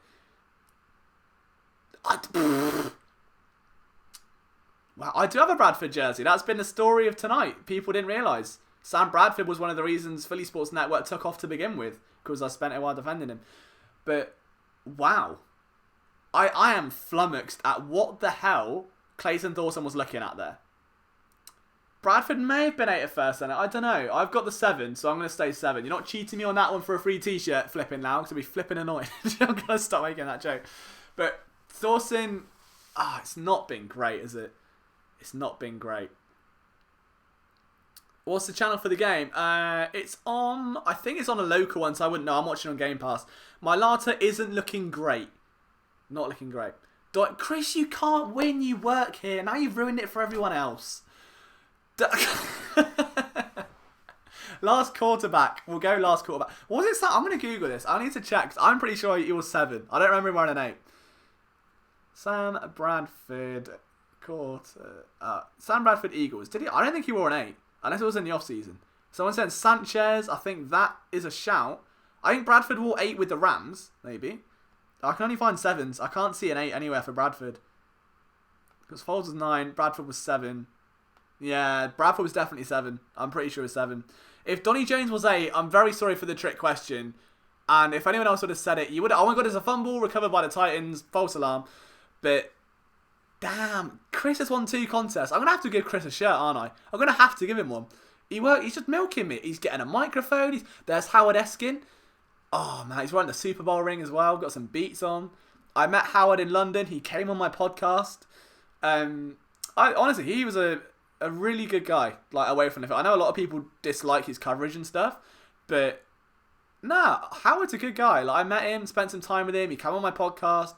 Followed me on Twitter before my old Twitter got banned. I'm a big can't talk, Howard guy. I like what he does. He's been a key fixture in media for a while. Oh, ball comes out. Oh, good Lord. Singleton involved there, but that was mainly on a DB blitz, and not in his head is little Harris. Ajeen Harris, signed by the team, undrafted free agent out of USC. More Eagles trivia. Oh, I don't know what I can do now. Okay, I have to have a think on the cuff. I'll be here, sat in silence for a while. Look, these guys are in trouble. Nah, we're not in trouble. Not at all. Eagles aren't in trouble. I mean, the streams dip below 100. I'm not having that. Right, get some retweets going, boys, on this stream. If you are on social media, if you could retweet the link that we're watching this on here, that would be good. I looked at Nate Sudfeld's wrist. That looks out of... That's definitely a broken wrist. Yeah, just seen the image of that. So, Eagles offense back in the field. Thorson throws... Oh, it's almost a second. This is woeful. Like, I don't want to be that guy that can say, I can do that better. But I wouldn't be worse, I don't think. That was the widest open throwing lane. There was a DB cutting down. And I don't know, like, Thorson is looking all sorts out of whack here. I don't know if it's mechanically... Hands off there to Pumphrey, who breaks a tackle. He gets tackled anyway, but wow. Thorson, this is bad. Very, very bad. There's a flag on the play on Pumphrey, who gets that. Do you remember when Donnell Pumphrey and Bryce Treggs were beefing over a LeBron James argument? That was a thing. Do you remember that? That was wild. How are you going to think Nate Sudfeld? Without knowing the injury amount, it's too early to say, but it's probably a broken wrist, so At least preseason. I've never broken a wrist, so I wouldn't know. Who was the first QB to wear 11? I wonder if Chase Daniel... No, I think he's in New Orleans still, isn't he? Let's have a look. Oh, see what happens next. 7 minutes to go. Braxton Miller, DeAndre Tompkins, the guys in. Excuse me, I've got hiccups. That's not great what you want on a live stream. Who was better, Joe Callahan? Oh, Callahan. I'm trying to think of more Eagles trivia. Okay, name me... I don't know what year it was. The Eagles offensive lineman whose surname began with a V. He was on and off the roster so much it was like he was on it once a week within the last 5 years. I know that's a really specific question. So first name J, second name V, was on and off the roster like every week for about a year. Follows me on Twitter. Has the nickname Batman. That's what you're getting. That's what you're getting. Offensive lineman, on and off the team. I'm not sure if he actually played in the game. But that's, if you get that, you win a t-shirt, because that's quite difficult. That's intense Eagles off-season knowledge there.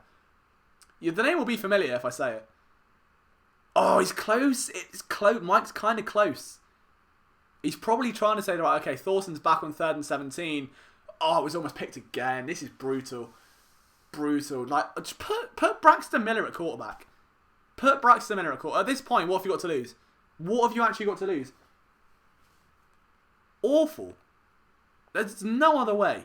No other way to describe it other than absolutely putrid. And I'm not trying to say this for... So no, it wasn't villain. So it's... You're kind of close. The name, so the guy, this was on and off the Eagles roster for a few years. I think between 2015, 2016, around that sort of time. Like towards the end of the Chip Kelly era. Chris, do you know it? Let's say first name J, second name V. Punt's going to bounce inside the 10. Nice. Have you seen the video Kaepernick posted? I haven't been keeping up to date. I've been a bit busy today. Trying to make this pretty little Chris. God's sake. See, this is why we hired Chris as a writer, because he knows everything. Oh, God. I wish I could hear Ross Tucker. I'll have to listen to that tomorrow. Their site's already writing articles about veterans. Gee, dude, the game's still on. Like, why? I think you need to replace him yet. You've got Cody Kessler. You don't need to replace him. Not yet. I mean, there might be an article tomorrow I'll put out saying like 5 veterans who the Eagles could look at. 5 free agent quarterbacks who fit the Eagles scheme. But nothing... I let the guy get to a doctor's first, you know? Like, jeez. Jalapuli Vati Vitae. No, come on. Alright. Guys, Eagles offensive lineman between about 2015 and 2016 was on and off the roster every single week. It became like a meme. Has the nickname Batman. JV. Oh, he got it. Our Lion fam. Julian Van der Velde. He got it. Right. T-shirt going your way. Good work. I'm impressed. I thought I'd stumped you there. Good work. Wow. Okay. Right. Send me... obviously, you got the Twitter down there. Send it a message. I think the DMs are open. If not, Liam Jenkins, PSN, or Chris. See... Oh, no, Pro was second. He was so close. No one can remember his name either. It's like Van der Vliet, Van der Velde, Julian Van der Velde. What a guy. Batman Van der Velde. Absolute legend. Alright, so 5 minutes to go in the fourth. Thorson is not on the field, which is probably best for everyone. Alex Singleton is, though. That's who we're going to be. Him and Sharif Miller. 74 on the outside. Outside run. Who was that bringing him down? That was good. Number 46. Was let's take a look. See what's going to bring back Kevin Cole. I was mid-typing. Oh, dude. James Van Der Beek. Jay Liggins. My guy. Jay Liggins was... if you've been around PSN, you know we had an interview with him just after he was signed with the Eagles. So, Jay Liggins, I projected he would make an interception today. That was one of my bold predictions, one of my top 5. Let's see what he can do. Jay Liggins. Can he get a pick? Can he make my bold prediction come true? There's a pass on an out route. And, balls come loose. And I think the Eagles might have recovered that. Did they or no? No, I don't think they did. 3rd and 10, though. Any other people like... We're going to go with, Bon Jovi? at this point. You're going to throw throw him in there? Let's take a look at this again. So it's a good break on the ball, to be fair. I mean, the guy's making plays right now. Jay Liggins, that's 2 plays in a row. Almost stripped the ball out. I told you he'd make an impact today. I told you he would. Jay Liggins, out of... it's a really small college in South Dakota. 4th and 10, punting from the end zone. Goes back into possession of the Philadelphia Eagles. That was the most bizarre punt return I've ever seen by Mark and Michelle. Was it Michelle or not? I think it was. He kind of looked at it for a while and was like, and then just let it bounce. He just didn't even move. Look, he didn't even move. And then he bounced. Bizarre. Absolutely bizarre. Okay. Yes, we do. I want to see him on the field. Let's not get Thorson out there, please. Let's get on Braxton Miller or Greg Ward Jr. just for the sake of my sanity, because 4 minutes worth of Clayton Thorson. He's out there again. Right, odds on this ending an interception. I would put 20 quid on it right now. I'm just going to hand it off. Don't blame him. Punt free goes nowhere, as expected. Mailata's been in pretty much all game. He's settled down. He has settled down as the game's gone on, in fairness to him. But who's Jay Liggins? Nathan. Dude, Jay Liggins. I will try and... who's that? That's DeAndre Tompkins down. Looks like he's winded, though. I don't think that's... I don't know. We'll see. We'll keep an eye on that. But Jay Liggins was a cornerback who won the NAIAA... was nominated for the NAIAA Defensive Player of the Year, which had over 5,000 players in. He's 6'3", tallest cornerback on the roster, UDFA, very much a ball hawk. He was one of the most prized undrafted free agents. Yeah, I think it was 28 teams at his pro day. He's a very, very intriguing skill set cornerback. So, yeah, that's Jay Liggins. I don't know if someone can find it. If you just go to phillysportsnetwork.com, open up the search and search Jamalcolm Liggins, you'll find that interview. He's a really good guy. I sat down with him for 40 minutes, had a chat. I'm rooting for him to make the roster. I don't think he will. I think he'll be a practice squad guy. But yeah, definitely got some potential. I like his skill set. I'm a sucker for cornerbacks. I like his frame. 2nd and 8, Mark and Michelle in the slot. Will Clayton Thorson throw an interception? Dodgy snap. Can't say he's wobbling about. Throws one. It's not even shocking at this point. It's not. I don't even want to see the stat line. I don't want to see the stat line. I really don't. Let's check our subscribers at the minute, because I think we may have gained one. With a bit of luck, we're on 12. Still haven't gained one. So if you watch this, you haven't yet subscribed, make sure you do. We'll be here for all 4 Eagles preseason games. So the next 3 we'll be on here doing this.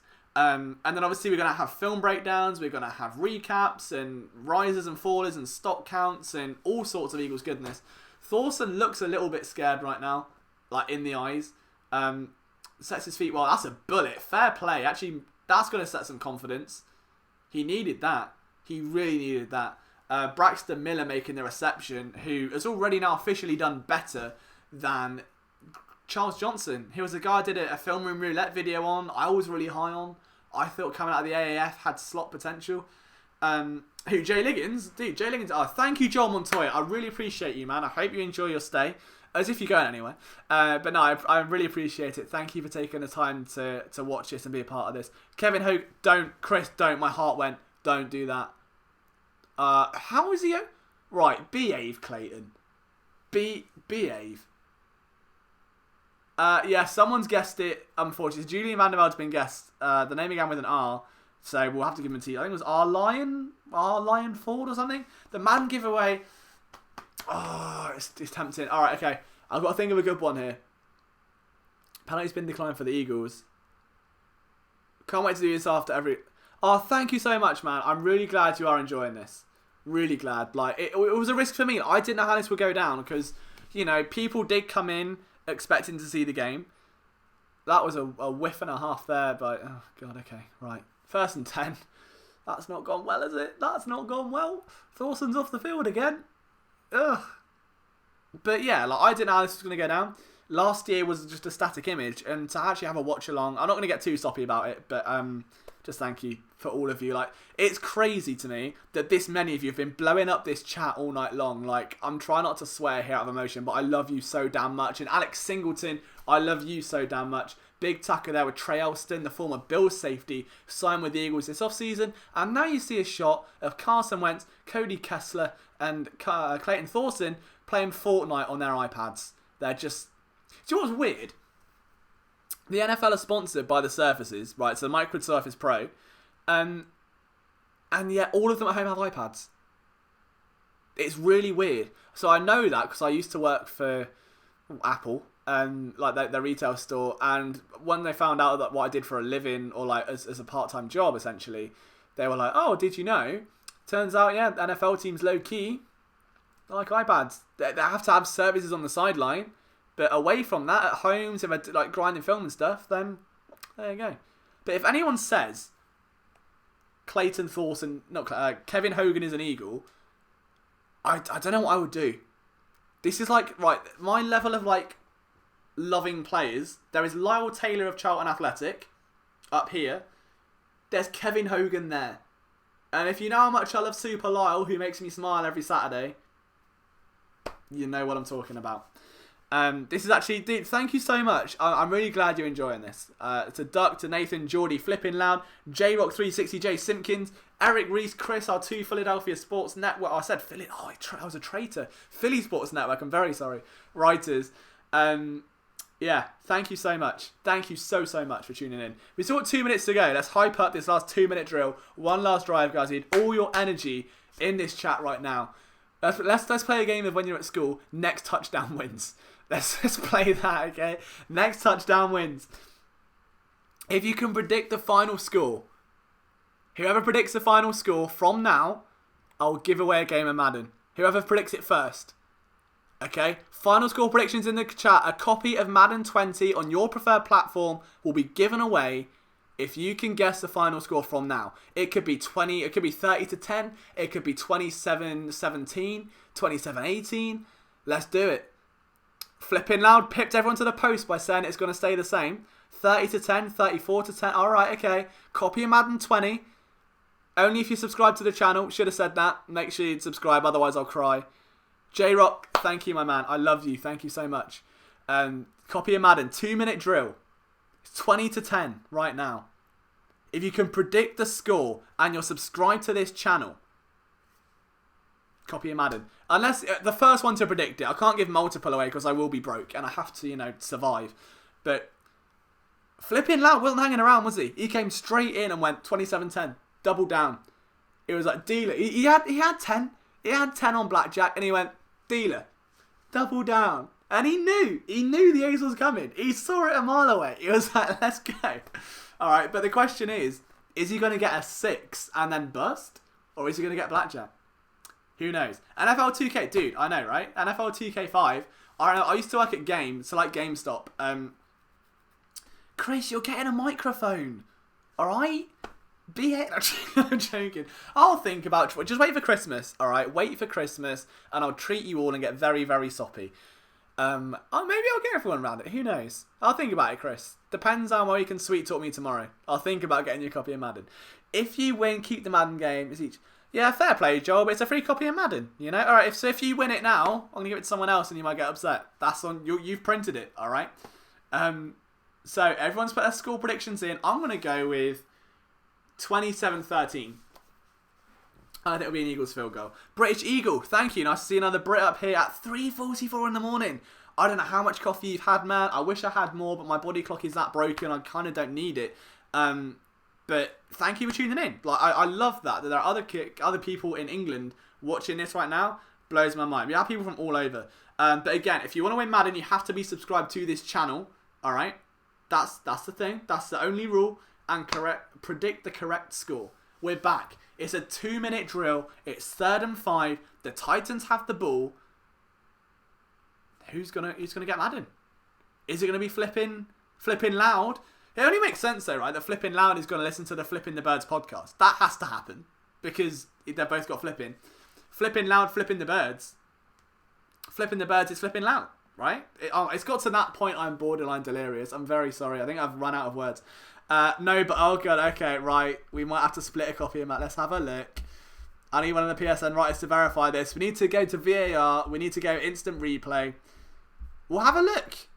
I thought Flipping Loud got it. I might be wrong. I need someone to go and verify that for me. But a few... Oh, you're actually in America. Oh, fair. Okay. Well, congrats on staying up anyway. That's really cool. What part of England are you from out of interest? Oh, I feel bad. I might have just raised, Flipping Loud's blood pressure up by like 50. I'm sorry. 3rd and 5. And it's a fake. Oh, and that could be key. A minute 55. And the Titans might sneak a field goal. Uh-oh. That's not good. Again, guys, only rules for the Madden game is you've got to be subscribed. We're having fun with this. I think we've seen all of... Oh, Birmingham. Fair play. Second city. I love Birmingham. Always go to concerts in Birmingham.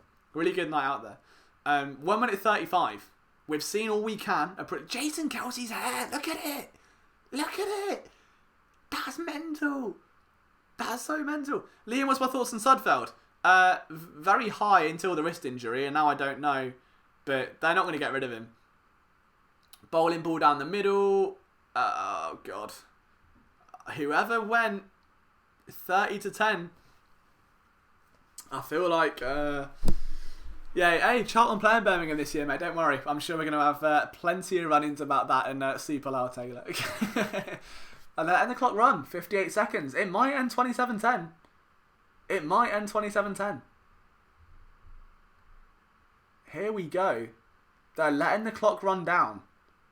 Hey, Liam, thanks for staying up. Dude, my pleasure. My pleasure. Thank you so much. Thank you so much for tuning in. Like, I wouldn't be here without you guys. I know it's cliche, but I really, really wouldn't. Like, if it wasn't for you, like, especially on an Eagles game, like, to an Eagles fan, an Eagles game is the holy grail. It's everything, right? Everything.